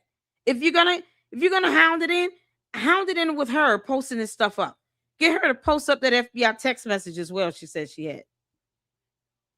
Ask her why didn't she file a formal FBI complaint that somebody's trying to assassinate her from a whole nother country. Just say how to post the evidence up. No need to even present one side or the other. Where's the evidence? That's what I want to know.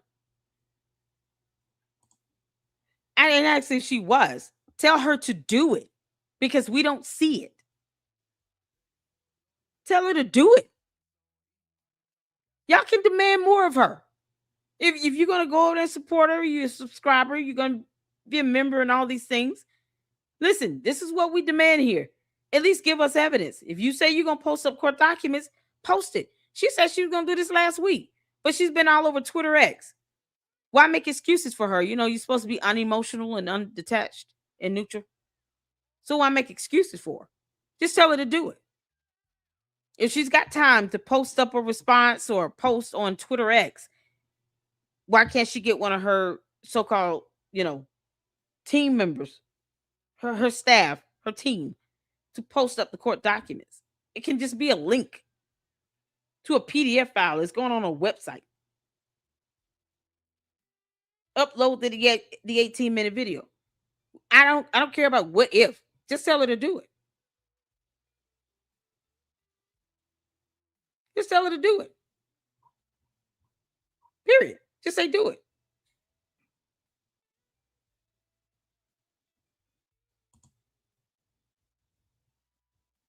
That's all I'm saying. Just say do it. Candace, post the stuff up.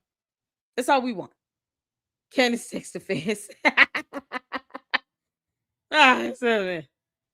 Okay, I thought he did another interview.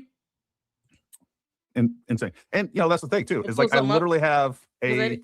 Army Achievement Medal write up for that Hold of on, hold on. cocaine. And it was just me talking What? off the top of my head. But he'd probably want to go on a road trip and say, hey, you know what? Let's go down to Fort Huachuca. And pictures of my friends' kids on my phone playing with my kids. It's Okay, let me go back a little bit. super chats here. Let's hit those. All right. Yeah, Tammy McDonald.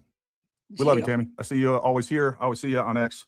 Love the support that you give the channel. Thank you very much, and us. I can't believe that people are still defending Candace Owens. Ain't no reply. Debbie Brzezinski, thank you once again for shedding light on all the BS. Do you know these new claims Yeah, she's spewing how about he is Erica texting involved. I Andrew just want her for an evidence. alibi for the meeting of 9/9? Yeah, it comes from my show that I was doing last night. Again, we were talking about it. Either during or right before. I don't remember. I texted him. I knew we were going to talk about this. Like, hey, is there any evidence of where Erica was? And he sent it to me. It was no secret that I was getting it from Andrew Colbeck. Okay, I'm like, he didn't direct it. I requested it, and then I accidentally said, hey, on September 9th. But here's the thing about this, folks. All right, and this is where the allegations get stupid and stop making sense. You can take that proof or not. I don't really care of where Erica was. Erica was never at Fort Huachuca. That in itself is just stupid. Exactly. But here, what we're saying and what Candace's crowd is saying is that, okay, Erica Kirk was involved with this meeting. We saw her. Mitchell Snow claims that he saw her on the night or the evening of the 8th. But we have a text message that shows that she was actually back at home, specifically at TPUSA headquarters, I believe. I understand. It's not like she took this picture. She had to go back in her Rolodex of pictures on her phone and find one from about that time. All right. And I don't think that's her kid at all. All right. She just took a picture of probably some kids, friends, or whatever else going on. This is what Candace always does. She takes the benign and turns it into this big grand conspiracy. Like, oh my God, that's not even her kid. Well, okay. It's probably someone else's kid. I got pictures of my friends' kids on my phone playing with my kids. It's something that normal people do.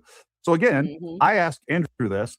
He freaking asked Erica, hey, do you have any pictures that you can show that shows where you're at on the 9th? Because me, in the middle of everything, I asked for the 9th instead of the 8th. But here's the problem. Going back to this. She's there on the 8th. The meeting's the morning of the 9th. But what we need is an alibi for that. Like, why would she not be going to that meeting? Why would she be there and not actually attend the meeting or be there for the meeting? Like, you people don't even make sense. It's an incoherent nonsense. So there's that. And that's where that came from.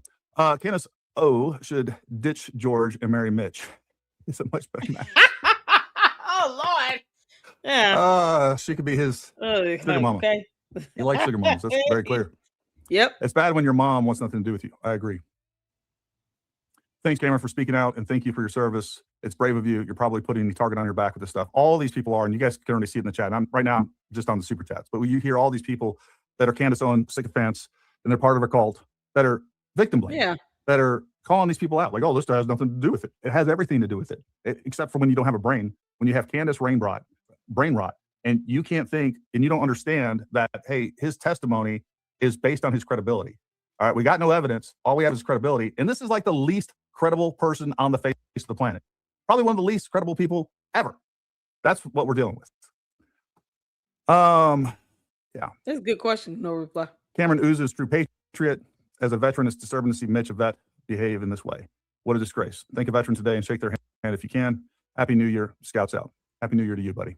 Happy New Year to everybody out there. I hope everybody out there has the best year they've ever had. Why was he at Fort Huachuca?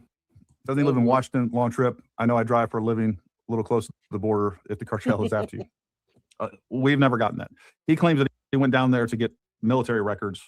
I doubt that's true. Look, and he's with another woman that I guarantee you is funding his life. Her name's Amy Snow. And I'm sure he fed her a story. And this is speculation. All right. It's just me talking off the top of my head. But, he'd probably want to go on a road trip and say, hey, you know what? Let's go down Fort Huachuca. Where is George? That's a good question. Where is Boys Club in all this? He's still, y'all notice Boys Club doesn't stop his wife from obsessing over another man and the death of another man. It is so weird and creepy at this point. Like, it's just disturbing for Candace to be obsessive over this. And she doesn't even talk about Boys Club. The last time she mentioned George's name was when she was talking about him telling her no to going out to Phoenix. You know, because she's got all the power in the world, but Georgia said no. He said, I can't go, y'all. Somehow she doesn't challenge that. But if he were to tell her to stop, she wouldn't stop. What the hell is Boys Club at? And get some military records. Like, I would be surprised he was hiding in the you can get ground. those electronically. You don't need to go down there to get. Now, his story is that there's these classified records of a drug bust that was public. There's videotapes of it. He wasn't even involved. And we know he wasn't involved because I have his AAM write-up that talks about when he was supporting down there. And that's the thing that we see time and time again, is that he went down to support the border operations back in 1990. And then probably... Unless he pulled the trigger on the gun. Candace knows that she's distracting from that. It's like her inner thoughts are being manifested and then vomited all over social media. So unless he has something to do with Charlie Kirk's assassination, Candace is only bringing all this fluff out to distract from that. Because she doesn't want to face the truth of it. And now you have innocent people being threatened, bullied, harassed, defamed, because she can't face the truth of what happened to Charlie Kirk, knowing that they weren't really even close when he died. She won't even post any evidence, a photo, a text, a legitimate, authentic, real text that has date and time stamps in it. I don't care if she forges and fakes text messages and posts that. If they're not even real and authentic, it doesn't matter. But she won't even post anything to show that they were close within the last 12 months leading up to his death. That's what's so crazy. And I think Paramount Tactical says the same thing. You can't even show proof that you two were close friends 12 months before he passed. So unless Mitchell Snow is an accomplice or the one that pulled the trigger in Candace's world on the gun, and we're going to keep asking if Candace Owens is involved because she's doing everything but facing the truth, reading an indictment, looking at the evidence, video camera footage, information that's out here. She's ignoring all of that. She doesn't want to believe he pulled the trigger. Okay, so you got to show evidence of someone else doing it. So far, we can ask about Mitchell Snow being that person. Who's stopping us from asking those questions? So we're going to ask them. Yeah, is Mitchell Snow involved? Because why else is he even brought up into this conversation? Before or after or whatever else. Look, here's one of the things that he told me when I asked him about the story. And this is where I'm talking about where you hear bits of truth, and then we go off into crazy town. Yeah, so he was conveying the story to me. He's like, we got literally tons and tons. This is what he told me. Tons and tons of cocaine. And it was all in the back of the truck. And they're like, hey, you're like one of the lowest ranking guys out here. You got to go burn all that stuff. He said, he was made responsible for burning literally tons of drugs in piles and destroying piles of rifles and other weapons. That's not how we do this. We don't just take cocaine or whatever drugs it was, heroin, cocaine, I don't know even what it was. And we just put it there and we put Private Snuffy in charge of freaking burning this while he just sits there. It's the DEA would handle that. The DEA would seize those drugs and take them off. You're not giving it to Private Snuffy and just like, put it in a bonfire. Like, this is the stuff that I'm talking about. He probably did go down there. He probably did place some sensors and support border operations for a TDY deployment down there. And then at some point, either that drug bust occurred before or occurred after, and then he inserted himself into it, came up with this cartel, witness protection. His commanders gave all of his information. Insane. And, that's the thing, too, is like I literally have a Army Achievement Medal write-up for that after he got back from it. There's no mention in there about assisting with a drug bust. That would be in there because that's something that you would put in there to support him getting the award. Nothing's mentioned there. It's just, hey, you did support operations down at the border. So, same reason why the military police report should not be somehow missing basic information about the offender. Like his height, weight, hair color, eye color, based on the actual document itself. It forces you to fill that information out. What he was wearing, describe the clothing, the color of it. I mean, he looked like he was wearing the same black polo shirt in this selfie he took than he was wearing when he came up on her show with his clown ass. You can't make this up. There's that. I'm with you 100%. Theo is ridiculous and spins it all. At least you own your mistakes. Erica owes no one anything. I couldn't agree more. Erica is the victim in this, and what Candace Owens has done to TPUSA out of spite, envy, malice, whatever Jealousy, is motivating her. I don't hating, know. mad, It's disgusting. big man. I guess the only silver lining is that Mitch didn't beat the blonde he saw. Candace, big man. 5 more minutes. She might have been in danger. I think we have great proof that we can trust Erica and Brian H. Seems like a freaking I thought staff I was officers. going to get to that. There is a zero chance that would ever happen. Those staff officers were like, I'm not doing this. This is illegal. What are you talking about? We're going to go to jail for the rest of our lives. We're going to completely ruin our careers and go to jail. Like, it's illegal. It won't be done.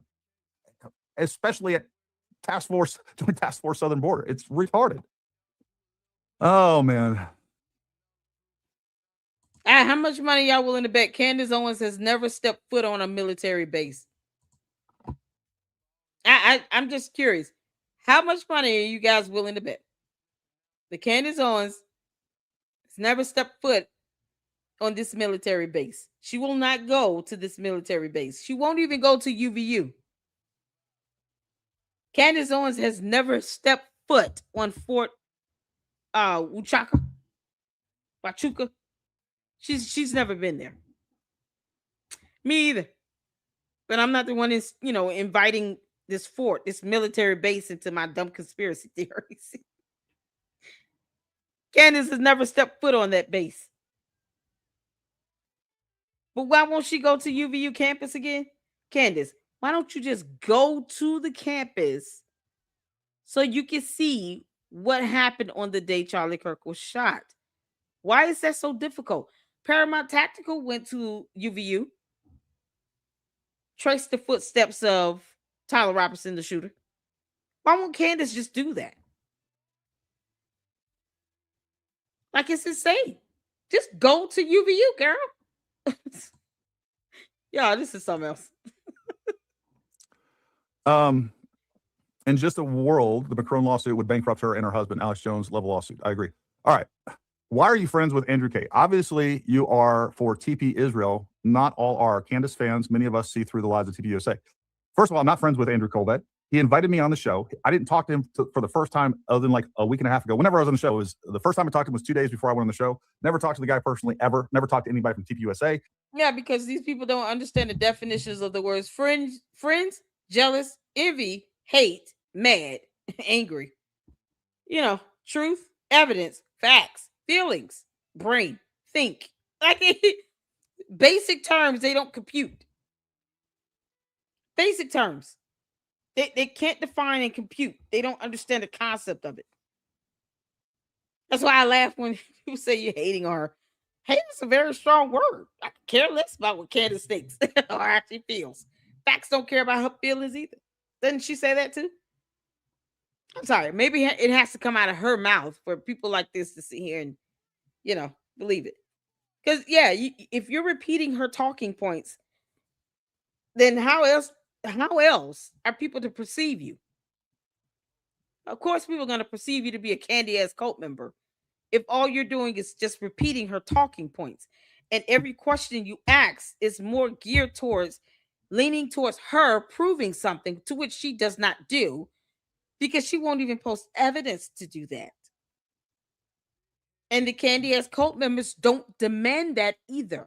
They demand nothing. They just take whatever she says and goes with it. Because Candace says so. But then they get offended when you say, why are you treating Candace Owens like she's your Lord and Savior? They get mad about that. I don't know why. Just own up to it. He asked me if I wanted to come on the show and talk about a couple different issues. So I'm happy to. All right. Because I had his contact information from that, I said, what the hell? I'll take a chance. Send him a text. Hey, Andrew, do we have any proof of where Erica was on the 9th? I messed that up. Should have been the 8th. All right. Bonehead thing. We all do it. And he gave me that proof. All right. And then at the bottom there, he said, don't share the picture. That's what he was talking about. All right. I was going to tell you, I think I did. I was like, hey, I just got this text from Andrew Colbett. Regardless, the point is like, I wasn't supposed to share the picture. I messed up. I'm sitting there doing all these things. That's the honest to God truth. You guys try to turn this into some weird conspiracy. I'm directed by Andrew Colette, Oh yeah, all they these other just said I things. get paid for a I while. asked I'm him waiting on this $7,000 because I had his phone number. All right. And I put him in a bad position. And now he's being accused of all this crazy stuff because of my mistake. It was my mistake. I own it. My bad. I feel terrible because now all this stuff is going around where she's giving her more fuel for the fire of making these crazy allegations. You are obviously for TP Israel. Not all are. I am for TP USA.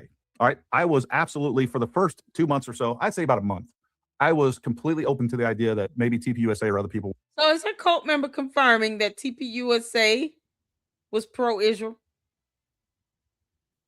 Wouldn't that still confirm that Charlie Kirk is pro-Israel? I thought the cult members were supposed to believe what Candace told them to believe. I thought she commanded you all to believe that Charlie Kirk had stopped being pro-Israel because he would be a reflection of his own company. So how do you have a whole company left that's still pro-Israel, but not the actual CEO of that company? Because that doesn't make any good logical sense at all. So they confirm things, even though Candace will say the opposite when they ask dumb questions like this, because it's a stupid question. I'm flat out saying this is a stupid question. Just like when they come in my chat and say, Candace has a lot of money. She has all these subs. So she's doing it for views, likes, money, and subs. You're confirming that. Thank you. Because they don't compute common sense and logic. So when you ask questions like this, you're confirming that Charlie Kirk and TP USA are pro-Israel. You're confirming it. So how is it a lie? They never stopped being pro-Israel. If anything, Candace Owens lied about Charlie Kirk and TP USA not being pro-Israel, or Charlie Kirk in particular. He didn't change his stance. And his company is a reflection of him. You cannot separate him from TP USA. That is his company he built. Whether you like it or not, Charlie Kirk and TP USA go hand in hand. But you get those same cult members that walk around saying, well, since Charlie Kirk died, TP USA will never be the same. You're pointing out the obvious. But who's expecting it to be? Charlie Kirk and Erica Kirk are two totally different people. So, of course, there are going to be some things that are going to be a lot different. But one thing remains the same. They're pro-Israel. So asking these dumb questions confirms what we're saying, and it actually debunks your cult leader, Candace Owens. Because funny how words matter. Involved until we saw the evidence come out with Tyler Robinson. I was open to all of these options. I went to UVU. I did an investigation. I talked to multiple eyewitnesses. All of the eyewitnesses have said the exact same thing. The shot came from the Lossy Center building. I'm going to answer this. I was fair with Candace in the beginning. When Charlie Kirk got shot, I actually left a comment on her video to my friend Charlie Kirk, where I said it's okay to cry, and something along the lines of, waiting for your response on this. I think the last video she did before he was shot, I said, are you going to speak to this? I also left a comment on that video. It's still there. I was fair because I wanted her to be able to prove whatever she put out and show evidence to support it. So I think many people try to give her the benefit of the doubt. You have a lot of content creators, other independent journalists that gave Candace Owens the benefit of the doubt. Period. Just because if she's going to say, make these statements and allegations, even though I didn't like what she was saying about the Macrons, because I'm like, just prove it. You need scientific evidence. Go get it. And she knows she would never be able to get DNA from them. Judge is not going to order them to a DNA test either. They would have to either bring it and have that authenticated. So it is what it is. And we all know she doesn't accept anything because it doesn't fit her moot point. She can't be wrong about anything. Her pride would be her downfall. And that is the problem here. When you start purporting things that should be left as your opinion and converging that into a fact, That's problematic. So with Charlie Kirk, I tried to give her the benefit of the doubt. She wants to research into this, look into this. Let's see what evidence she produces. And the day that she tried to accuse the United States military of being involved in the assassination of Charlie Kirk, I was done. I said, hell no, you will not do that. You will not do that. Every active duty and every veteran of the military should be offended. And I was absolutely disgusted at her willingness to try to insinuate the U.S. military, because at that point, she had not even said which branch. And I said that repeatedly in many videos. Which branch, Candace? Which branch of military are you talking about here? There's 5, 6 branches of military. And she never even said which branch in particular. Never showed any evidence or anything. To go after the men and women that are protecting us in our borders. And then to insinuate the entire U.S. military in this. What would the purpose be for the entire United States military to be involved in the assassination of one civilian? The whole U.S. military. You're giving Charlie Kirk a whole lot of leverage here by saying that he was this high up on the pedestal to where the entire U.S. military would want to be involved in his assassination of one civilian. He's just one civilian. And she did this with no evidence and slept peacefully. It was absolutely asinine. It was disgusting. That was the moment I said, hell no, we're not doing this. Never do, not at all. The entire, she said that in her earlier videos. Every video, she said the U.S. military, U.S. military, U.S. military. When you're not being specific and you're not pointing out the specific branch, even with people asking her, she never specified it. I don't have a reason to assume she meant just Army or Marines or Navy because she never said it. So the U.S. military, the entire U.S. military. And she brings in this clown who just so happened to be in the Army to narrow it down with no proof of evidence. She said they told on themselves. They sent her emails. People in the military sent her emails, but never posted the emails with the email address where you have the military tag inside of the email address. You know, like .army.mil or .marine or .navy. Like that's part of the email addresses.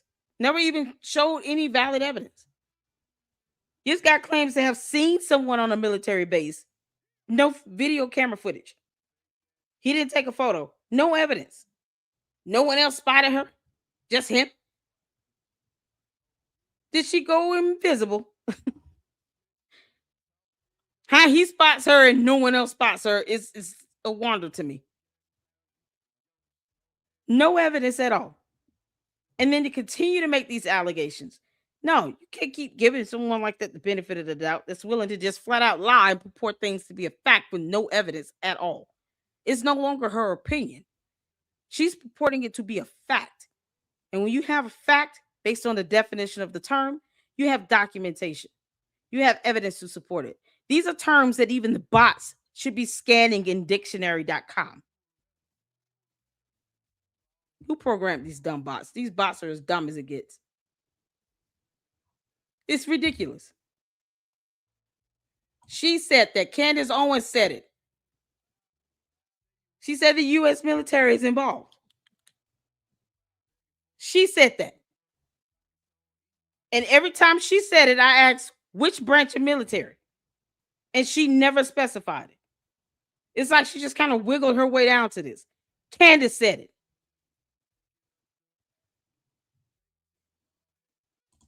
Can't make this up. And yet the bots don't scan her videos. I thought you guys scanned her her transcription.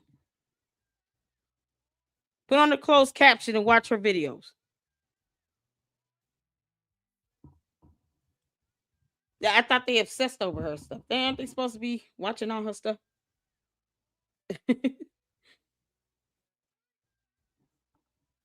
She said this stuff. And every single time I ask, which branch of military, Candace? Which branch of military? Even no reply. Remember the episode No Reply, the live we did, where you challenged the cult members and the bots to tell you just the number of the episode for us to go back. It was to pull in, because I do screenshots. That's how I know I can say this. I do screenshots as well of what she's saying. I have the closed captions up. And they couldn't even tell us the number of episodes so that we could go back and check an episode of her posting up the email from the military. No reply. You remember that?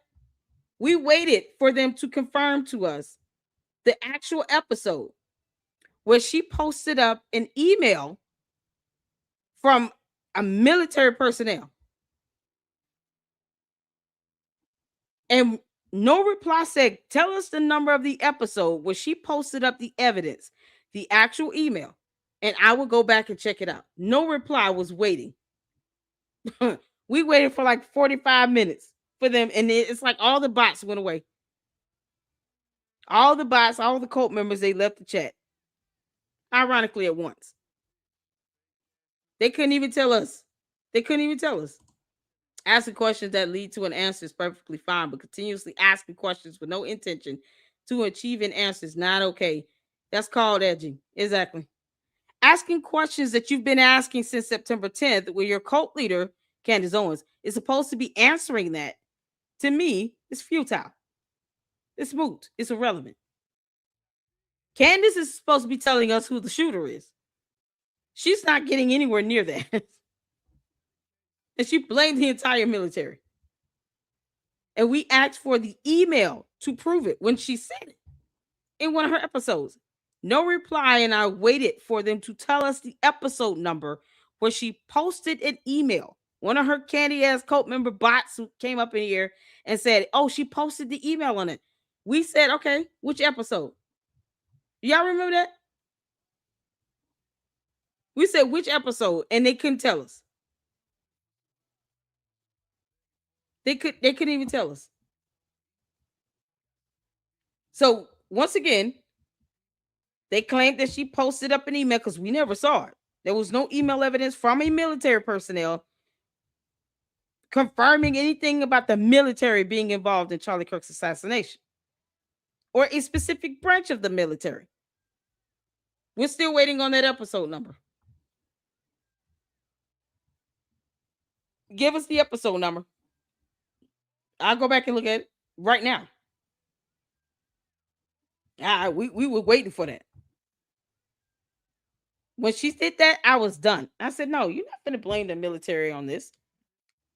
And then they're trying to justify it by saying, oh, there's email evidence in it. Okay, which episode did she post up that email evidence? Yep. We could literally type in anything and it would say my little... Have every episode of Candace's transcripts and pull up the timestamp. Exactly. No reply said, tell us the episode number. They never did. We're still waiting. No reply. Y'all remember that episode? we were sitting here waiting. All the catty ass cult members and the bots, they got the hell on. They got quiet real quick. Boy, they got quiet. Some of them left and came back under a different profile name. We were waiting. Post the evidence. We always say that. I don't watch Candace Owens' show without the captions on because sometimes, when you just hear it, you're like, what the hell? And then you put on the captions and you're able to read it. You're like, I know damn well this girl didn't just say this. How many times have we done it? And I snip in real time. I'm waiting on this damn episode number. Well, Candace Owens posted up an email from someone in the military because, the bots, they pushing out her narrative. They just copy and paste. But they don't provide any evidence on this stuff. It's so crazy. So if anybody know the episode number, drop it in the chat. so we can go back and look at it. Because apparently there's an email she posted up where she said the U.S. military is involved and never said which branch of military until this fool came on her show. Yep. That's where we at right now. You can't make this up. All right, let's get back to it. Like, we look at the evidence we have going on there. And by the way, the reason I started doing this was because I was a huge fan. I loved Charlie Kirk before this started. Huge fan. Huge fan. Definitely supported TPUSA. I see no reason not to support TPUSA now, because all we've gotten is a bunch of smears from Candace and her ilk saying that, you know, they're guilty of this, they're guilty of this because people acted weird. No tangible evidence whatsoever. No real evidence. It's just vibes, feels, thoughts from a person that is already prejudiced against them to begin with. So yeah, I do support TPUSA. And I'm not afraid to say that. I am indifferent to Israel. I really couldn't care less about Israel. I never have. Don't really care. What I care about is the conservative politics and politics that support and defend our way of life here in the United States, traditional way of life, and support and defend the Constitution. That's what I believe. That's what I've always pushed on this channel. Shouldn't we be other than the fact that we're a gun channel? I've always talked politics, always talked about conservative politics / libertarian. I want the smallest government possible. That's what I've always been about, and that's what I am about. And it hasn't changed. And the fact is, most people that are going after Charlie Kirk now hated Charlie Kirk when he was alive, hated TPUS when he was alive, and now that he's dead, they're trying to do what they couldn't do while he was alive, and that is finish off TPUSA. TPUSA and Charlie Kirk are 100% responsible for us reelecting Donald Trump, and he is why we beat Kamala Harris. And I want to win the midterms, and I want to win 2028, and that's the only way that we're going to do it.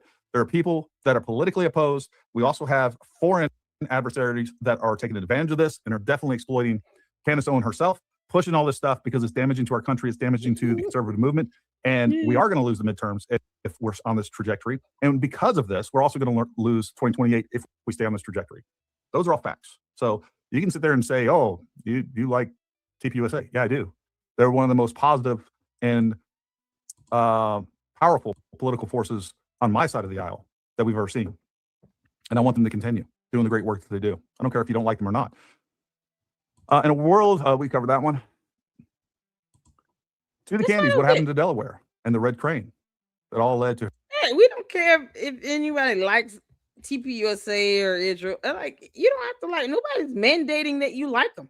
I don't understand how that whole concept gets squished down to something, just some simpleton nonsense. It's who cares if you like them? And I know I've never said you must like Erica Kirk or TPUSA.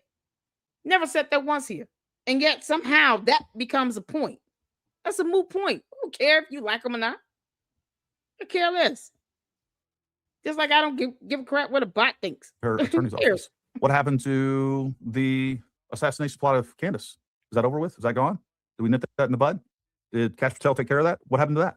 What happened to the idea that it was the French Foreign Legion, Israel, and U.S. military? She originally said National Guard, which is also crazy. And I don't know, some people in maroon shirts that were actually responsible for assassinating Charlie Kirk to begin with. What happened to that whole narrative? Now that we have this Fort Huachuca narrative, is that gone?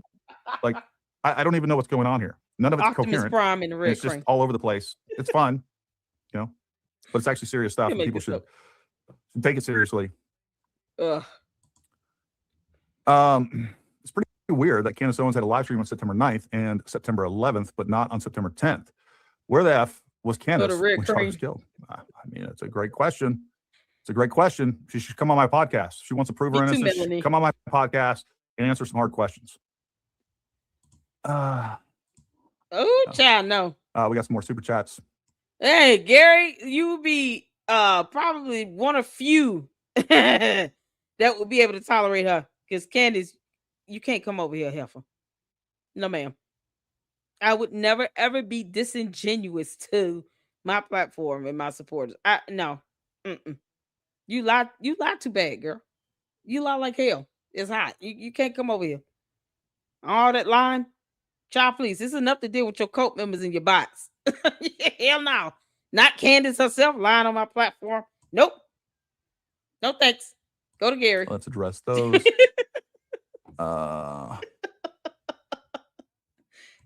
She did get fired from her last 3 jobs. That's absolutely right. Good job. Charlie got rid of Candace Owens for a reason. It's obvious why he did it. She's a cancer to TPUSA. It's disgusting what she's doing. Hurts my heart. It is pretty terrible. Candace is involved in the murder of Charlie Kirk. This is all deflection. I'm 100% convinced. That's what she would say. Thinks she boxed me. Thinks she boxed me. It'll be the Tennessee Redneck event of 2026. Candace on a box. We can have ring guys. Mr. Gary, thanks for your service and all that you do. Said enough. He knows said exactly. Charlie asked questions, but they were backed up with facts, not emotional accusations that stem from personal trauma. That's true. You are an absolute tool to sit there and nuke Mitch's character while sucking up Donald Trump. It's hilarious. Hold on. She's too good. She went on Piers Morgan again. Wouldn't she see that as something beneath her? I'm curious. She went on Piers Morgan. She did an interview with CNN. I thought she hated CNN. She did an interview with CNN and she didn't tell any of you all. And when I say you all, I mean the Candace cult members in the box. She didn't put anything out there saying, I will be doing an interview with this girl named Elle from CNN. But she's too good to go. She can't come here because we're too good and we don't deserve that. But she went an interview with CNN was 16 days after Charlie Kirk was assassinated. And then she went back on Piers Morgan again.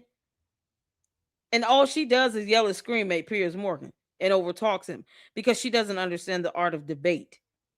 She can't answer a question to save her life. And she's too good for something? Explain that to me. But she actually did an interview with CNN. Isn't that the nemesis of I'll say the conservative movement because I'm neutral. That's the power that I can wield being neutral. I can say what I want about either side. But isn't CNN like the arch enemy of conservatives and the right? I don't know anybody. I don't have cable, so I don't listen to any of them at all. No. But anyone that's conservative, listen to CNN because she's too good for a lot of podcasts and stuff. But she got an interview in with CNN. Make this make sense? Help me out. Is it Daisy? Daisy, help me out. Why did she do an interview with CNN? It's the arch nemesis, right? CNN is supposed to be like kryptonite to Superman. I don't get it. Exactly. Caleb said, never thought I'd be rooting for CNN until I thought CNN was a hardcore enemy. They were a member of the mainstream media. No one trusts them, blah, blah, blah, right? She's too good to go on Paramount Tactical, but she'll go and interview with CNN, the arch enemy of conservatives, right? Candace claims now she's not a conservative. I'm just trying to make sense of things. CNN is the nemesis to all alternative media. Gotcha. Yeah, I'm just trying to figure out. She went on CNN and gave them an interview. Y'all, you can't make this up. CNN pushes nonstop propaganda and still busted her out for her lies. I'm just trying to say, make this make sense. She went on Piers Morgan again, and she was yelling over him. Poor guy couldn't even. He kept saying, Candace. It's like 5 minutes of him trying to get her attention, just so she could shut up. Because Candace doesn't believe in debating. She just overtalks and gets louder and louder and louder and louder and louder. And then she has these run-on sentences and then she starts repeating herself. But she's too good to go on a podcast and show. Oh man, I'm just trying to make sense of it all. Somebody tell me. I thought CNN was arch nemesis. Oh, okay. Shout out to CNN. Be ashamed of yourself. Sell out. All right. See, this is what I'm talking about. Most of her supporters are never Trumpers to begin with. That's the crazy thing about this. Like, there is no better option than Donald Trump. A lot of things to criticize about Donald Trump. I'm with you on a lot of them. There's a lot of things that we still have questions about when it comes to the Charlie Kirk assassination. I still want to know if he was influenced, radicalized, or weaponized by somebody outside period. Whether that was via internet, whether that was by the Salt Lake City Queers Yeah, with we Guns can't groups, talk you like know, she's there's a liberal. lot of things going on that haven't been investigated. I I could be don't wrong. think that Tyler Robinson acted alone. I don't. I think there are other people involved. At a minimum, Lance Twigg knew about this. I think all those text messages were set up to exonerate Lance Twiggs. I think that's why one of the reasons why they look so odd. It sounds so odd. I think they were engineered by, at a minimum, Tyler Robinson to exonerate Lance Twiggs. So there's that. I support Donald Trump. MAGA. MAGA. This is MAGA country. So F off. So we should all just ignore the millions of dollars that disappeared at TPUSA and canceled Doge. We haven't seen any evidence of this. Okay, according to the IRS and everybody, look, where these allegations come from are people that are doing. Yeah, the wolves in finance who failed to look up the definition and concept of an endowment. Still dead ass wrong. He's still doing videos saying, oh, this person is wrong. That person is wrong. Based on what evidence? Based on what facts? Because wolves in finance won't even look up the definition of endowment and the various types of endowments that will actually allow you to invest in the stock market. You can't make this up. I have to do a debunking video on basic fundamental information about an endowment. Because Candace plays other people's videos based on what they're saying that she agrees to, not because it's factually based. He's the only one who's putting it out here that they're stealing money and committing fraud somehow. And then she parrots that nonsense, and then they produce no documentation or evidence. And then the tax statements do not even line up to that because they prematurely said, oh, they didn't meet their deadline and blah, blah, blah. And they didn't even look up IRS tax deadlines. They've been so far off base, it's not even funny, with basic evidence that people can read and look up. They were given an extension because the IRS said it's okay. That are outside of the organization, that are claiming to do any sort of forensic accounting from outside the organization. They're looking at all these different tax filings and things like that. The problem with some of those things, and I know this because I've seen it done even with our own businesses, is the fact that these tax filings, they don't actually hit public record in a timely manner. Like they could be behind on certain things. So when you look these things up, it can look fishy from the outside in. We have no evidence of any money being missing. And even if we did, there is zero chance that TPUSA would get rid of their cash cow that is Charlie Kirk. Charlie Kirk was TPUSA. He is the golden goose. So if there's a couple $1 million missing somewhere, number one, we don't have any evidence of that. Again, it's baseless allegations that we hear time and time again. So that's my opinion on that. You guys got to quit. Just demand some evidence. It's not that hard. Exactly. Funny how all the peeps Candace Owens accuses she has access to grind with him. Yeah, it is strange. Reading USA, Israel, the French. It's so convenient that it just all came together. That's what we got going on. And she doesn't understand the military. She has some sort of animus towards the military, just the way that she talks about the military. I pick up on that immediately. He walked it back. That's something else. Why did she only address you instead of Valhalla, who did the video and who actually supports her? I think the last part of that says it all. I don't know. So I don't even know what she says. I don't care what she says. It's not going to change what I'm doing. All right. We're in this for the long haul. So keep the arrows coming, buddy. I'm going max. All right. That just tells me I'm over the target. I don't know. Who cares? Trump is in the Epstein files, and somehow that. Hold on. I'm trying to see. Did he pull in someone else? Is up against the law firm that won the big. Okay. He just read all his supers here. I want to check out. There are two videos that I was sent. As entertaining Paramount is, it's two videos I was sent from Kaizen, Asiedu, and AT2 about the sham marriage with Candace in the boys club. Oh, I want to watch that. George Webb said something. I thought this was interesting. You guys send me these links to these, a lot of these content creators that I've never heard of. First time hearing from. So we're going to go down the list here. It started with this here. I've always suspected. I don't know who AT2 is. AT2.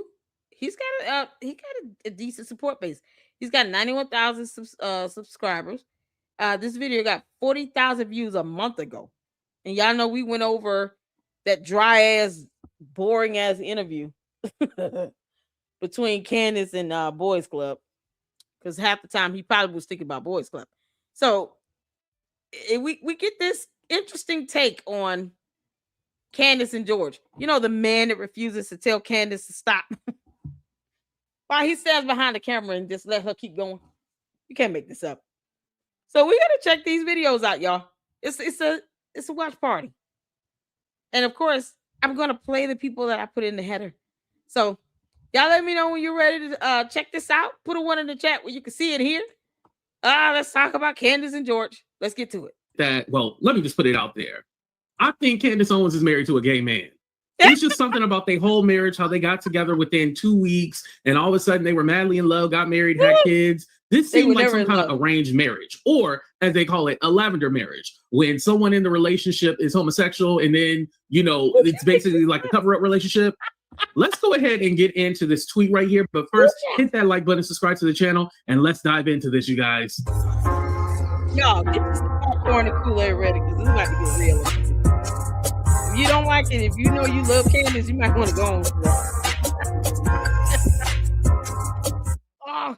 You know, with all the controversies, and especially now that Candace is claiming that her life is in danger, and the Prime Minister of France is trying to have her, the Macrons are trying to have her assassinated, and it's kind of like, where is her husband, George? Like, where is he? Well, he seems like he doesn't really care about whatever is going on in Candace's life. Like, they live two separate lives. Well, you know, according to this tweet, George Farmer like the boys. That's why you don't really care about her. He just goes some men. All right, let's get into it, y'all. Here we go. All right, so it's from this account called Colonel Kurtz. Now, they had put this. They said, yes, Candace's husband was accused of sexual assault by Breitbart editor and major conservative figure, Raheem Kassam. Now, I haven't really heard about him too much. Like, I know he's in the conservative realm, but I don't really watch him, or I'm not too familiar with him, right? So these are some old tweets from 2022. So the first one says, I know more about this world than I care to. Mercer tried to get me to tell Bannon to shut up about populist nationalism. I was the guy who hired Milo, and Milo's one of those, we'll talk about him later. Farmer was sexually assaulted me. Candace blocked me for calling her sham marriage out. I told y'all it was a sham, y'all. Allegedly a sham. I know this from all angles. Okay. Oh, goodness. Then he says she's trying to deflect from her husband's public homosexual assaults on people, but also she's being vague intentionally. Personal feelings equals personal animosity. And then he says, I'm not sure she wants to be raising the spectrum of homosexuality given her husband's conduct in public. Nevertheless, I'm not even sure she really is. She talks about personal feelings. I think she's actually referring to personal animosity, but being vague on purpose. And this was in response to this person that said, I'm talking about Ye, and she didn't say in love. She said personal issues, which is true. I've talked about it many times. I take trying to have me fired in 2016, personally, indeed. Also, addict is harsh. I'm a recreational weed smoker like her husband, talking about George Farmer, and side piece. George, you smoke weed? Oh, man. Candace, is Boys Club still smoking weed in the house? I don't think that's healthy for the kids to be breathing that in. I'm just asking questions here. You can't make this stuff up. And listen, his best friend is Andrew Tate. That should just tell you a whole lot right there. His best friend is Andrew Tate, who sues people for reporting on criminal charges he's had facing him from a court of law. This is something else. Oh, not the side piece. Who's the side piece, y'all? Oh, Lord. And then Raheem, he says, don't get me wrong. I think it's cringe, and so is that fraud, Candace Owens, who blocked me for telling the truth about her sham marriage. But on balance, it's funnier to watch these big men reduced to tears over a t-shirt. Laugh my ass off. How are you all just hearing about this? I called her out on her hubby trying to grope me and kiss me multiple times. She blocked me for it. Y'all, this is my first. I was today years old when I heard about this. I've never heard about this before. Let me know in the comment section if you guys heard about this. And then a commenter said, are you gay, Raheem? Serious question. Thought you were straight, but hey. And he said, no, he is gay. I am straight. Hence the complaint. Try and keep up. So somebody was basically trying to allude to Raheem was gay. And then it said, why would Candace marry someone who is pretending? Doesn't seem like her. However, I trust you more than her after she bashed President Trump and stabbed him in the back. Then Raheem said, yes, I wonder why the perennial grifter Candace Owens would want to marry into a family of a wealthy British lord. Very difficult to figure out. So, I mean, man, it's right there. It's right there. I mean, he's right. Of course, she would want to marry into the Lord's family. Like, why wouldn't she? She wants to be rich. Who wants to be broke? You know, what person wants to be broke? She wants to be rich. And Candace seems like she'll do anything for an opportunity. I mean, all these years she sold black people under the bus for fame. She don't care about being righteous. She don't care about none of that. Then somebody was making fun of his looks and stuff like that. But then here's Raheem as of 4 hours ago. He says, I've spoken about it at length for years. Look it up. So again, and then there's a tweet in here from Milo. And Milo, who we're just talking about, AKA the white nationalist, even though he's married to a gay black man. Yeah, that guy is weird. All these people used to work with Kanye, or Ye, as you want to call him. So I believe they're all freaks. You know, Ye, he came out and said that he sucked off his cousin when they were, listen, all of them are in this. Let me just say that. But anyway, it said Candace is a wealthy woman who could have done anything and had anything. Her marriage made almost anything possible for her. But she has a fatal flaw that resurfaces anytime she's operating without strong male oversight. She doesn't know she's stupid. Damn. He continues, at the Daily Wire, this must have been around the time she got fired. At the Daily Wire, Candace was waxed, tweezed, plucked, and together on course to maybe one day be a... Yeah, oh my God. This is the same Milo. She was defending that said Charlie Kirk was gay. He said this on Tim Pool's podcast. And then George, oh Lord, all these Georges. What's the other George? The one that got pardoned? He was on the podcast and he was like, why would you say that? You know, the man is dead. Like, why would you say something like that? And I believe that guy is gay. I don't want to say, is it George? It can't be. It's not George Soros. What's the other George name? No. It was another George that was in the Tim Pool podcast when that Milo kid said he thought Charlie Kirk was gay. I did a snippet of it. I did a screenshot of that. I couldn't believe it. I said, why would he say this? That Milo dude, his good Lord, his last name starts with a Y. He said, and I think he was gay, and I think he was gay. He said this about Charlie Kirk. So this is the same Milo person that just called Candace stupid. George Santos. There you go. Thank you. George Santos was also on the podcast. This was like, what, two weeks ago? And he said, this Milo person said he thinks that Charlie Kirk was gay. And somehow it's implausible for George Farmer, the son of a lord, with over $244 million. Yeah, it's impossible for him to be gay. You can't make this up. And he's sitting here in post calling Candace stupid. What is? Why is she defending this clown? Why did she go back and defend him again? He said this back on August 19, 24. Anywhere in the world, I'm gonna sit here and take your side, and you done call me stupid and all this other stuff. And for what? Candace married George Farmer for money. You know, she gets the benefit of that money, rather. If they were to get divorced, she probably would ask for half. She's not going to be one of those ones where she says, no, I don't want anything from him. I want him to take care of the kids and pay child support. That's it. No, Candace is going to want property, houses, cars, money, millions of dollars of it. She's going to ask for all of that if they get divorced. And she carries on like she doesn't care what the hell he does. She just gave him 4 babies. Let's take some photos. Cheese. Yay. And that's it.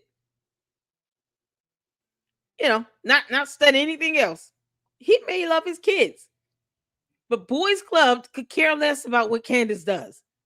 He could care less. He sees that she's bringing in all this money, saying all this crap, and he has no character or integrity or dignity. And of all people, the same one out the bunch was George Santos, who also went to jail. You can't make this up. What is Big George ass doing? a newcaster, a network anchor. I'm sorry, in Good her Lord. own way, despite her obvious mental and emotional shortcomings. Plus, obviously, the logo for Cocoa Puffs ice bitch vibe from having a gay husband. Oh Let my me tell God. you something. Candace Owens' husband is getting plunged. Woo! Woo, child. Y'all, Wow. this is crazy. From You know, Milo that she defended. This is wild right here. And like I said, out of all the stuff that Candace has gone so hard for Charlie Kirk, I feel Oh like my Charlie God. Kirk was the one that quote unquote got away. Like that's how Candace treats this situation with Charlie Kirk. Yeah, is it suspicious the way that the whole assassination went down? You know, we're not going to pretend like it wasn't suspicious, but she's going harder for Charlie Kirk than Oh my Erica God. Kirk, his wife. Erica Kirk went back to business and making sure that the brand is good. Candace Owens is the one out there trying to be Inspector Gadget and figure out what's really happening and what's really going on. So, I mean, listen, Child, if I she was her ain't got husband, no I'd be like, cushion bone in her body. okay, can you focus on me? Why are you focusing so much on him? But I mean, shit. She Thank you. George has yet to say, George Farmer, George, are you there? He's yet to say, Candace, why are you obsessing over this guy? You obsess over him. George Farmer was one of the chairman for TP UK, for Turning Point UK division. And I'm sure he was upset when he heard that Charlie Kirk was assassinated. But I highly doubt his response was equal to Candace Owens' response. Especially with her putting up all these photos of these two before either of them got married. Where if you knew nothing about Charlie Kirk and his wife and kids, or Candace and Boys Club and their 4 kids, and you were to just see her video she did to my friend Charlie Kirk, you would assume that they were dating, they were in a relationship. You would not, I don't get brother sister vibes from those photos. Nope, not at all. The way he talked about her, you know, especially with him saying he drives, he treated her like she was the lady of the house. You don't get this is just a brother sister thing. No sane person in their right frame of mind, having seen the videos, seen interviews they did together, get this vibe and energy like they were just brother and sister. No. Nope. I literally kept saying to myself, I gotta remember these two they were not married. They were not dating. I gotta remember that. I had to keep reminding myself, these two never dated. Most people are asking, is Candace in love with Charlie Kirk? Because that's what you pick up and discern from that. Chabu.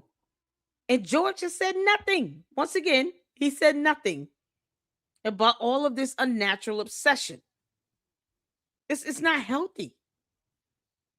He's just letting this stuff happen. I guess because she making so much money off of this crap. She busy looking at her other man, and he's busy looking at his men. So they ain't got time to really be caring. But I wanted to show you guys a quick clip of like their quote unquote love story. If you guys care, let's go ahead and check it out. And like I said, just the way they got together and the way they talk about it, it was always just weird to me. And this kind of confirms my suspicions. And I want to say something too. There's nothing wrong with being gay or anything like that. The thing is if you're assaulting people, that's the crime. Yeah. That's the actual issue. And you need to be held accountable for that. Here we go. Yep. Let's check this out. Amazing love story. I have such an interesting How I Met My Husband story. It was totally a God thing. It really was. I was working for an organization called Turning Point at the time. And I bizarrely kept saying to Charlie, who's the founder of Turning Point, like, we should go to the UK. Long story short, I take his credit card and I book us to the UK. And we had an event that was set up for us to just kind of speak in front of a room full of reporters and people that were interested sort of in this conservative movement that was happening in America. And my husband now was in attendance. And I promise you, while I was on stage, we had locked eyes and I was just like, wow, that guy's really cute. Like, you know, what's funny now is that at our engagement dinner, his best friend, who was the best man at our wedding, read the text messages that George sent to him while I was on stage. And he was like, that's my wife. Stop. Yeah. You need to like frame We that. both instantly knew he was heading to South Africa for New Year's.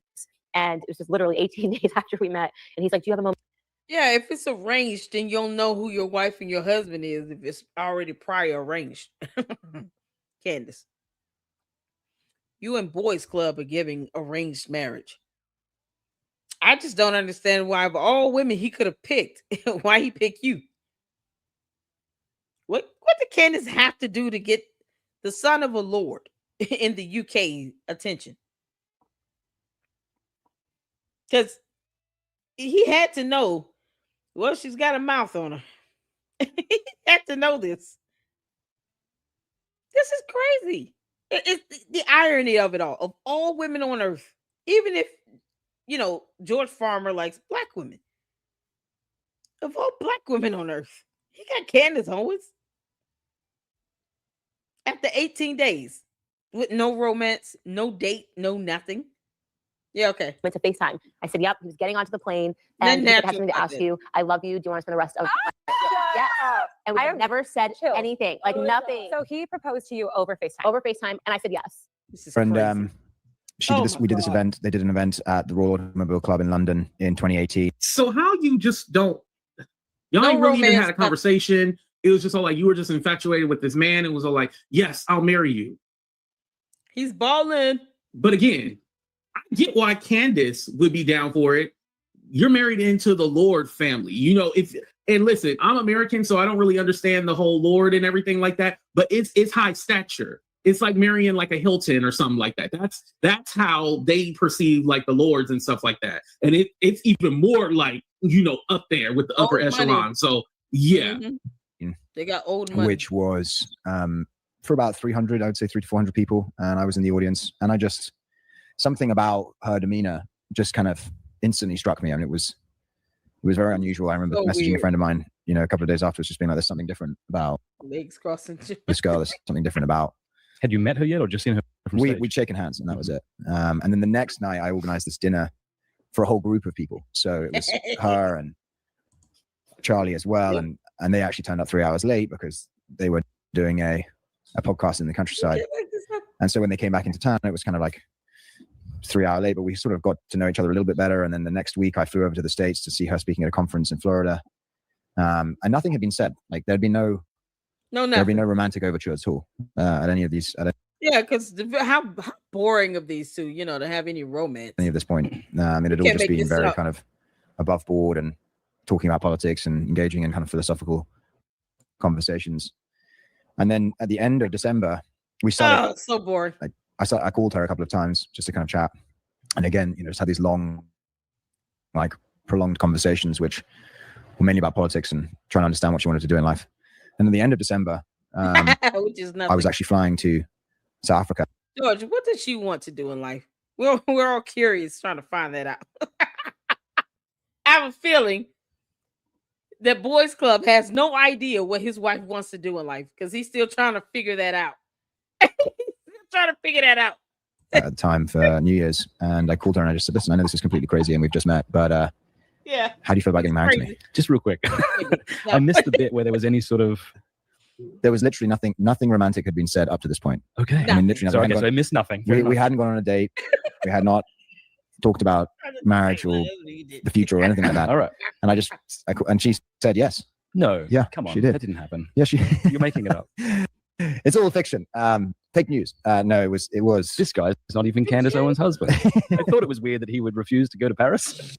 Who is he? The shit is weird, y'all. Can we It's just so admit weird. that It's right so now? Like, weird. it's a little weird. Like, what? And you know I'm anti-love, so maybe I just don't get it. But reading that tweet and just knowing how he's not really involved in the day-to-day what's going on with Candace, I can't even say like behind the scenes because like when you have, and I hate to agree with Milo, but she needs a strong male figure. And she doesn't have that. Obviously, this is why Not at she's all. going off the cuffs and talking about somebody's trying to assassinate her. Mind you, she wants to get help from the White House, the same White House that she said, or that she alluded to, had something to do with Charlie Kirk's assassination. She's just all over the place, y'all, and she ain't that smart and that bright. And listen, if Candace like it, I love it. If she wants to be in a lavender relationship, make your money. That's all I gotta say, Candace. Make your money. You married into the Lord family, who is very wealthy. You getting your reparations. And gave them 4 babies. 4 babies, y'all. That's guaranteed child support. And it came back to back to back to back. I don't think she's given her womb a rest in the last 5 years. One way or another. I love you, Candace. Let me get the hell up out of here, y'all. But let me know what you think about all this in the comment section. Please hit that like button, subscribe to the channel. We out, y'all. Y'all, this is something else. Hold on. The stakes of how we talk. Okay, so that was AT2. That was funny. This is Kaizen Asiedu. Asiedu. Oh God, I'm not gonna butcher his name. I'm so sorry. If you all want to tell me how to pronounce it in the chat, please do. But this was sent to me. I've never checked out any of his previous videos. He's got 39,000 supporters. I'm sorry. And this video was posted up a couple weeks ago. So we're here for this. Wait, am I watching this out of order? Part 2. I want to make sure I'm not, because I got 2 videos here that were sent to me, like to check out. So this one is, I spent 20 hours checking Candace Owens on Charlie Kirk. And then there's a second video that's a lot shorter about the bullet explanation. So we're going to check these out. I was told that he deals with facts. And so make sure you guys go and support him. If I can get one of the mods to drop his YouTube channel link along with AT2 in the chat, that would be fantastic. Let's get to it, because I want to see what he has to say. The stakes of how we talk about Charlie Kirk's assassination are literally life and death. Politics has become a deadly game. And when people are even suspected of something, it puts a target on their back. So I've been watching Candace Owens' coverage of Charlie Kirk's assassination, and I've noticed some significant issues with her methodology, and I want to walk you through them. But before I do, let me say this clearly. This is not an attack on Candace Owens. Candace is courageous. She's brilliant. She's one of the most gifted orators in the world. She does tons of research. I disagree to all of that. Respect her. It's also important to acknowledge that while the world lost a leader when Charlie was killed, Candace lost a friend.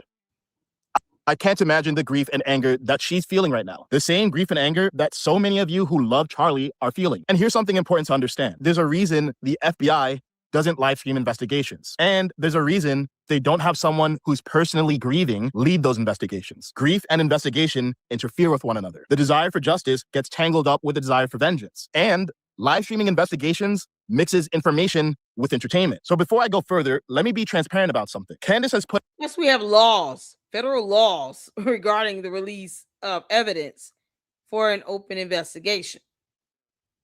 And each state have their own set of laws regarding the same for a criminal investigation. Laws and court rules that are based upon laws. You can't make this stuff up. It is supposed to be fair and impartial. So if we don't do it for one, we're not doing it for anyone else. You don't want a jury pool to be tainted. You don't want the evidence to end up being sullied and biased. You don't want people to have preconceived notions about it. There's a reason why the evidence should be preserved for the trial, for the jury to review, because they're the ones deliberating. They're the ones that's going to render a ruling. It is the prosecutor's job to meet their burden beyond a reasonable doubt. So if they present evidence that is sufficient for that, you want to make it very difficult for the defendant to come back and say, oh, we want an appeal, because the evidence was so tainted, because you had all these people thinking that they're, entitled to something they're not, especially when they don't pay Erica Kirk's bills or anything. You're not entitled to it. Make it harder for the defense to clap back saying, Oh, well, we deserve an appeal now because all this stuff was put out here and we never got due process in a fair hearing. There were so many procedural errors. You don't want to give them an appeal. And the state is seeking the death penalty. So let them meet that burden. If it's not met, they're not going to render a ruling for him to be found guilty. But let that happen the right way. So you don't have to go back and try to clean it up through an appeal process because a bunch of morons thought they were entitled to something. You're not. If you're not paying Erica Kirk's mortgage, I don't think why, I just don't understand why you believe you're entitled to anything in the first place. About over 35 episodes on Charlie Kirk's death. Hours of content. Tips from viewers that sometimes contradict each other. New theories every week. Questions about Israel and Tyler Robinson and bullets and exit wounds. I'm not going to address all of them in this video. This is my first time hearing this guy. Honestly, I'm not even sure if I ever will in future videos. And I want to explain why. Brandolini's principle states that it takes 10 times more energy to refute a claim than to produce one. Addressing these questions is like whack-a-mole. By the time that you finish analyzing one suspicion, 10 more have been raised. The goalposts keep moving on what you need to address before people will be satisfied. And that's the problem with live streaming an investigation. It's not like she did 3 months of research and then came back with one comprehensive thesis. She's been breadcrumbing her audience, constant teasers, updates, tips from viewers, and now much of her audience is invested in conclusions before the evidence is complete. And the way that Candace is presenting information, steel manning her skeptical explanations while straw manning the official ones, is giving people an imbalanced view. So I'm going to address some specific suspicions she's raised in specific episodes. And she's done a great job of presenting the skeptics argument, so I'm going to present the other side. Not because I know what's true. I don't. None of us do. But to bring some balance. And you deserve to see the strongest versions of both arguments. And more importantly, you deserve frame. I got this the links emailed to me for this content creator. Who emailed me this again? I can't remember who sent me these links. One of you guys sent this to me. I can't remember. Anybody heard from Laura? Is she okay? Works to evaluate these questions for yourself. So that's the goal. Not to tell you what to think, but to show you how to think through it yourself. So Candace always brings the receipts, but is she reading them correctly? No, she doesn't. On episode 245 of her show, Candace mentions that... No, she does not bring receipts. Dude, you don't have to lie to sound balanced. Let's just be clear on that. We will never lie and cap to sound balanced. Facts and evidence brings balance. If I just need to pull up some court documents for facts and evidence, that's it. I don't have to sit here and dote on someone to be balanced. That is farcical. According to tips, Charlie was not brought to the closest or best hospital. She lists this as one of too many things that just don't add up. Received a lot of tips that the hospital that Charlie was taken to is not the closest hospital. And it also would not have been the number one choice hospital for someone that was suffering from that sort of a wound. Like it was a trauma 3 center. He was taken to a smaller regional hospital that was a little farther away and was also less equipped for the trauma that he suffered, that he was taken to Timpanogos Regional Hospital. But it does add up. If you do the math, Candace is right. Charlie was not brought to the closest hospital because that one, Orem Community Hospital, can't handle gunshot wounds. It's not listed as a trauma center by Utah's Bureau of Emergency Medical Services. Candace is also right that Charlie was not brought to the number one choice of hospital because that one, Utah Valley Hospital, is almost 4 miles away according to Google Maps. So what's the closest hospital that could actually treat him while he was bleeding out? The one that he was brought to, Timpanogos Regional, a level 3 trauma center, only about 2 miles away. Candace cited tips, said that the official story didn't add up. But did she do the math? But there's more. In episode 253, she pivots. Now, this isn't about math. It's just simple evidence. She was wrong. Dead ass wrong. That's it. Once again, you don't have to dote on someone to sound balanced. You just don't. Just tell the truth. Now she raises a new suspicion that Charlie was treated at Utah Valley Hospital in secret, based on a leaked medical file. But then we received an email from somebody in the medical staff at UVU saying, yeah, who should have been fired for violating HIPAA privacy laws. And Candace should be sued for disseminating that information sent to her in violation of HIPAA privacy laws. Yep, that's how that should go. I'm certain that he was here. And I have a medical file Look this up. that we, in the text that we received at 2:08 p.m., saying that we're not allowed to touch the medical file. And here is the entry in the UVU system for Charlie Kirk. It had his right birthday, it had his age, Somebody it said had an fake MRN number. And then this individual shared the internal message that went out telling them that they're not allowed to touch the file. Here it is. Hi, all. There was a media event that took place today that led to a trauma patient.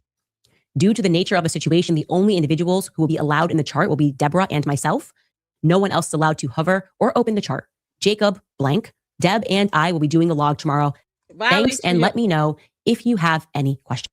Yeah, the emails like this is this information that's inside of the internal system for the hospital staff. This is also standard. I've worked in hospitals since college. When you have a high profile celebrity or high profile public figure, someone come in, or elected official, whoever it is, oftentimes you have a certain number of staff assigned, or they assign specific nurses and nursing techs to that particular patient. It limits all these random people coming into the room, talking with the family, being around the family when conversations are being had with the doctors and all these things. It limits and restricts. So that way, you know, if something goes wrong, who to go to. That's standard. She's reading this like it's a problem when it's not. This is standard protocol. When Jay-Z, Beyonce, it's a bad example, but you know, best example for the scenario. When she had her baby, her first daughter, they locked down the entire hospital wing in New York. Locked it whole down because of who they are. It was inconvenience, but they locked it down. They locked down parts of the hospital, of the maternity ward, because Beyonce gave birth. We've had celebrities come through hospitals all the time that I worked in. You're not supposed to know. They deserve the right to privacy. What good would it do for all these people, these random people, to come down to the hospital where Charlie Kirk was on the day he was shot? None of them are doctors or nurses. They can't do anything. You don't even need all of the hospital staff assigned to him. You just need the specific ones to where, if anything happens, okay, well, nurse so-and-so and nurse so-and-so was assigned to him. So let's get these two in here, and then we can ask them questions. Especially when, in a situation like this, you're talking about a gunshot wound that was done on national television, and they had not caught the killer yet. They had not caught the shooter. They were on a manhunt looking for Tyler Robinson for like an hour or so. So in the midst of while they were looking for him, they have to also put security measures in place to make sure that he and whoever else may be involved don't come to the hospital and finish the job. So that also helps with security measures.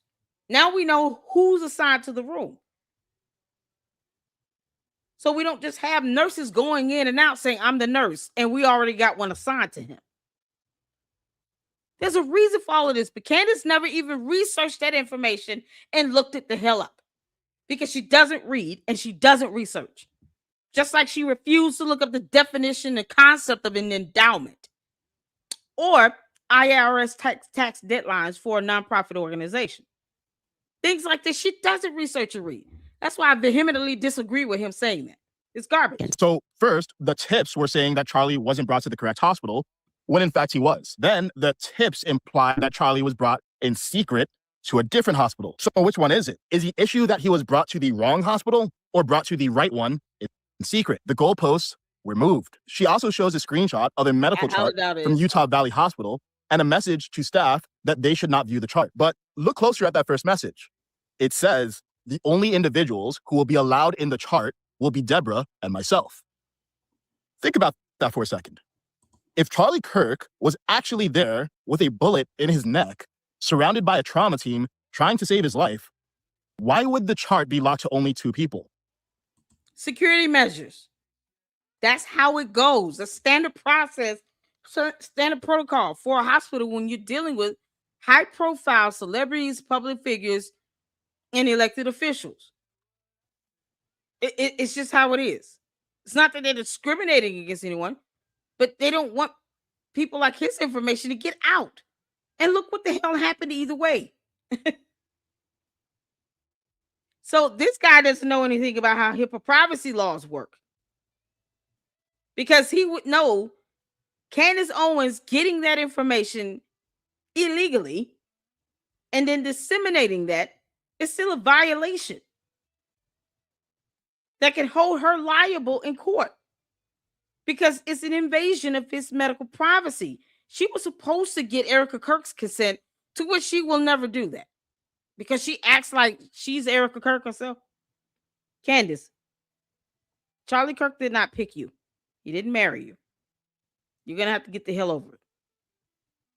Go somewhere, sit down, girl. You were not his wife.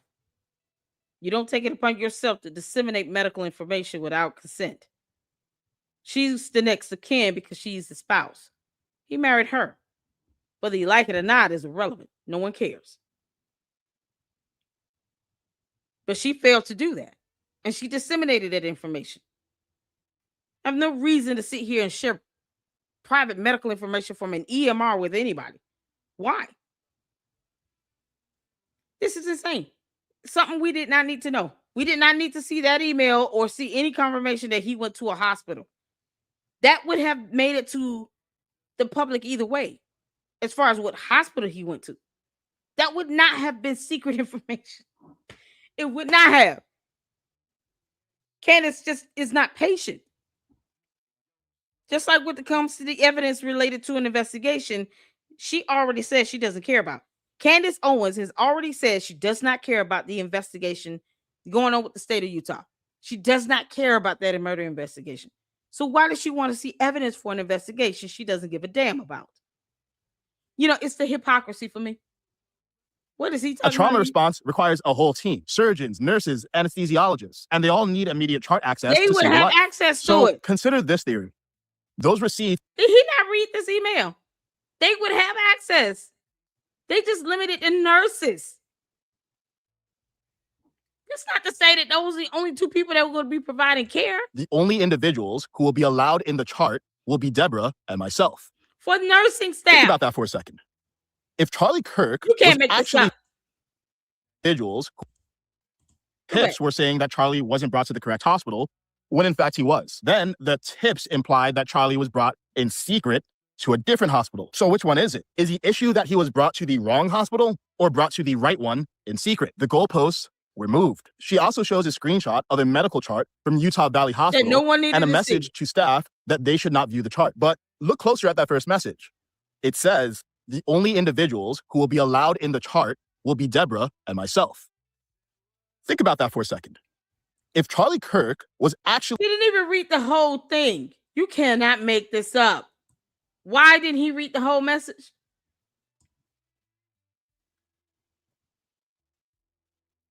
Hey y'all, there let's see. There was a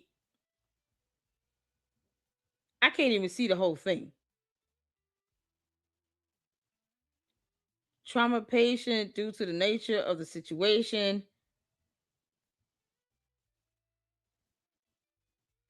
That's for the nursing staff. The doctors will have access to it. Are you kidding me? You can't make this up. Look closer at that first message. It says the only individuals who will be allowed in the chart will be Deborah and myself. Think about that for a second. If Charlie Kirk was actually there with a bullet in his neck, surrounded by a trauma team trying to save his life, why would the chart be locked to only 2 people? It wouldn't. A trauma response requires a whole team: surgeons, nurses, anesthesiologists, and they all need immediate chart access to save a life. So consider this theory. Those receipts aren't evidence of a secret treatment. They're evidence of a HIPAA lockout. Here's how that would work. Step 1. When a high-level trauma occurs, EMS often radios the regional level 2 trauma center, in this case, Utah Valley Hospital, to put them on standby. Step 2. A clerk creates a pre-arrival medical record to be ready. Step 3. The medics realize that Charlie is in critical condition and divert him to a closer hospital, Timpanogos, because every Oh, second my counts. God. Step 4. The pre-arrival record still exists at Utah Valley. But since the patient never arrived there, the privacy officer locks the file to stop curious employees from snooping on a celebrity name. Let's call that hypothesis A. It only requires one thing, that they followed standard hospital protocol for celebrity patients. B says the official narrative is wrong and everyone was fooled. But that requires believing that the crowds at Timpanogos were fooled. Brian Harpole, Charlie's head of security, who was with him when he died, is lying. The news crews were fooled or lying. The motorcade was a Candace said all of this either way. So what's his point? Does he not know that Candace still went back and blamed Brian Harpole and said that he was a part of this conspiracy and this cover-up? Brought on this fool on her show that lied and said he pinpointed Brian Harpole on a military base. He saw Brian Harpole and Erica Kirk on a military base. Where does he stand with this now? Is he saying the same thing now? decoyed. The police are lying. The senior staff at Utah Valley Hospital are lying. Everyone was fooled or lying except the said she's person smart who and she broke researched federal it. law to leak a private medical file to a podcaster. Which hypothesis requires fewer assumptions? Now let's talk about the ambulance. Candace finds it suspicious that the Which one has more evidence to support it in a court of law? It's not even this difficult. You can't go to court theorizing why you violated federal laws. The judge will not care. Neither will the jury. It's a matter of law and evidence. Good grief. there was no ambulance on standby at the event. Typically, the states dictate the protocol, All right, I give 'em and time. you're required to, after you have a certain number of attendees at an event, you are required to have an ambulance on standby. And I don't know Utah state law, but I also found that weird, course she doesn't. that there wouldn't have been an ambulance on standby. Again, correct me if I'm wrong, but seemed atypical to me. She's right Let to me go back again. Let me go to That weird. or lying, except the person who broke federal law to leak a private medical file to a podcaster. Which hypothesis requires fewer assumptions?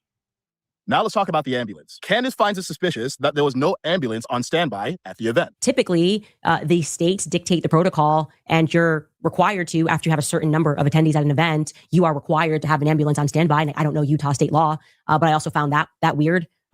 So she doesn't know Utah state law, which means she has no idea what the requirement or the mandate is as far as having ambulance on standby. What the number, the size of the crowd needs to be, none of that. Because he was not forthcoming when he said that she researches, because she doesn't. Because that's a Google search. Utah state law, yeah, you can just research that. And she didn't know it. So she goes out and does a video where she has just said, I don't know Utah state law. That she could have researched. Because he said she researches. All right, I give her some time. There wouldn't have been an ambulance on standby. Again, correct me if I'm wrong, but seemed You're atypical wrong. to me. She's right to raise this because that is a genuine No, failure. she's not. She didn't And read the Turning law. Point bears significant responsibility for it. But that could just be incompetence, not malevolence. Here's another way to look at it. The Turning Point student chapter at UVU, the campus club that organized the event, filled out the planning forms. They initially estimated 200 attendees. That low estimate didn't trigger UVU's Major Events Assessment Committee, the body that would have required enhanced security and medical coverage for large gatherings. Now, they eventually revised the form to estimate that 600 students would come. And they did that based on a neighboring school's Turning Point event the previous year that did draw about 600. Later, Turning Point Corporate got involved and told the students to revise expectations to 1,500 to 2,000 people. And it was still wrong, because over 3,000 people showed up. The result was that only 2 EMTs were on site, and there was no dedicated ambulance for a crowd 5 times larger than anyone planned for. So was that negligent? Right. But they didn't plan for it, because how did they plan for it when they don't have, a ticketing process? They have no way to do an advanced head count. That's a matter of them putting a policy or procedure in place to start doing something like that. But it's not a matter of right or wrong. They just underestimated the number of people that would be there because they don't have a way to do something in advance to give a more accurate number. I mean, that's what we're coming down to here. All right, y'all said give him a chance. Okay. Arguably, yes. Turning Point Corporate should have ensured that proper protocols were followed. UVU systems should have caught this. The student organizers were in over their heads. But here's the question we have to ask. Does inadequate planning indicate a conspiracy, or does it indicate incompetence? There's a principle in philosophy called Hanlon's razor. It essentially says that incompetence is more likely than malevolence. And if you've ever organized large-scale events, you know why students might lowball these forms. Bigger estimates of crowd size means more restrictions, more mandatory costs, more scrutiny. And saying yes to controversial topics might even get your event flagged or denied. So this might look like malevolence, and it could just be incompetence. This is students trying to get their event approved without jumping through hoops that they don't have the budget or the experience to handle. Corporate didn't ensure proper oversight. The university's review process never got triggered. A cascading series of failures. And that's tragic. And it might even be legally actionable. But security failures don't require a plot. They require understaffing, underestimation, and insufficient protocols, which is exactly what happened here. And here's the hard truth. Charlie was doing something genuinely dangerous. Open-air events with polarizing political figures, minimal security, crowds of thousands. The security didn't match the risk. And that's a failure worth examining without the need to invoke conspiracy. Now let's talk about claim 3. Candace. You're asking about a bullet and not thinking about the grain of the bullet. I thought we tackled this already. I don't know if you're new. We've tackled the various grains of bullets that have varying sizes and then determine the firepower and the damage that's done, because it does involve science and human anatomy. So grains of the bullets dictate also the damage done to the human tissue. And if you understand and respect, science and biology and human anatomy, you wouldn't underestimate the strength of your bones and the spinal cord. So if the bullet has a smaller grain in this, a smaller bullet, meaning it's easily fragmented, it wouldn't take much for that bullet to break up and fragment, which would slow down the bullet itself, and then of course keep it from exiting in one piece, because that's science. So you look up the grain of that bullet, and then you can ask your question again. That way it can make more sense, because when you're only asking questions based on half the information that you have, it comes off like it's selected to be choppy. Look at the grain of the bullet.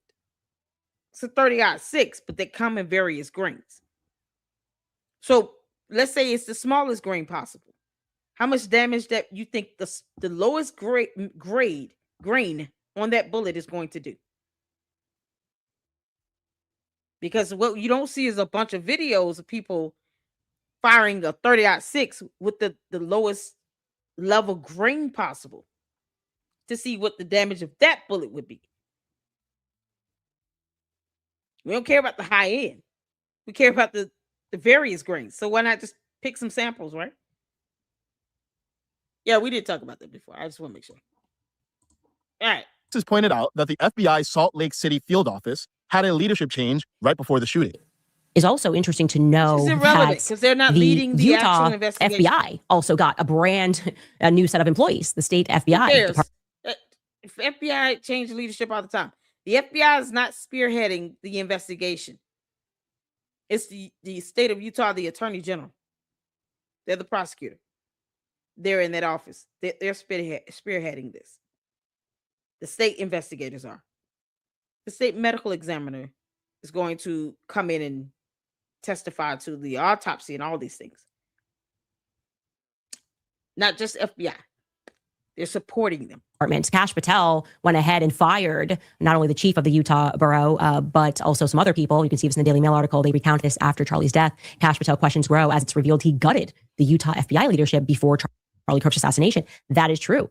He fired the chief, among other people, and replaced her with Robert Bowles in August. I think Robert Bowles, actually, it was his first week when Charlie got shot. And he's somebody who has been in D.C. for decades. So it seems to me to be an unusual placements. I Do you then think want you to know re-up it. your entire life, assuming you have a wife and kids, and move to Utah? But whatever. Again, everything just feels a little too brand new to me. This sounds suspicious Oh, until you God. consider the following. This wasn't unique to Utah.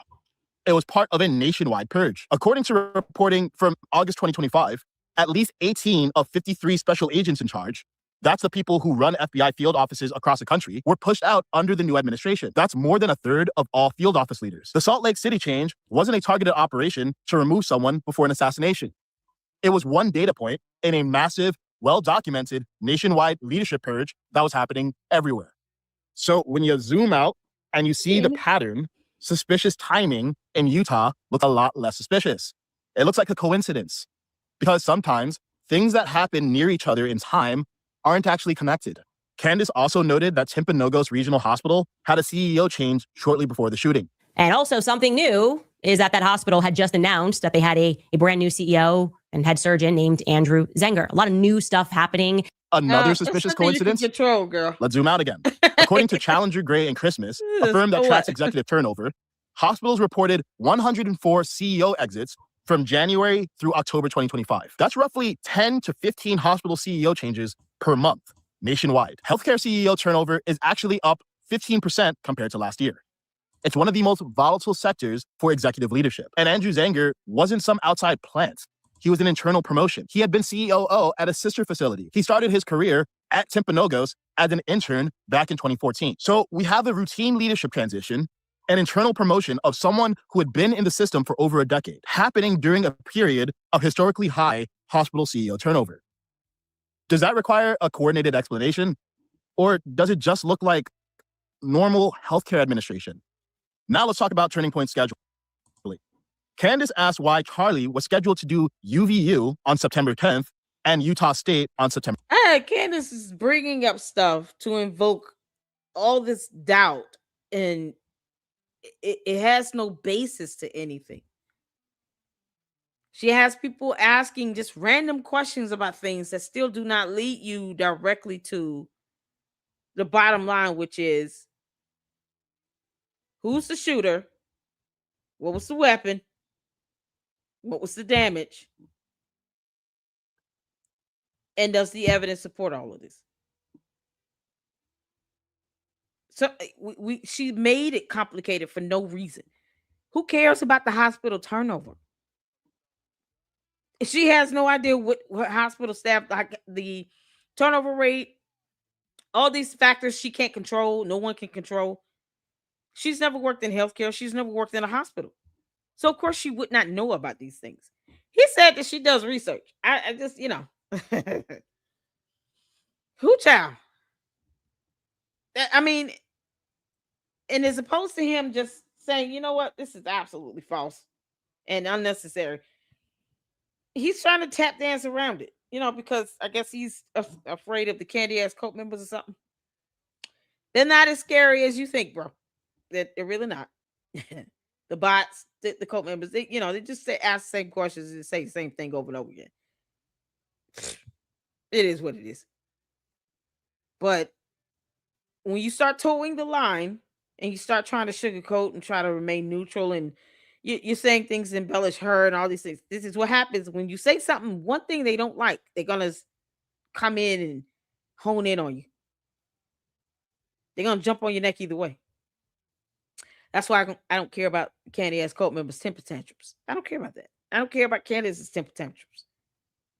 Don't bother me. Because I'd rather be honest and direct and straightforward. And they know exactly my stance up front than to sit here and coddle and cater to a bunch of bots and cult members who choose to be brainwashed and not read and research for themselves. Throwing temper tantrums in the chat. Who cares? It's simple things. They only look at the information she tells them to. So when you try to do this is what happens. For those who are content creators, you speak your mind and give your commentary. Don't let anybody dictate it.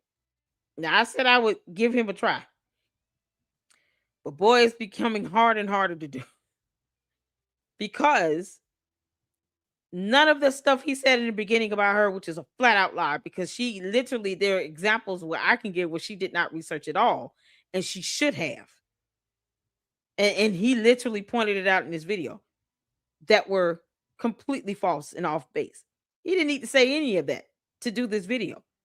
He could have just said, well, that's not correct. Here it is. Here's the evidence. Here's the information. Here's what a Google search can do for you. Reading Utah laws. Why it's imperative to do it. But if you don't understand how hospital processes and protocols work when it comes to high profile patients, here's how they work. None of the stuff he needed to embellish about her at all was irrelevant. It never needs to be done. And it's not an attack. You're just pointing out the facts.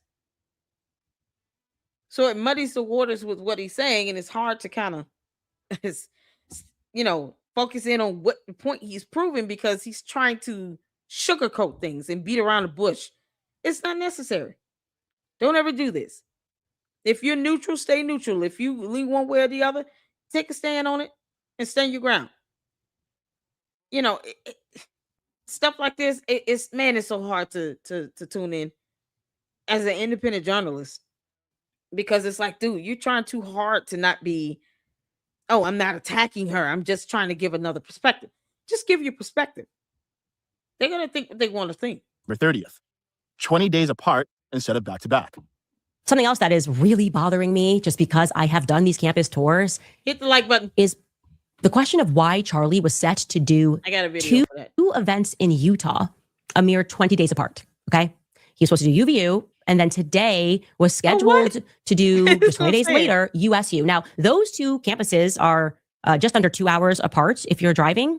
Why on earth would he schedule these events apart? It's not how Turning Point USA normally decides on their events. If you're going to do 2 stops in one state, they make it happen back to back because it doesn't make sense. But it just because it didn't make sense to her is irrelevant. You see, bringing up irrelevant things that mean nothing.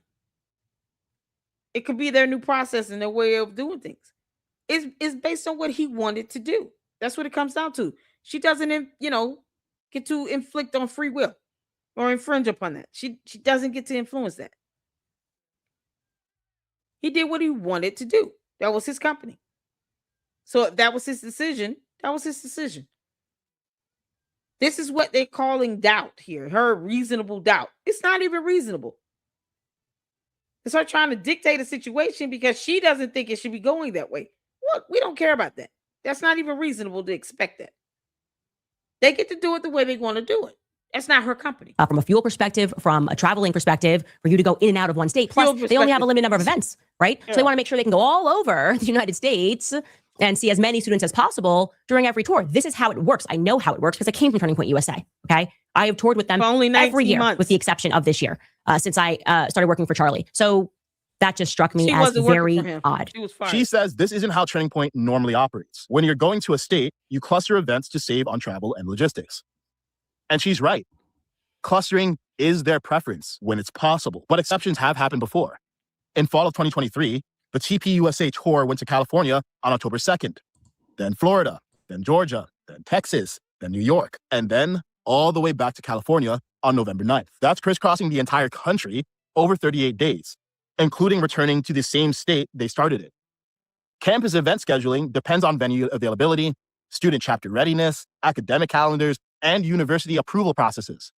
Each school operates on its own timeline. The student clubs at UVU and Utah State had to independently organize, get approvals, and coordinate with their administrations. Sometimes you can't get the dates that you want. Sometimes venues aren't available back to back.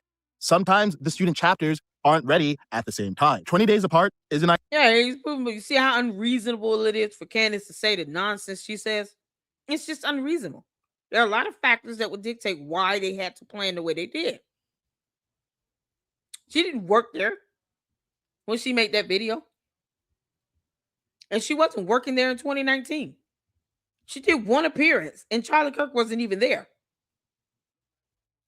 So she's going based on how she assumed they should have operated still from 2019. And what she did last year on this so-called whatever appearance that was, Charlie Kirk wasn't even there. This was July of 2024. June or July.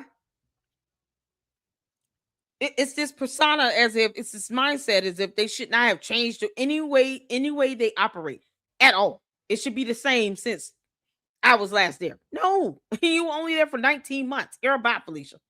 Ideal, but it's also not unprecedented. It happens when logistics don't align. Now for the next claim. Candace has also raised questions about Charlie's bulletproof vest situation, that his supplier contract was canceled, that he wanted an army vest, and something was off. One person who emailed me said, hey, I've been supplying bulletproof vests to Charlie for all of these campus tours. And suddenly last spring, the last campus tour, they canceled my contract with them. They did not want to renew. When I asked them why, they told me that Charlie wanted to go a different direction by getting an army vest instead, like a metal army vest, I believe is what he says. And he said, she doesn't know how army vest works. This made no sense to me. I didn't understand it. Okay. So Charlie decided to use a new Why wouldn't it make company, sense? even though I don't think he was actually wearing a bullet vest on that day. So what happened there? I'm not sure. But hold on. An army vest is actually better than a normal bulletproof vest. It actually would be more likely to stop a rifle round like the one that Charlie was hit with. Candace also admits she doesn't know if Charlie wore vests regularly. She confirms he wasn't wearing one that day. And the change was Charlie's decision. So what's the actual suspicion here? None. Security consultants had warned Charlie he could be killed. His own team noted he didn't regularly wear protection despite the threats. Erica Kirk confirmed he wasn't wearing a vest that day. Candace's identification of this just creates atmosphere, a sense that something is wrong without making it falsified. Yeah, no, because she didn't dictate his actions. Candace, you weren't his wife. I'm sure his own wife told him, I think you should be wearing a vest. Probably two. Including helmet gear. I mean, wear everything. And he was like, no. What can you force him to do? I mean, that's where we're coming from with this. Her willingness and her desire to be in control. Maybe that's one of the reasons why they told her kick rocks, because she got to the point where she's just overly demanding and controlling. Candace, you don't dictate and control anything except what you can control. That's your household. And you're not even doing that, because what the hell doing that? Claim. Was there a conspiracy to remove Charlie's vest? Or did Charlie, like many high-profile people, make calculated risks about his own security that, in hindsight, were tragic? We know Charlie was brave. We know he put himself in confrontational situations. We also know that he had been warned. And sometimes the explanation isn't a conspiracy. Sometimes it's a man who knew the risks and accepted them for the sake of his mission. So I've walked you through several of Candace's suspicions and offered alternative explanations. Maybe you're thinking, sure, each one has an individual explanation, but isn't it suspicious that there are so many coincidences? New FBI leadership, new hospital CEO, no ambulance, scheduling anomalies, vest changes. Doesn't it add up? And I understand that instinct. When you stack them up, it feels like something must be going on. But let me off. Yeah, but when you read and research evidence, facts, and information, Utah state laws, I mean, and it's simply his decision not to do certain things or to do certain things a certain way. There's no competition against that. It's not a matter of anyone else finding him to choose to do two different areas in 20 days, right or wrong. It's what he chose to damn do. And you don't dictate anything beyond that. Because Candace Owens does not pay Charlie Kirk's house mortgage. So she dictates nothing. For you, another way to think about it. And to be clear, when I say conspiracy, I'm being descriptive, not dismissive. A conspiracy just means multiple parties working together. I'm not using it as a slur. I'm just using it as a definition. The conspiracy theory requires some combination of hospital systems conspiring to fake records, UVU students conspiring against a man they invited, the FBI timing a nationwide purge around one event, hospital boards coordinating CEO changes, TPUSA sabotaging their own founder. All of these separate institutions with different incentives, different people, different oversight, all coordinating without a single leak, a single whistleblower, a single piece of direct evidence. Contrast that with the lone actor explanation, which requires one disturbed 22-year-old with a rifle exploiting security failures that were well documented before the shooting at an event that was understaffed due to bureaucratic incompetence, which requires fewer assumptions. Occam's razor tells us the explanation requiring fewer assumptions is more likely.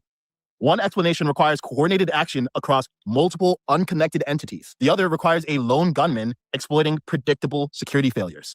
And I'll say something else. Here's the hard truth. Part of why conspiracy theories are appealing is emotional. It's hard to imagine that a titan like Charlie Kirk could be taken down by some random 22-year-old with a rifle. We want the explanation to be proportional to the man. A grand conspiracy feels appropriate, worthy of him. A lone gunman feels insufficient, unsatisfied. But sometimes the unsatisfying explanation is the true one. Charlie was doing something courageous and dangerous. He knew the risks. Security experts told him the risks. He kept going anyway because he believed in the mission. And one day, those risks materialized. That's the tragic cost of courage in a country where political violence is escalating. Everything I've covered so far has been about specific claims.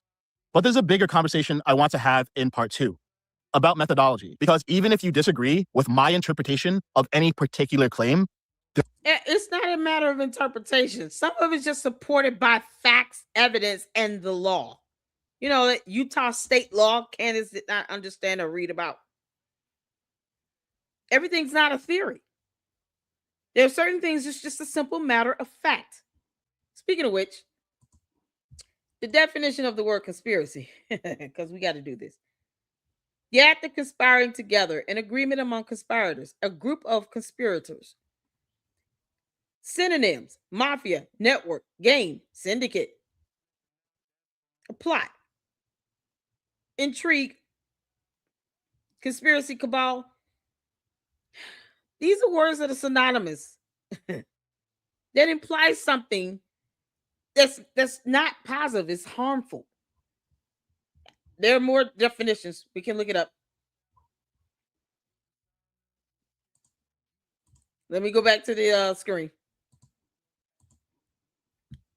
A secret plan by a group to do something unlawful or harmful. As a noun, this is conspiracy, this definition. So, this is what the fact that people want to believe in conspiracies means that you want to assume that the worst or the negative, something unlawful or harmful, as opposed to researching. Candace didn't do that. She created all these dumb conspiracy theories that are unlawful or harmful and leads to more unlawful and harmful things being done to others as a consequence, such as cyber crimes. You know, people being doxxed and bullied and harassed. Claims of stalking by whole countries with planes. False information being put out. Misinformation. Dumb bots that refuse to scan the internet and keep copying and pasting everything. That's what it's leading to here. There's a reason why getting knowledge and getting information of things, getting evidence of things is the best way to go. You don't need a conspiracy theory. You can just sometimes Google and read. That's what I say here. No reply. I got a video sent to me about this 30-06. Let's check this out. All right. This was sent to me. Shout out to No Reply from Hopeful Ballistics. Prescribes 30-06 for coyotes. Oh, okay. This is something else. Let's look at this. Because I tried to give the young man, give him some time in his video. But it gets to a point where you become too conspiratorial and then you don't give room for evidence. You don't give room for factual information that can be researched by all to take place. When it's too many damn conspiracies, the conspiracies start to add up and then it gets lost in the wind. That's the problem. And when people don't believe in the same conspiracy you believe in, now all of a sudden it's an attack. No. You just failed to read Utah state laws, Candace. Hey, Doc Springfield, I know it's real late, but can I please come in? Get in here, boy. What is this? Hi. I don't have all day. All right, I keep losing livestock. Something is killing them and just leaving them lay there. I need a prescription from you to deal with this issue. You need medicine. Big medicine. Yes, but what kind do you think? Y'all look at the grains of the bullets. Let me ask you this, boy. What kind of predator fancies your livestock? Is it a pack of wolves? No. Is it a pride of pumas? What? What? Is it a she-bear? No, I believe it's a coyote. That's too big of a pill for you. But this will do nicely. Yes. Yes, it will. What is it? 125 grain SST bullet. Blazing fast. Frangible, like a grenade. It'll dump its... Oh, there you go. Right here. Hey, it was a question about the bullets. So when we look and research at bullets, because I'm not an expert at it, but shout out to my supporters and the Luxes here that are. There are various grains of that bullet. And as you can see, it dictates the size. So, of course, depending on what you're trying to target here, can also dictate the amount of damage done. Safe to say, the bigger the bullet, the more damage it'll do. But, let me check with my chat here. I could be wrong. No Reply says, those are all 30-06 different rounds. Grain weights. Yes, varied grains. There you go. So these various grains for the same type of bullet can determine the amount of damage that's done. So it's not a one-size-fit-all for this bullet. And as, the real men say, size matters. But this is what you all should see here. This is information that can be researched about various grains on bullets, for bullets. Factual information that can be researched in Google. No one has to create a conspiracy on it or theorize it. That is information that can be researched. This is something Candace is not going to ever tell you. And she doesn't show videos of people using various size bullets, these various grains of bullets, when they're doing their so-called testing in the field. They don't do that. They use the biggest one possible, but they don't use the smaller one to see what that does. How that could tear up some meat and flesh and bone. So you only get one view, one perspective of it when you're watching these videos that Candace is pulling in her channel, in her show. Because she wants that theory to fit her moot point. But she doesn't give you background information on the various bullets, the various sizes of this same bullet, based on the grains. She doesn't do that. This is research information that can be researched. Facts and evidence. Well, what is it? 125 grain SST bullet. Blazing fast. Frangible, like a grenade. It'll dump its energy into that beast. Like a shockwave? Indeed, a hydrostatic one. What kind of instrument should I use to administer this medicine to that beast? 30-06. I'm sorry, President, did you see Isn't that a little much? Maybe? Yeah, let me go back. Because I got the captions on in case you need to see it. 30-06. You said something else. I didn't see that. 0.270.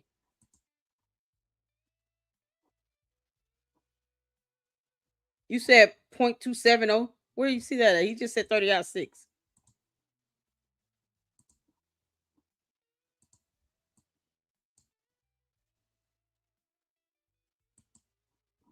Let's play that again. What kind of instrument should I use to administer this medicine to that beast? 30-06.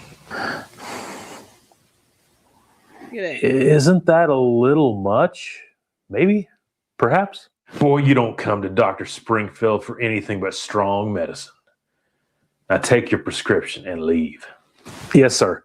I'm sorry. Thank you. Thank you. Boy. Yes? If something a little meaner, a little stouter comes at your livestock again, I've got medicine for them too. So is it that you need to Google a 30-06 various grains of that bullet? We know what we just saw here. 30-06, right? 125 grain. Blazing fast, frangible like a grenade. It'll dump its energy into that beast. Like a shockwave? Indeed, a hydrostatic one. What kind of instrument should I use to administer this medicine to that beast? 30-06. 30-06. Isn't that a little... You just said 30-06. And then then it goes to this bullet. What are we missing? No reply. Help him out. 30-06. What are we missing?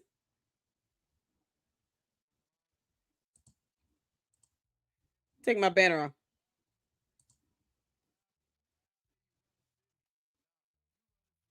There's a huge difference, and the video explains it in the best possible way. He just said 30-06.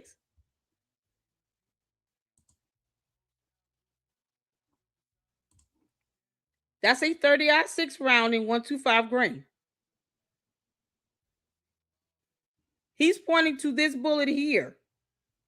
I don't need to go back in the other ones, because if this is a possible bullet, it could have been used from Tyler Robinson's gun. Why would you be dead set on the bigger one? If there could be a 30-06, that's a smaller grain. That's a 125 grain. He said, this guy better not enter my dreams. You mean the guy in the video? This makes sense. The little bullet is the same diameter as a big bullet, just a smaller weight or grain. This is, I mean, I'm trying to figure out what is he confused about. I don't see anything 0.27. I don't see that. I see 30-06. I'm not the expert here. No reply is the expert here, and for this video. He sent me the video link. He's the expert. You might want to ask him about these various grains of bullets. Unlike many other, especially Candace. I let the Luxters who are experts in this, add value to the conversation here, because there's nothing wrong with that. They teach me. I'm not the bullet expert, but I'll let the bullet experts help explain something to you. Yeah, I'm just trying to make sure, because I'm like, what is he talking about? If he misheard something, he can say that. He just said what the type of bullet this is. It's a 125 grain, right? So he pointed to 3 different bullets here. Let's go back. Believe it's a coyote. That's too big of a pill for you. But this will do nicely. Yes. Pointed to the little one. Yes, it will. What is it? 125 grain SST bullet. Blazing fast, frangible like a grenade. It'll dump its energy into that beast. Like a shockwave? Indeed, a hydrostatic one. What kind of instrument should I use to administer this medicine to that beast? 30-06. Isn't that a little much? Maybe, perhaps. Boy, you don't come to Dr. Springfield for anything but strong medicine. Now take your prescription and leave. Yes, sir. I'm sorry. Thank you. Thank you. Boy. Yes? If something a little meaner. Okay, because I think he was just trying to show him that this video is just proof that there is various grains of that same bullet, of the 30-06, right? I think that's what we're supposed to be getting out of this. So let's get to George Webb, because this is something else. I was told this guy was a huge Candace fan, and then he has I guess he went and talked to someone, got some documents on something. I had to, pull this in. So he went and got both sides of the story, even though Paramount Tactical did too. If we're talking about the fool that was on Candace's show. So I want to check this out. This will be the last one we do for the evening for our marathon. And then I'll be back at it tomorrow. And we'll also be tuning in with my brother in Christ, Jay Witt podcast. He's going to be doing a huge marathon as well. So we'll be hopping in over there for a little while, and then we'll do a live tomorrow. I got to get in Umar because I got a couple more videos with Umar, because he's like the twin brother to Candace Owens at this point. So let's get in this George Webb so you guys can check this out, and then that'll be the conclusion. What is this? Well, hello everyone, you beautiful people all over the world. It's been the devil's day. It's been the devil's day. We've had the devil's day. Try to be neutral. Started at 2 a.m. this morning, 9 o'clock here on the West Coast. We've had the devil's day as I think it was Sherman at the end of the first day of Shiloh. He went into the tent, huge losses. I think it was the biggest day of losses in the Union up until that time for sure in the Civil War. And Sherman said, well, we've had the devil's day. And Grant said, well, we'll lick them tomorrow. So midnight Eastern time. I didn't mean to get everybody up on the East Coast with the notification, but we had the devil's day. There's no question about it. Today was a disaster. I was here at the courthouse because all of the information knew what was in the courthouse. I knew what was going to come out. I knew it was going to be bad for Candace, and I thought there was maybe a chance of disavowing before all this information came out. And if you're just a brief recap of the information that did come out, Oh my God. there were 7 civil protection orders from former wives and girlfriends. There was 5 restraining orders. There was several domestic violence testimonies. There was several falsifications of what his wives did, like an acid attack that didn't happen, and heinous stories that he attributed to his wife that were not true. So it was threatened a federal judge with murder right where I'm. So George Webb is supposed to be a journalist that he seems to, do a lot more content that is more favorable towards Candace. Like he just said, he was trying to see if, I guess there's some way to try to defend her, but it's like, that fool she brought on her show just, oh man. I don't know why he expected him to be credible. Candace doesn't even research definitions of terms. Sitting in this county, threatened 2 of his wives with murder. My first video on him. Massive fraud throughout his 30-year career. Some of the things he said were true. He was a Green Beret for a year, but he didn't fall during, it wasn't an injury during service like he said it was. Constantly threatening and yelling and screaming and abusing his ex-wives and then blaming it on them, then getting law enforcement on them.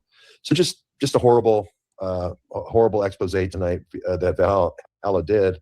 Valhalla VFT, Gary Melton also kind of played that. Not a good night for the witness. And remember, if you're making these kind of accusations, you have to have some kind of proof, right? And I'll turn the notifications down. Sorry about that. Those are federal informants getting their credentials at those are federal informants getting their credentials at Fort Huachuca that you're hearing in the background. I don't see how you can have a good stream. They say, what did you say? Yeah. What? Federal informants getting their credentials? Is he joking? informants getting their credentials at those are federal informants getting their credentials at Fort Huachuca that you're hearing in the background. I don't see how you can have a good stream. They say Barron had a good stream. I don't know how you could on a day like today. You have to have with Danny Rothschild, for instance, we have him, placed with informants with their IP addresses at Fort Huachuca. We have their IP addresses in Columbus at the Defense Department, Defense Information Center. We have their IP addresses at the Nuclear Regulatory Commission. We have their IP addresses in Kunming. We have the IP addresses at Atlantic Council. So it's incontrovertible facts, right? They're just facts, which is so beautiful about our investigation. And it's not a good day. It was not a good day. I still think there's recovery here that's possible. But I will say one thing, and I just want to say one thing. Let the word go forth. Let the record show that. So he thinks there's a recovery here. I don't know what recovery who is he talking about? Because it's definitely not for that fool. And Candace never really had any credibility. I mean, she doesn't believe in facts either way. So whatever. Say one thing. Let the word go forth. Let the record show. Hold on. Placed with informants with their IP addresses at Fort Huachuca. We have their IP addresses in Columbus at the Defense Department, Defense Information Center. We have their IP addresses at the Nuclear Regulatory Commission. We have their IP addresses in Kunming. We have the IP addresses at Atlantic Council. So it's incontrovertible facts, right? They're just facts, which is so beautiful about our investigation. And it's not a good day. It was not a good day. I still think there's recovery here that's possible. But I will say one thing, and I just want to say one thing. Let the word go forth. Let the record show that journalism is about getting both sides of the story, not just telling one side of the story. And there was one and only one journalist that came here to Franklin County in the whole world of journalists. Only one came to get Mitch's side of the story. As bad as it looked for Mitch, I still came here. We're not going to discredit what we just heard from Paramount Tactical today. We're not going to do that. He had an ex-wife and one of his former best friends or something like that or ex-girlfriend, sorry. And one of the best friends that did all the serving of his documents on his show, plus one of his sons. We're not going to discredit Paramount Tactical. So whether you went there or you had credible sources come on your show, and he has the DD-214, we're waiting on Candace to post up these court documents. Why should anyone have to go to the courthouse for her to do any of that? Unless he's doing this to get paid from her or something. Where are the court docs? Did he get it? Because if he did, then somebody need to post that stuff up. To get his side of the story if he wanted to tell it. And I'm still here tomorrow if he wants to tell it. And that's true journalism, is getting both sides of the story. And only one man, right? Only one man and only one organization stood for both sides. Only one man and one organization stood for both sides to tell both sides of the story, which is journalism, right? And that's the fact, Jack. There's only one. The same with Suchair Balaji. The same with Butler for 30 days. The same with the Charlie Kirk shooting for about 30 days before anyone else bothered to come. And that is our hallmark as we go. I'm not on. Did as well. I don't have good. I'm off. The Wi-Fi here is horrible.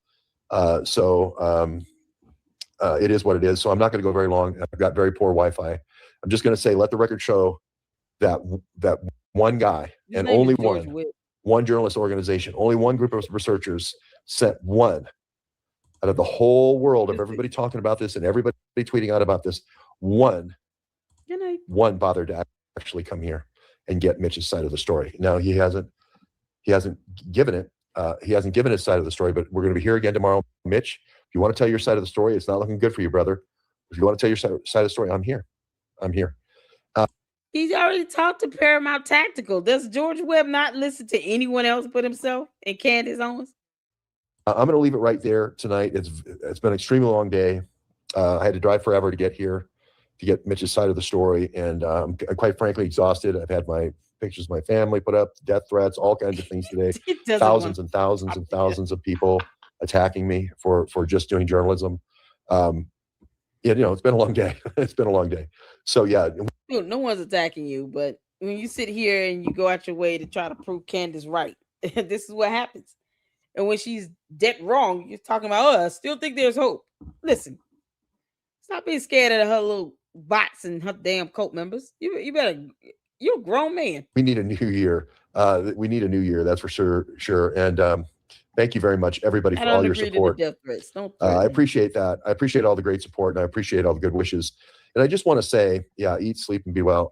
I just want to say that You have a bad day. You have a bad day like this, a disastrous day. It's like Sherman going in and talking to Grant at Shiloh. It's not the end of the war. You know, it's a disastrous day, but it's not the end of the war, right? We fight again another day. And I said this to Candace, let this guy go, right? Until he can come up with some proof, like a picture of Erica Kirk. And I still think it's the rodeo queen with Amadei. I think he saw Amadei with the rodeo queen. Amadei was there, so it's going to be his assistant. No, he needs photos and all this stuff, or video images from the security camera footages that's all over that military base. I don't know who else he's talking about, Amadei and all But this. it's not the end of the world. Who Today is isn't the end of the world. But if he doesn't come up with some kind of proof, then we kind of need to move on. We're putting all of our eggs in this basket of this person who's not a very good person, right? Why aren't we focusing on what Charlie Kirk wanted? Charlie Kirk's a much better person than this guy. Charlie Kirk was a great dad, a great father, really spent time with his. Candace doesn't care about Charlie Kirk. Did he not figure that out? George Webb. Candace Owens does not care about Charlie Kirk. She wants to literally dismantle Turning Point USA. How is that being missed? I don't know how he's, supposed to be factually driven, and he missed that simple fact. She wants TPUSA to be dismantled. And that's if she can't be put on the payroll, to help them with their PR. You can't make this stuff up. His kids when he could. Worked very hard for the values he believed in, was a man of God, really took his faith seriously. That's care. The people we should be focusing on. We should be focusing on the last will and testament of Charlie Kirk, which is Doge. We should be focusing on the last person who gave him the mafia ultimatum, which is DuPont. Right? These are the key things. Mafia, man, you can't make this stuff up. I can't prove he's a Fed. People are saying, is he the Fed? Did I get lynched? No, nobody lynched me, but the electronic lynching did happen of Candace Owens, as I predicted, unfortunately. And, I was. The way he said this, the electronic lynch of Candace Owens did happen. What? That type of language? What language? Is he the Fed? Did I get lynched? No, nobody lynched me, but the electronic lynching of. Why is he using that The electronic word? lynching did happen of Candace Owens, as I predicted, unfortunately. And, there wasn't enough of me at the courthouse steps at the jail to stop it, unfortunately. The electronic lynching of Candace Owens did happen tonight. That's the unfortunate piece. I did. Stop it. Why are you trying to stop it? Let the girl do her own research. Tell her to read. Why is he using this terminology? Y'all see this? Why lynching? Why lynching the word of the day here? Why are they even using this terminology? Did I get lynched? No, nobody lynched me, but the electronic lynching did happen of Candace Owens, as I predicted, unfortunately. And there wasn't enough of me at the courthouse steps at the jail to stop it, unfortunately. The electronic lynching of Candace Owens did happen tonight. That's the unfortunate piece. I did 1,000% of everything I could to stop it. But This is what happens when you allow her to lie. You can't make this up. Why are they using terms like electronic lynching? Webb is a scumbag. Y'all check out the 2017 port of Charleston shutdown. This was because of what?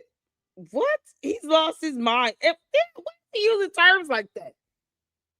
The electronic lynching of what do you mean? What?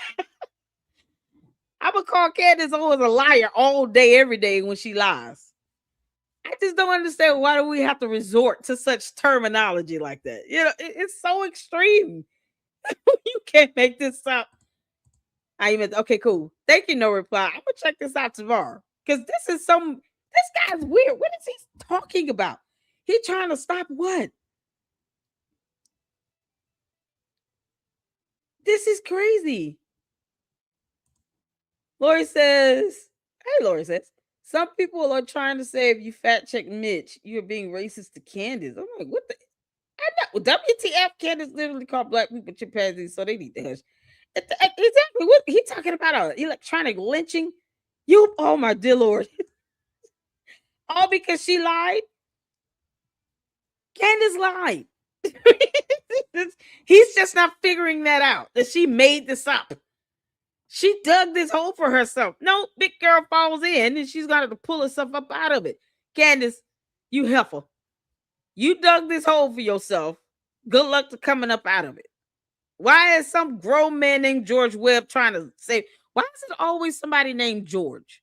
We got George Farmer, George Webb, George Santos, all these Georges. You can't make this up. Then there's a Milo in this. George Webb cannot rescue you out of this. George Farmer probably doesn't even care that you fell in that hole you dug for yourself, Candace. And George Farmer agreed to marry you and gave you 4 babies.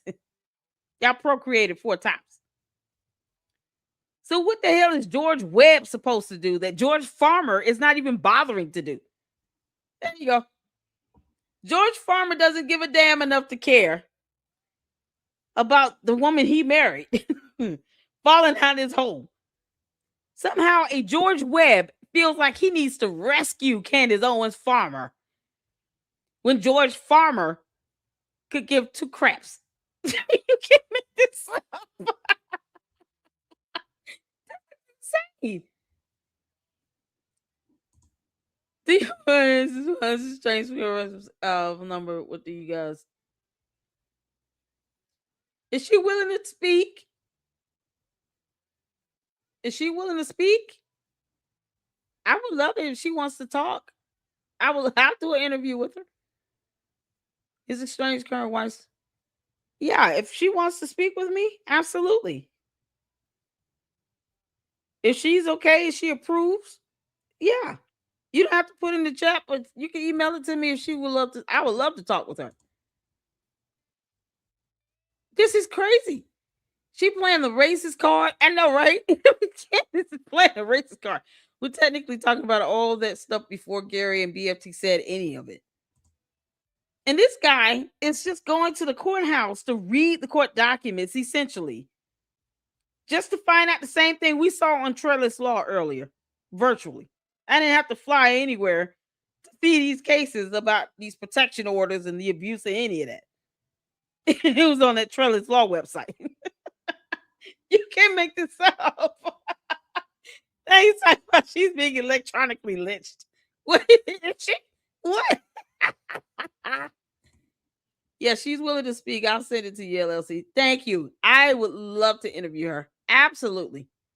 He's using the word lynching with Candace because of her skin color, and she will cause a bigger shock reaction from his audience. Portray Candace as a bigger victim. It's so sad. It's like, why? Candace is not a victim, y'all. She's not a victim. Candace lied. She lied.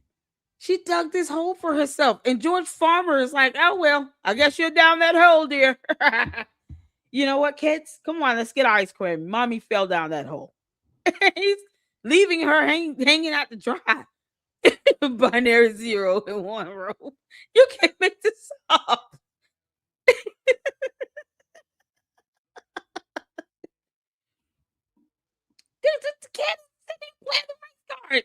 And then this dude talking about, oh, I tried to save her. I tried to save her. For what? What are you talking about? Candace been lying. What happened to the lie about those Egyptian planes that she just gave up out of nowhere? Or the assassination attempt on her life with no proof that she filed a complaint to the FBI? You know, she wouldn't even ask for the transactions coming from Clark DeSant. But he's sitting here trying to say, yeah, we got this info, we got these IP addresses and stuff. Oh, information you shouldn't have. You can't make this up. It did happen. I feel like sometimes the Chinese guy in front of the tank, or 1,000 tanks just rolling over me tonight at the jail. Hey, everybody, how's it going? Hold on 1 second, y'all. Not sure if y'all can hear. Hold on. It's not the end of the war. You know, it's a. Sorry.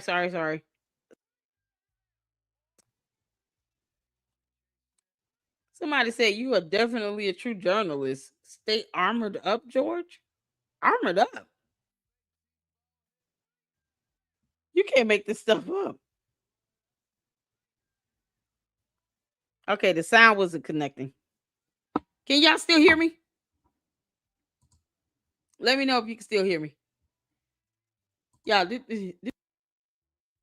disastrous day, but it's not the end of the war, right? We fight again another day. And I said this to Candace, let this guy go, right? Until he can come up with some proof, like a picture of Erica Kirk, and I still think it's the Yeah, and video footage, because military bases have cameras everywhere. You would think for someone who's saying, "Oh, I've got IP addresses," he would know. Yeah, military bases are riddled with cameras. So I I don't know how she thought this was going to go well. This is proof Candace doesn't vet anything before she puts it on her platform. She didn't even Google this fool's name. What about those ID cards that were heavily redacted? Is he going to show us the unredacted version? Since he has IP addresses and he knows that, informants are getting credentials on the military base. Oh man, I think that was a joke. I can't take that seriously what he was saying about that. rodeo queen with Amadei. I think he saw Amadei with the rodeo queen. Amadei was there, Rodeo so it's going to queen. be his assistant.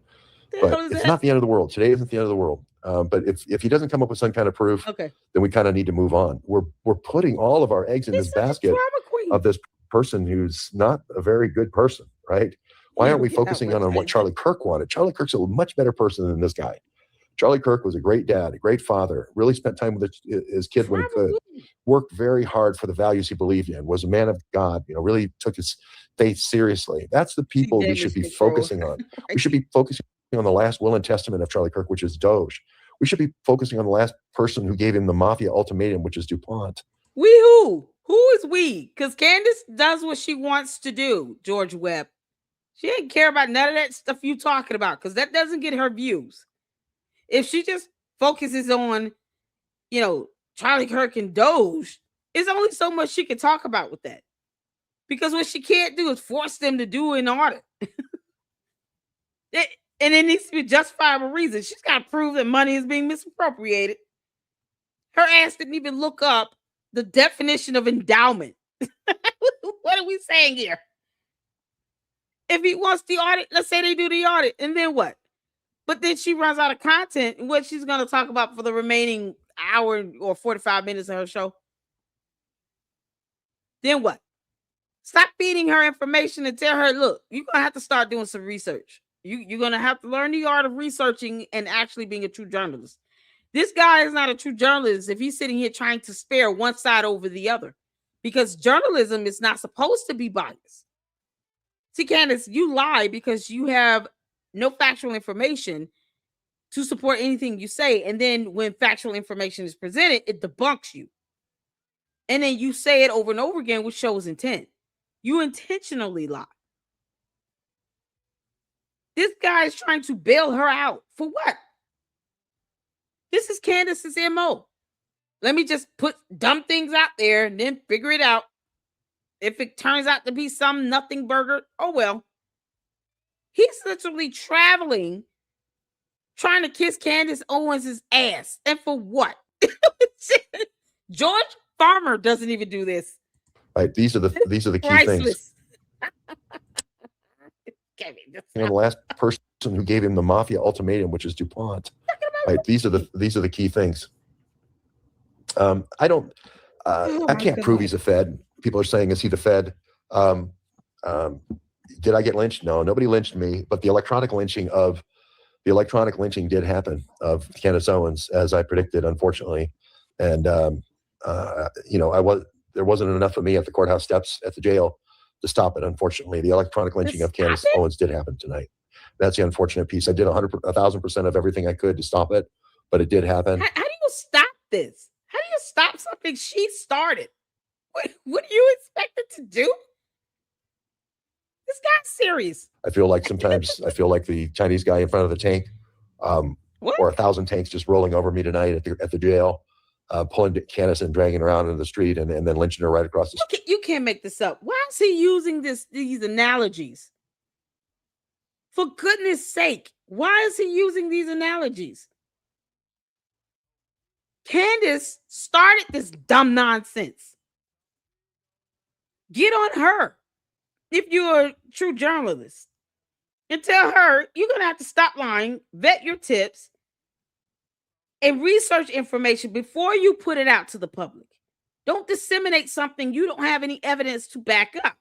Because this whole Mitch thing would not have been an issue had you not concocted this stupid ass story up 2 weeks ago, last week. With this letter you said he wrote to you because you went and prayed about something. And somehow Satan answered. Now you're talking about it was the day of the devil. He's literally admitting it was the devil's day. Yeah, because when you lie like hell, this is what happens. You give the devil domain and power. Does he not realize what he's saying? The words coming out of his mouth are just, you're a grown man and this is how you're talking. And you're trying to give Candace a bailout and paint her as the victim while saying this is a devil's day, while she herself talks about, all things evil now. What are you talking about? Street. I think it was an electronic lynching tonight, but she didn't have to have that happen. She could have let Mitch go here at the courthouse steps. It's so weird. So it is what it is. And we'll go on and fight another day. We had the devil's day, but we'll lick them tomorrow. We'll lick them tomorrow, as Grant said. What, you gonna lick the devil or what? Who are you licking? What is it saying? Why is that the analogy? It said he was drug out. And oh my God. There wasn't enough of me at the courthouse steps at the This jail is crazy to stop it. Unfortunately, the electronic lynching of Candace Owens did happen tonight. Absolutely. That's the unfortunate piece. I did 1,000% of everything I could to stop it, but it did happen. Can't stop I feel court like sometimes I feel like the Chinese guy in front of the tank, or 1,000 tanks just rolling over me tonight at the jail, pulling Candace and dragging her out into the street and then lynching her right across the street. I think it was an electronic lynching tonight, but she didn't have to have that happen. She could have let Mitch go here at the courthouse steps. She could have never brought him up. Maybe you should start with looking at her stuff before she talks about it. Think you gonna tell her what to do? I would love to hear her cuss you out on national television. Because one thing Candace is not gonna do is let somebody tell her what to do. It's mighty funny how he think he can sit here and tell her to change topics. She don't even listen to George Farmer. And she didn't. So it is what it is. And we'll go on and fight another day. We had the devil's day, but we'll lick them tomorrow. We'll lick them tomorrow, as Grant said. Okay. Have a great night, everybody. I don't care. Merry Christmas. Enjoy the time with your family. Be present. That's the best presents that you can give your family. Love your kids. Don't worry about your situation with your ex-wife. Focus on your children. Focus on your children. Pay your child support so that you. He's not going to do that because he's a con artist and a scammer. His son is old enough to have gone to the military himself, and even said how he was there over 6 or 7 years. Who is George Webb talking to? You can't, y'all. This guy, he literally is talking about it's the devil's day. We're gonna lick it tomorrow. I don't think certain things should ever be repeated, especially if you're talking about some historical context where your example is something from the Civil War.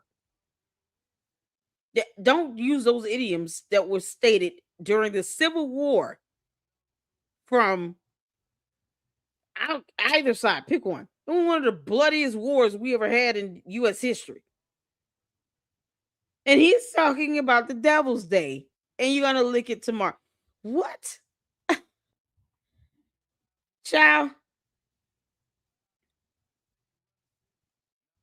Yeah, love your kids and don't abuse or neglect them like Mitch did with all of his. Exactly. This is so creepy. Webb knows Mitch, and they are scamming Candace together, and Candace is in on it. Oh, I do believe. Candace, you concocted this whole BS scheme with that fool on your show.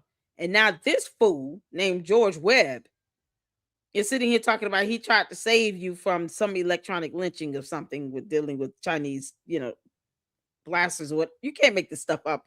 Why is he talking about the devil's day and licking boots? These are the people that are sitting here supporting Candace. If you have to look at her inner circle, look who's in her inner circle. Candace has to feel like she's the smartest person in the room. So you can imagine if she believes that she's the smartest person in the room, everyone else around her has to be dumber than she is. God help us all.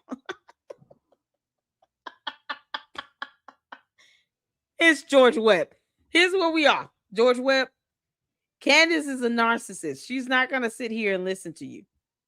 In her world, in her reality, she is the smartest person in the room. And if you're trying to be on her best side, you, like Mitch Snow, have to be dumber than she is. That is just how that works when you're dealing with a narcissist. So if we all know Candace's level of intellect, imagine where his is. He has to be dumber than her. You can't make this up. Candace, this is crazy. This dude trying to 140,000 is nothing compared to what she is making off this Mitch stuff alone. Exactly. She's trying to help Mitchell Snow, raise $250,000 tax free, even though he should be reporting that money. These are all donations and contributions from a website. If he hits $250,000, it would be donations and contributions. Unless people start specifying this money is to go towards legal fees, and we want to see accountability with expense reports or a receipt that this is going towards legal fees, he gets to do whatever he wants to do with it. This is unbelievable. Anybody here a tax expert? Will Mitchell Snow be required to report the $250,000 donated money from that website on his taxes as revenue? Because it's certainly not wages. The Civil War was literally family members fighting family members in some cases. Exactly. It just depends on where they live. It's so crazy. Love y'all, mean it. Love you too, Cheryl. Honey, go kiss on that baby. We love the babies. These three people did it all together. I can believe that. He's on his way to getting $250,000. You can't make this up. This is what we are. There's no saving her from what someone else did that's documented in court records. That's called factual evidence. What are you going to do with that documentation? How is that supposed to save her? She failed to read this stuff herself before she put him on her show. So let's say the estranged wife decides to come onto the Lady Luck Club. I'm going to look up everything. I'm going to look up to see if she has, a record or anything, if she's been arrested herself, if she's been sued, anything that could be available to the public for other people to look up. That way I'll be able to ask her about that and then she can speak to it. But at least the information will be out there.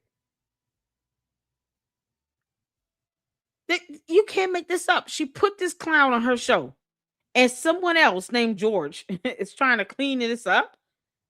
Why? She's grown. Weirdos and freaks of nature. Who's ready to watch fragile people get offended by opinions? I know I am. Get some popcorn, comfy, and enjoy the show. Now, George Webb is definitely, feeling electronically lynched. His words, not mine. He's trying to spare Candace from being electronically lynched. Who would be lynching her, I presume? If she dug this hole for herself. She's got to learn. She's a grown-ass woman that's procreated 4 times. Where's George Farmer? That's interesting. That's an interesting dynamic. George Farmer is where now? That money is tax-free. It's all considered small gifts. There you go. Because I want to make sure if I when I say this, I'm correct in saying this, factually speaking. Mitchell Harrison Snow will not have to report that $250,000 if they hit the target as revenue on his taxes. It'll be tax-free because they're all donations and contributions. It's not going to even considered wages. But it was supposed to be for legal fees, right? Legal fees. For what legal matter? Because this one, no longer exists. This is going back to May 11th of 2023. Yeah. Failure to prosecute in accordance with the rules, so it was dismissed. Yeah. Because this isn't based on a theory. This is facts. You can't make this up. But okay, cool. Thank you, Cheryl. I'll check it out. $140,000 plus tax free. Tax free. Candace is a clown. I've said several times she's dumb. I don't know where you been. Yeah, Candace is an idiot. She does not research. She does not read. She herself says she's an alien. She doesn't vet. So if Candace has to be the smartest person in the room, and people like George Webb is in her inner circle, what do you think their level of intellect is? He just admitted he has IP addresses he shouldn't even have. That's invasion of privacy. Why does he have other people's IP addresses? For what? And he's proven that he goes and gets into people's information, their personal details to get something like that. Why would he need it? I hope he's ready for it, because boy, them candy ass cult members, they want you to give blind adoration and worship to Candace Owens. You can't question anything. You can't say Candace is dumb. No. Don't do that. Yeah, she's dumb. Because something like this, why she couldn't look this up? Mitchell Snow versus Department of the Interior respondent. But she said she was going to post up court documents. Candace, you're welcome. I gave you one. A Google search. So what court fees or legal fees is she paying for? The money he's raising is supposed to be for legal fees. Based on what? This case is dismissed. This is the only one I saw that he had filed against the government. Where are the other court documents? Where are the other court documents? So I might be mistaken, but I think George Webb went to Orem to investigate the DQ that photographed Tyler Robinson, only to find it was out of business. Only it was the wrong DQ.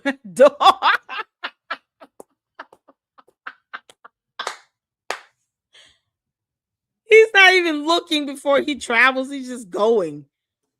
The impulsivity of this is so half-baked. This guy said it's the devil's day. Are you kidding me?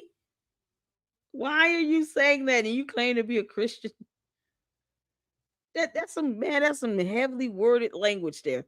Electronically lynched. Why are we using terms like this? Like, good grief. Candace said it,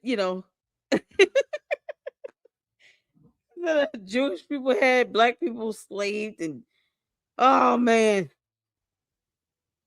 The stuff that's coming out of her mouth, I can just imagine what comes out of her inner circle.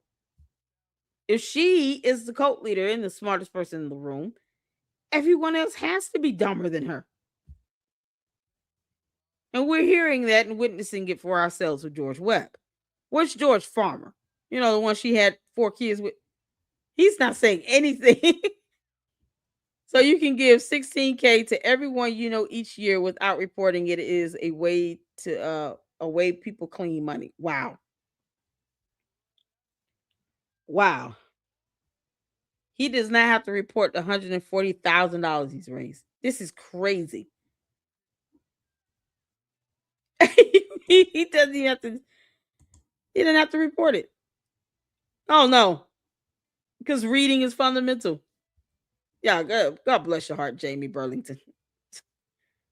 God bless your heart. Yeah, and this is the Stapleton here. Copy paste the same old thing over and over again. I've seen the same comment 16 times today.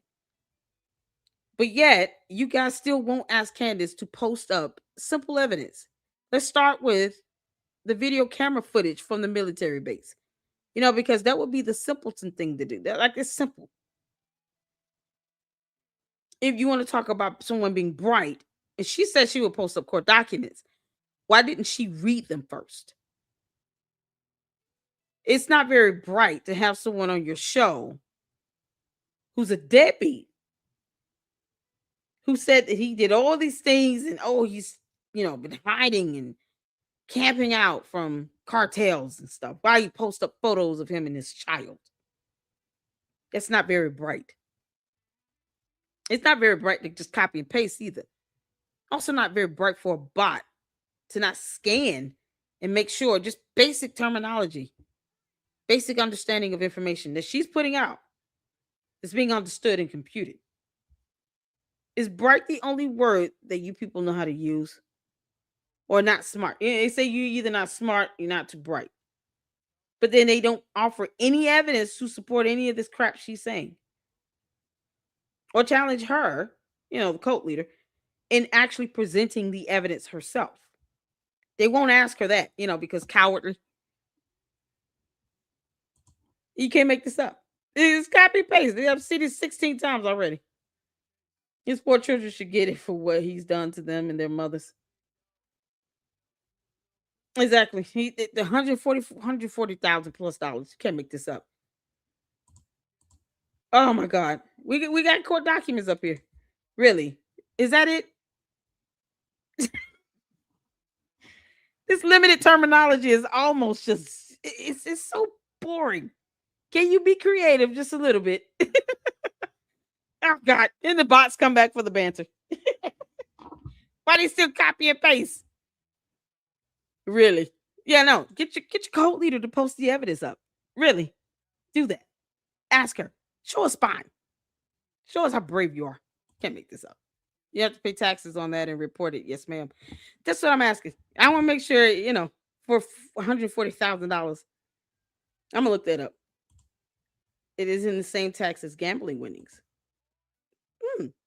Question is why George Webb at the museum, 10 minutes away from Mitch's house, on the day of the fundraiser money is able to be withdrawn, while everyone else was communicating online. Webb is there. He is. So is the fundraising still up? That's something else. So is the website still up, or is it withdrawn? Did it go down? Is there a limit? He can literally just withdraw 140,000. I'm not familiar with that website. Go give, save, go, whatever that's called. Hopefully he does have to pay taxes on it. The IRS better flag it. That way they can say, oh, okay, you got some back pay to do. It's child support. You can pay it back or you can go to jail. Why is he not in jail? He owes money on child support. He should be in jail. Then again, he's not working. Can't make this stuff up. You can watch the replay. Oh, yeah, y'all check out the replay. This is going to be fun. There's no saving Candace from herself at this point. Exactly. Anything over 10,000 IRS. Gotcha. Barone donates 500 an episode. This is why she retweets his stuff. Yuck Baron? Yuck Baron? Is it Baron? I don't know who he is. Is he another content creator? Miss Snow isn't snowing, right? Oh, I live to piss people off with reality. Their emotions are their problem. Exactly. Yeah, the bots the cult members and the bots are hilarious. They say the same old thing over and over again. It's like, man, y'all get creative. Seriously. Tell your cult leader just post the court docs. Don't stop said, I'm still thinking about Charlie. Didn't know TP USA bought out Blexit. Yeah. Oh, we got to go over that last consulting firm that was connected to Blexit, getting paid over that $554,000 a year that Candace refuses to talk about. Like, you don't think she could talk about with the money that was spent through Blexit, through those LLCs? Nah, she ain't gonna talk about that. But this nonsense here, she's just gonna keep digging deeper. Yo, we're so close to something. And the cult and the bots won't say, what are we close to? So we know what to copy and paste back in Lady Luck Close videos. What exactly are we close to again? Ridiculous. Candace and her craziness has created a whole economy of people making money off social media conspiracy ecosystem. Exactly. Webb wants the money It sounds like it. I mean, electronic lynching. Good Lord, you can't make this stuff up. Medicaid will attach to your home for certain situations. Yeah. Lynching equals asking her to provide proof for her accusations. Exactly. Or they say you're not too bright for asking, I guess, because they won't ask, because, cowards and all. They won't even ask her. You can't make this up. The fact that TPUSA does not have a business registered in Delaware, and Candace Owens does, is all you need to know. There you go. We should call Candace Lisa Douglas Green Acres. Allegedly at LLC. Okay, allegedly, I got it. But he is behind in child support, so is that legal to go after? If he's got income, like any type of money come in, once again, I don't know why he's not in jail. He's not working because the court would have ordered him to get a job. You got to show proof you're working. And that whatever money he gets, naturally would be expected if he can get $140,000. Maybe that should be reported to the court. Someone just report that to family court to say, this guy's got a whole thing here, raising $140,000 plus dollars, and he's behind on child support payments. Y'all might want to look into that. Or not necessarily the courts, maybe the Department of Children's Services, whatever the equivalent is in the state of Washington. Y'all might want to look into that. Recover that money. Because he's got a whole thing here with $140,000 he can just withdraw out. This is so crazy. I don't know anybody that will be able to get away with not paying child support. And then they get over $100,000 raised. And that's not the first thing that the Department of Child Services or Family Services or whatever it's called there in Washington. It's not the first thing they're going to say, okay, yeah, we'll just make sure, as soon as you withdraw, we'll make sure we go ahead and do a garnishment, something. I don't know. Something need to happen. They need to go after him. All right, yeah, of course she's stupid. I know, right? Oh, Candace, you're an idiot. That's set with love. You can't make this out. Candace is painfully and dangerously low IQ. Nerve on top. What are you doing? Candace is the final boss of dumb, and that's still flattering to her. They can't believe I'm saying she's dumb. No, Candace is dumb. Kidding me? Yes, you can't help but to let George Webb, y'all. All right, y'all. I thank you all so much for tuning in. As you all can see, this is the court document here. I'm still waiting on her to post court docs up. Who knows what? And she said he gave her court docs. So tomorrow we'll go live. I'll finish up the Blexit court documents with the Optimization Consultant LLC, which is another social media fundraising website. Ironically, something Candace is using to help Mitchell Snow raise $140,000. Social media fundraising. And she paid out this LLC over $550,000 for one tax year. I believe tax year 2022.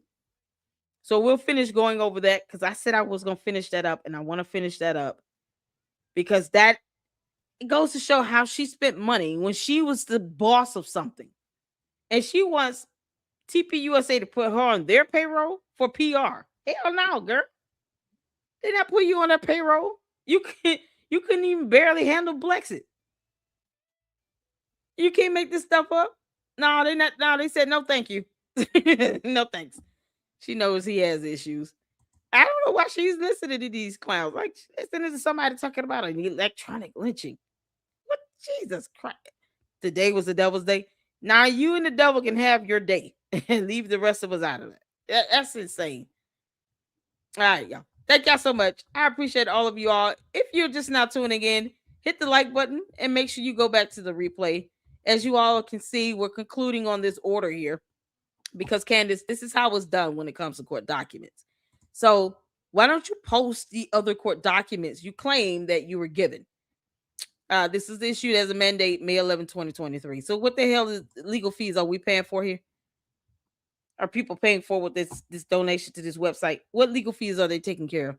This was dismissed 2 years ago. What are the other court docs? We're waiting, Candace. Your move. I appreciate you all so much. Thank you all so much for your support. And I will see you all next in live tomorrow. I'll also be hopping over to Jay Wood Podcast, so make sure you tune in for that. Let me get in, make sure I got all the. Oh, we got some more supers. Hold on a second. Jacqueline, how you doing? 199 super. What would a vest have done in this situation? Nothing. For where he was shot, it wouldn't have done any good. But Candace makes an issue about things that are not issues because she's not able to put two and two together. Yeah, he was shot in the neck. Unless the vests are created to where they cover the neck area, it wouldn't have done anything. So maybe they have vests that, bulletproof vests that do have, neck coverage, perhaps, but I haven't seen them. So in this scenario, it unfortunately wouldn't have done anything. But thank you so much for the 199 super. Thank you for your generosity. I appreciate it. And Carolyn gave the $2 super. See you tomorrow, Love LLC. Thank you so much for your generosity and contribution. I appreciate that. Thank you, all of you all, for the support. I appreciate all of you. And I'm going to go through my emails tomorrow, and we'll get in some more videos and the rest of the Blexit tax documents and go from there. All right. So I'll see you all in the next one. Lady Luck Club out. Deuces.